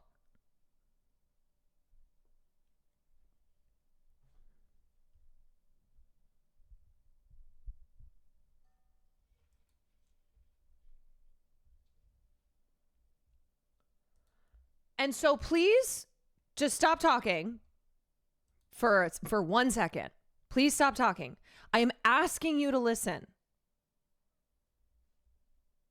Also, the evidence texts show how he literally wasn't helping her and cheated on her. Yes. And then was like, why are you acting extreme? Why are you acting crazy? You're being crazy. You're being crazy. Those are Darvo. Those are techniques of Darvo. So please just listen. I am trying to show you how I'm trying to explain what postpartum depression is. I am showing you currently a segment that was on CBS with Alanis Morissette, who is a famous person and therefore is using her, she's using her fame to try and raise awareness, opening up about this thing that is very common, that is very stigmatized. So please just listen. Depression, it's more anxiety and a little more of the compulsive, obsessive thoughts. When you talk about invasive thoughts, what does that include, though?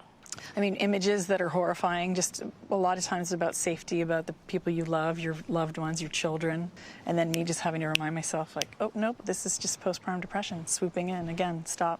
In a candid online essay, the mother of 3 opens up about dealing with postpartum for a 3rd time following the birth of her son, Winter Mercy, in August. She writes postpartum depression, or PPD, is still a sneaky monkey with a machete working its way through my psyche. There's something about chronicling the experience in real time. If the goal is a stigma-free perception of any mental illness or mental health conversation, understanding and giving the details of what it really looks like from the inside is important. Your love is thick. The Grammy Award-winning singer first realized she was dealing with postpartum 16 months after the birth of her first child in 2010. My survival strategy is to just push through. And then I spoke with a professional who knew all about postpartum depression. I asked her, does this go away if I just white knuckle through it? She said, no, it actually gets worse. So as soon as I heard that, I thought, it can't get worse than this. Right, which is why mothers need support. Okay, what this comes down to is we, as in trying to destigmatize something like PPD, the goal is to provide the resources and support that new mothers need and deserve. So then I went on medication right away. Morissette also approaches her. And what those text messages show is that DDG, who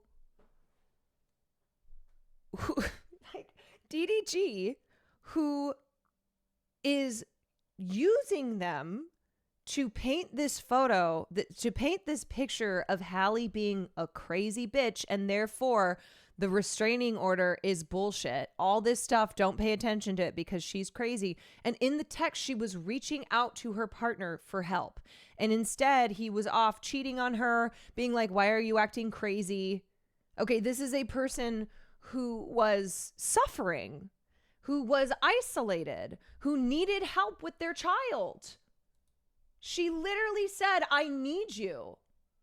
And now he's trying to weaponize this to make her seem like a bad mother, and that let's be clear. Let's be clear. This isn't about him actually wanting to raise his child, okay? This is about control. That's what it's about. It's always been about control. It's always been about making her look bad so that he can look better. Recovery in part by meditating, leaning on loved ones, and turning to a familiar passion, music. When I'm in any state, emotionally sad, angry, freaked out, lonely, isolated, depressed, I can write. Thank God for that. Are there moments where you're like, it's gone, I'm cured? There are moments where I think it's going to be kind of easy, or I do get a little cocky, but I don't think of it in terms of cured because I know that postpartum isn't something that lasts a week. You know, for me, it's at least 2 years, maybe a little longer. Signs of postpartum depression can include anxiety or panic attacks, uncontrolled crying or sadness, fear of being left alone with the baby, or lack of interest in the baby. Like, how sick of a person are you that you look at a mother who's just gone through the massive physical undertaking that is giving birth to a child, and then going, actually, you know what? Oh, you're struggling? Those changes to your body and to your like brain chemistry are causing you to struggle, rather than offer you help, rather than like telling you you're not alone and offering up resources. We're going to say that you're crazy. We're going to be like, you should have your children taken away. You're crazy. Altogether. The American Psychological Association recommends that anyone experiencing symptoms for more than 2 weeks. Hallie's been saying that he hasn't been reaching out to schedule meetings with the baby, just airing all this shit in the public. Right, because he knows, or at least I would hope he knows, that when it comes to a court of law, he's not going to win. He's not going to fucking win. But when it comes to the court of public opinion, and this is what he's been doing, this is what he was doing when they were even together, he can make sure that the sympathies lie with him. And that's why a lot of what you're seeing online are people who are buying the bullshit. They're buying the bullshit. And they're like, he's the victim here. He's the victim. Seek help. If left untreated, the condition can last many weeks or months. Was there ever a moment where that fear made you want to say, I can't do it again? No. Because I'd experienced the other side of postpartum depression and having this relationship, I know that there's a light at the end of the tunnel. I'd be willing to go through it again. I know that sounds a little insane, but you know. I made my husband promise that no matter how bad or manic may seem at times, to never use my mental illness against me. He has kept that promise. Yeah, and then it's like, I don't know, man. We expect women. We act like women are supposed to be super heroic in the way that they raise children, in the way that they raise their husbands, in the way that they do everything without help. Like, there is still even a stigma of women, of mothers getting any type of help.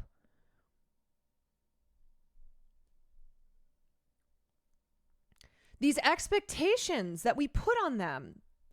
And then we're like, oh, mothers are heroes. Mothers are amazing.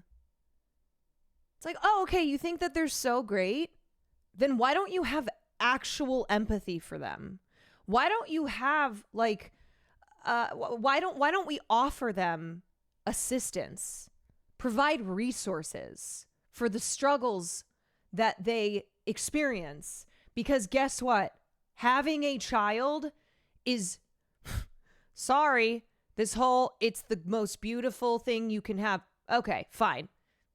Miracle of life, God's gift, whatever. It does not mean still that these mothers are not struggling. I'm willing to present sacrifice for future gain. I've done it a million times. Why do you, okay, Taylor Lorenz talks about this all the time. Do you know that in the early 2000s, when blogging first started to become a thing, that some of the first bloggers, those who popularized online blogging, were mothers. They were women who were at home with their children, who just felt very alone, who felt like they were exhausted by the glossy magazines of the images of mothers being perfect. And they looked at their lives and they went, I'm not a perfect mother. And is there anybody who relates to this? So they went on the internet. The internet was still, in its early days, where people went, oh, let me see what's going on here. Maybe this is a way for me to just be heard and connect with people. And there was this boom of mommy bloggers because they were talking about their struggles and they were finding other moms who related to them. And so they started to grow these huge audiences because so many moms were like, yeah, me too. That's those are my experiences. And I'm tired of pretending like everything's perfect. I'm tired of acting like, it's all great and fine here. I'm exhausted by having to pretend to be a perfect mother and wife. I saw a thread recently blaming women complaining about motherhood too much as to why there's a birth crisis.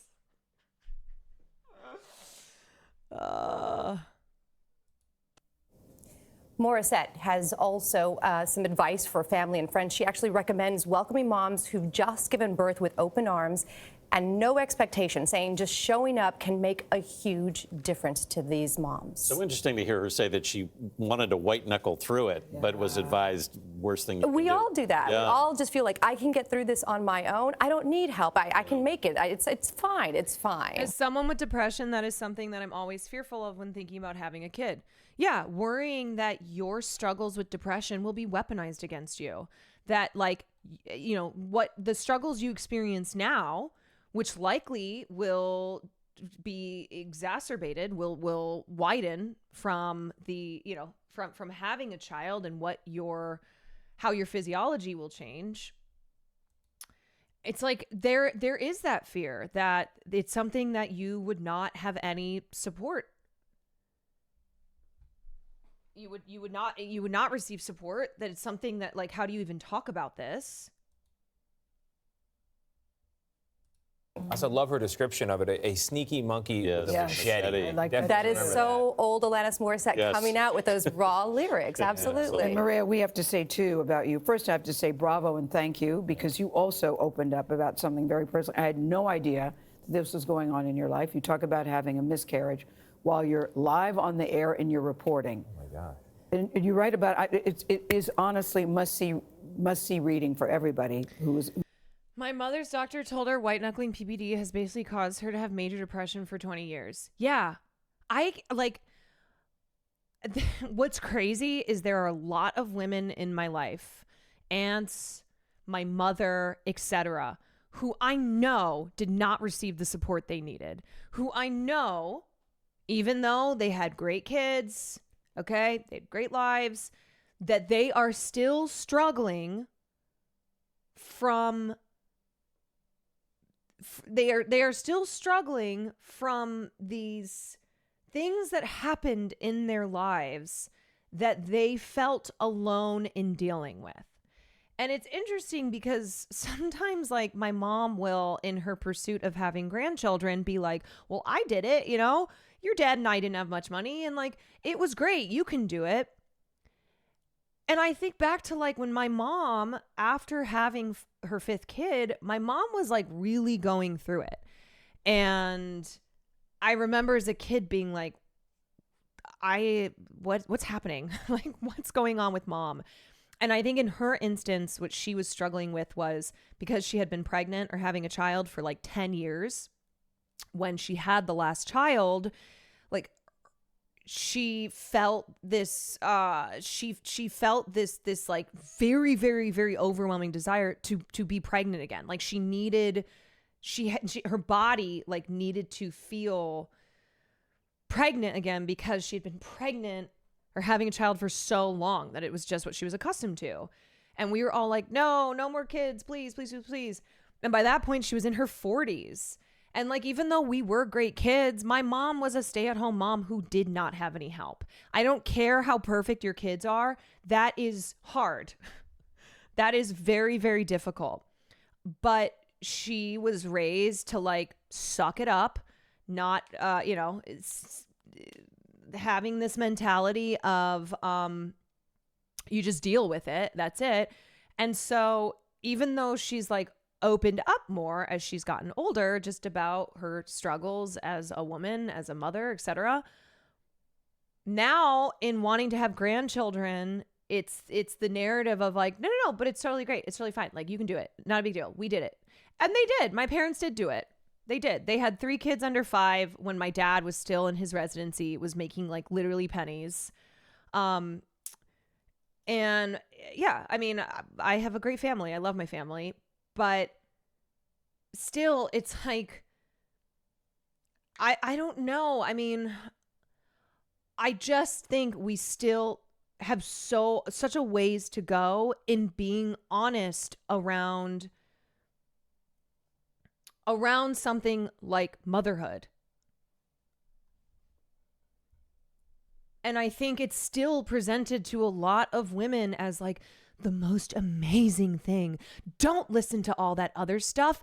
Be a mother. You will be so glad that you did. And maybe you will be. But if you're not prepared for the negatives, because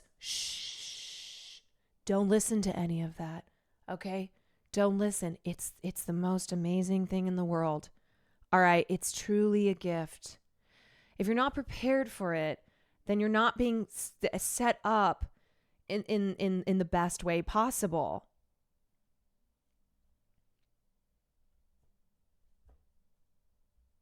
It's that resentment that's simply being swallowed rather than talked about. Yeah. And like, I have a family member who, she got married very young. She had kids before she could legally drink. My cousins are great. They're wonderful. But my aunt, as she's gotten older, like has started to, her resentment over feeling like she just was forced into this life of being a young mother and that she never got to go work and yada yada and all the societal expectations on her. That has weighed on her for decades, and it has reared its head, and it's not pretty. It's not pretty, and she is struggling deeply. Who's listening to you at this moment. And I think that's a very common experience. You know? And I'm not saying that you should not have kids. I'm not saying that if you have children that it won't ultimately be the best decision that you made, but it's like, just, we have to be honest about the realities of having children, the realities of what your body goes through when you are pregnant and you give birth. And like, if we want people to have children, let's set them up for success. Let's provide resources and it's the support that is needed. Because you said at the time, was I really having a miscarriage in the middle of a wildfire? No one around to hug me. Can I save the baby? Can a doctor come to the top of the hill to check me out? And one of the crew guys says, maybe you've eaten a bad burrito, because they didn't know that you were pregnant. They didn't know. And I think that as women, you just, again, like what Alana said, you just want to prove yourself. You want to just show everybody that you can do this. And so for me, I wrote this, not ever thinking it would go anywhere, didn't know where I would put it. And then I had this moment with Alanis, and I just knew that there were other moms out there, or there want to be moms that were going through this. I'm glad you shared it. It's on our website. Maria, thank you. Thank you. We'll be right back.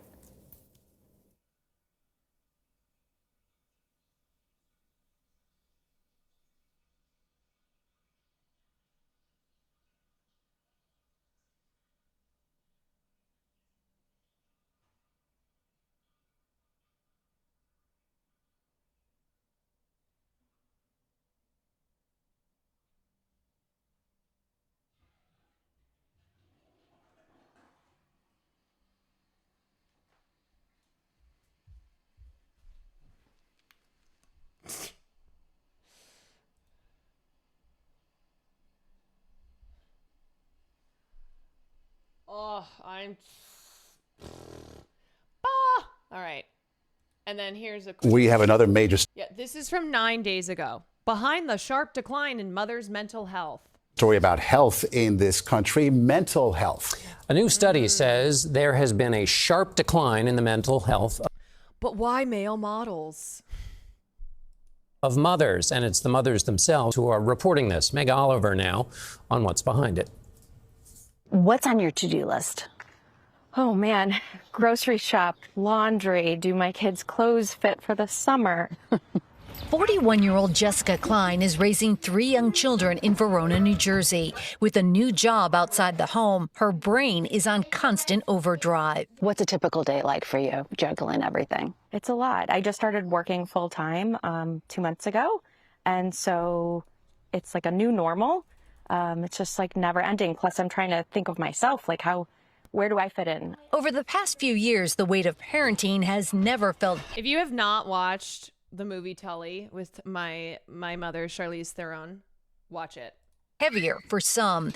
A study published in the Journal of the American Medical Association today finds only about a quarter of mothers surveyed reported excellent mental health in 2023, a sharp drop from about 38% 7 years earlier, a decline that began before the pandemic. Angie Tekriwal is a parent coach and licensed counselor for teens.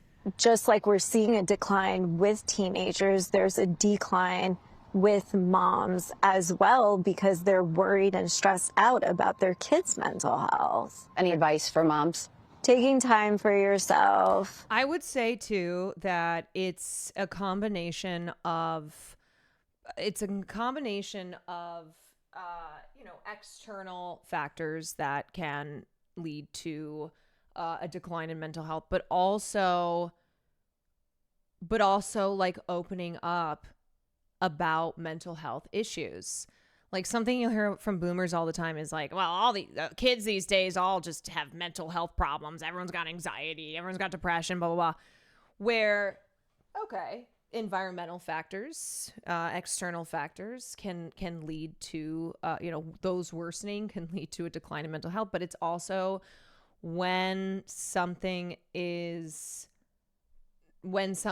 talked about more, when we have these conversations, then people will open up and be honest and not like hide the fact that they are struggling, right? When you remove the stigma, it will seem as if, oh, now suddenly everybody's mentally ill, right? Oh, where did all this autism come from? But it's a big part is that you are removing the stigma. So, and you are like educating people, you are raising awareness so that people recognize what is going on with them, but also feel that they can open up about it. Finding that best friend that you can just complain to and not feel and get judged by them is huge. While nearly half of parents say most days are overwhelming, according to the Department of Health and Human Services, Klein says she's learned how to balance her priorities. Why is it important to take care of your mental health? What do they say? Put your oxygen mask on first before your child, just to be a better person. I really want to be like a good role model for my kids and let them know, like, take care of yourself. So, Meg, why the numbers go down to begin with? What's the primary driver here? Maurice John, the counselor we spoke to, blames a lot of this on technology. Practically every kid has a cell phone, and when they have a problem, the first person they call is mom around the clock. Also, some studies show all right, I'm not going to fall for the technology equals mental that illness. dads have a harder time right after a child is born.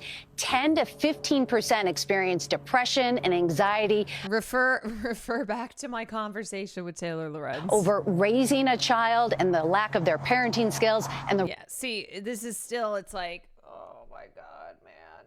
Oh. Just a catch-all moral panic around technology. Technology is making your kids mentally ill. So therefore, if you remove technology, then your kids will not be mentally ill. Okay, last thing, and then I'm going to peace out of here. But this is a piece that Kat Tenbars wrote, and I think it applies, sadly, to the Halle Bailey and DDG situation. What we didn't learn from Depp versus Heard. Exactly 3 years ago, I took the subway into 30 Rock to do a TV interview about Depp versus Heard. I was there to talk about how YouTubers profited from the ongoing trial by making content that attacked Amber Heard in support of Johnny Depp, while jurors 250 miles away deliberated whether she had defamed him in an op-ed that did not include his name. Shortly after the interview wrapped, I got a news alert on my phone. The jury had made its decision. They ruled unanimously in Depp's favor, awarding him $15 million and determining that Heard acted with actual malice when she wrote, "I had the rare vantage point of seeing in real time how institutions protect men accused of abuse." To the contrary, the grim spectacle of the trial and what was happening online proved her statement to be true. Heard was the one whose life had been unraveled by lies, but Depp was rewarded for dragging her through court cases on both sides of the Atlantic. I wasn't surprised by the verdict. A part of me had hoped naively that justice would be served, but deep down, I already knew that it hadn't. There was a pit of dread in my stomach that day. As Depp supporters cheered outside the Virginia courtroom, I knew the world had changed for the worse. In many ways, it was an ancient cycle of misogyny and violence repeating itself, but there was a new dimension in how it happened now online. I didn't set out to cover Depp vs. Heard in 2022. I was blissfully unaware of how impactful the trial would be until it was already happening and impossible to ignore. Within days of it starting, you couldn't open TikTok, YouTube, Reddit, Twitter, Instagram, or any social media platform without being bombarded with content that smeared Heard. It was a fire hose of misogynistic abuse and lies directed towards one woman, and algorithms seized on the writhing, frothing rage of the internet to maximize the popularity, and therefore profitability, of undermining Heard's credibility. There are parallels to what is happening with DDG and Halle Bailey of how trust when I say that these guys are learning from their predecessors. So DDG looks at this and is like, okay, if I can get the public to side with me, if I can have all of this harassment and abuse hurled at Halle's direction, then I can have control here. And he was definitely thinking that that would play a role in when this was then became a legal matter because she filed for a restraining order. But in this case, it did not work. But he is still continuing to do that because the court of public opinion still matters, especially when you're an internet creator. Here's the truth, because then you can't get canceled, right? It doesn't matter what happens to you. You can't get canceled because people are like, you're the victim. Here's the truth. What happened to Heard was textbook. When she met Depp, she was a largely unknown actress in her early 20s. He was 2 decades older than her and one of the biggest movie stars in the world. Their relationship started out great, but Heard alleged that one day she made a joke about one of Depp's tattoos and he slapped her. From there, she said the abuse escalated. She said it often occurred while Depp was using drugs and alcohol. She said his team of Hollywood handlers enabled him while their mutual friends said they tried to intervene. Eventually, she took out a restraining order against him and filed for divorce. Initially, Depp said in a joint statement with Heard that neither party had made false allegations for financial gain, but as she moved on from him, he became vengeful. In violently misogynistic text messages, he promised to deliver, quote, global humiliation. And with the help of a lawyer with ties to Vladimir Putin's inner circle, he did. Together, Depp and his lawyer Adam Waldman concocted a new narrative, one where Heard had lied to cover up her own abuse. It was part of a larger narrative that flipped the Me Too movement against victims, positioning them as the powerful villains and the abusers as the weaker, wronged party. This is a strategy that abusers use called DARVO, which stands for Deny, Attack, and Reverse Victim and Offender. Simply put, it is victim blaming. I didn't know any of this when viral content calling Heard an abuser flooded my feeds. The sentiment that Depp was a victim of Heard's abuse seemed to be universal, and even people I liked and trusted were saying it. Looking back, it's obvious that Heard never had the power to abuse Depp, but there was so little information about what had actually happened in their relationship, and so much information that was intended to make Heard look as bad as possible. Still, I had reported on several cases involving viral allegations, and I had never seen so much unified support for an alleged victim.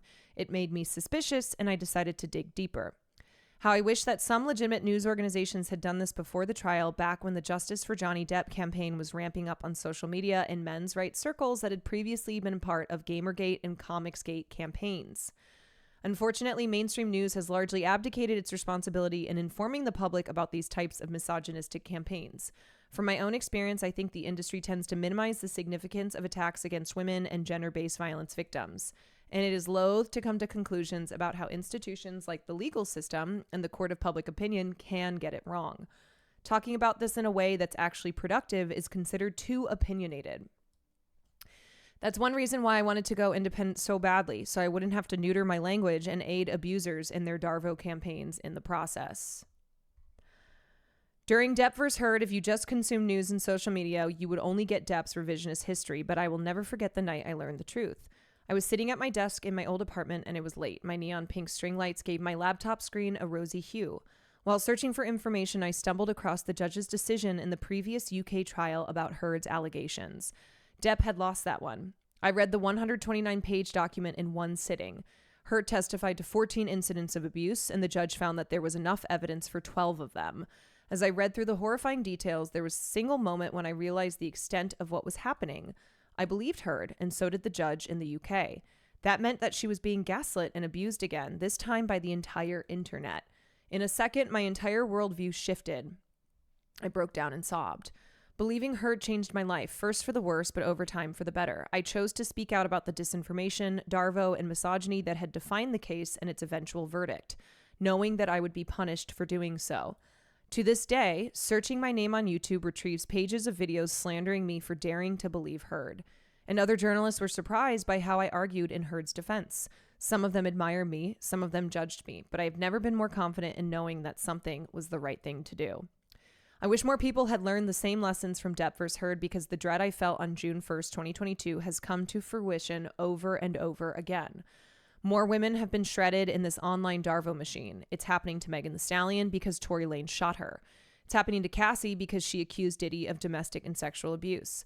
It's happening to Blake Lively as her sexual harassment and retaliation lawsuit against Justin Baldoni works its way through the courts. And it's happening to everyday women because internet virality can pluck anyone from obscurity and thrust them into infamy.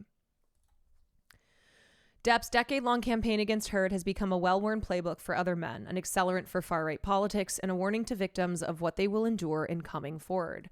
It was part of the pendulum swing that led to Donald Trump's re-election. It will keep happening until a vocal majority of people finally choose to hate the abusers and not the victims. What gives me hope is that there are other people who see what I saw. There's a growing resistance to these Darvo campaigns. I have had people tell me in person that they too realized the truth about Depp versus Heard and changed their minds. I have seen many more posts about doing so online. I talk about this cycle frequently during podcasts and interviews and conversations, and I will keep talking about it for the rest of my life if given the opportunity. But for now, I'll leave you with a few recent examples. I was lucky enough to join 3 of my favorite content creators this week to talk about the Lively and Baldoni case, tying it back to the impact of Depp versus Heard. Ofi Dofi and I talked about Baldoni's pseudo-feminism and how he used it to bolster his platform and promote his religion. Taylor Lorenz and I joined Olayemi Olurin's podcast to talk about what people are getting wrong in the Lively case. I went on Caroline Kwan's Twitch stream to talk about the endless smear campaigns and the online ecosystem that fuels them. Finally, a couple more conversations I want to plug. I went on Taylor's podcast to talk about ChatGPT. CBC's Commotion brought me on to discuss my Bella Ramsey piece. Jessica Gross featured me, and Spitfire News in her New York Times op-ed about Cassie and victim blaming. So there are those of us. Also, if you do not follow Kat, please follow Kat. She is brilliant. She is so principled. She is such an important voice. I have used a lot of her diligent research and writing. I have had her on the stream multiple times. And as I was saying, it feels overwhelming, but the hope is that every day more and more people wake up to what's happening here. And so please do not be fooled yet again by DDG and his allies trying to smear Halle Bailey. Please do not fall prey to the fact that if you go onto Twitter, a lot of the posts that you see that have a lot of likes that have been amplified are going to be anti-Halle Bailey. They are smearing her. They are treating her, an abuse victim, as the perpetrator of said abuse. So please, we have to stop falling for this shit. Have to recognize the playbook that every time it is successful, whether in the court of opinion, public opinion, whether in a court of law or both, that it strengthens the playbook every time. Every time. At Grok, explain. At Grok, explain. So,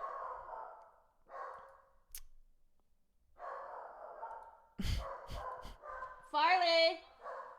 Okay, well, that's probably a good moment for me to end the stream because Farley is going crazy.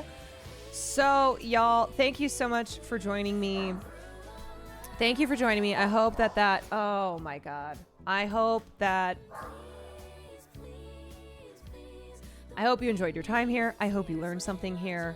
I hope that you will go forth into the world and be better human beings. I will see you, I think, tomorrow night. What's tomorrow? Saturday. Tomorrow's Saturday. Yes. Hopefully see you tomorrow night. Thank you, Caroline, for having a safe and positive platform for us. That's what I'm trying to do. We are, we out here. We out here, and I'll see you when I see you. All right, who am I going to send you guys over to? I'm going to send you guys to...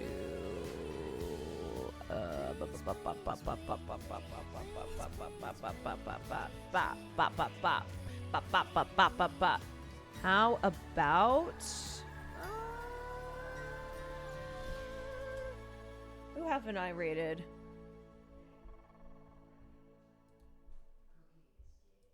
I'm gonna send you guys to Squeaks. How about that? Uncle Squeaks. Uncle Squeaks. I'll send y'all over there. Plus, I need Squeaks to teach me Mario Kart. Except I don't want to get clapped by Nintendo. I need Squeaks to teach me Mario Kart. What happened? Are you okay? Oh, alright. I'm just ending. I'm just ending, my love. Now go back to the prison that I keep you in. Chain yourself up. Be gone. All right, you guys. I will see you later. Bye.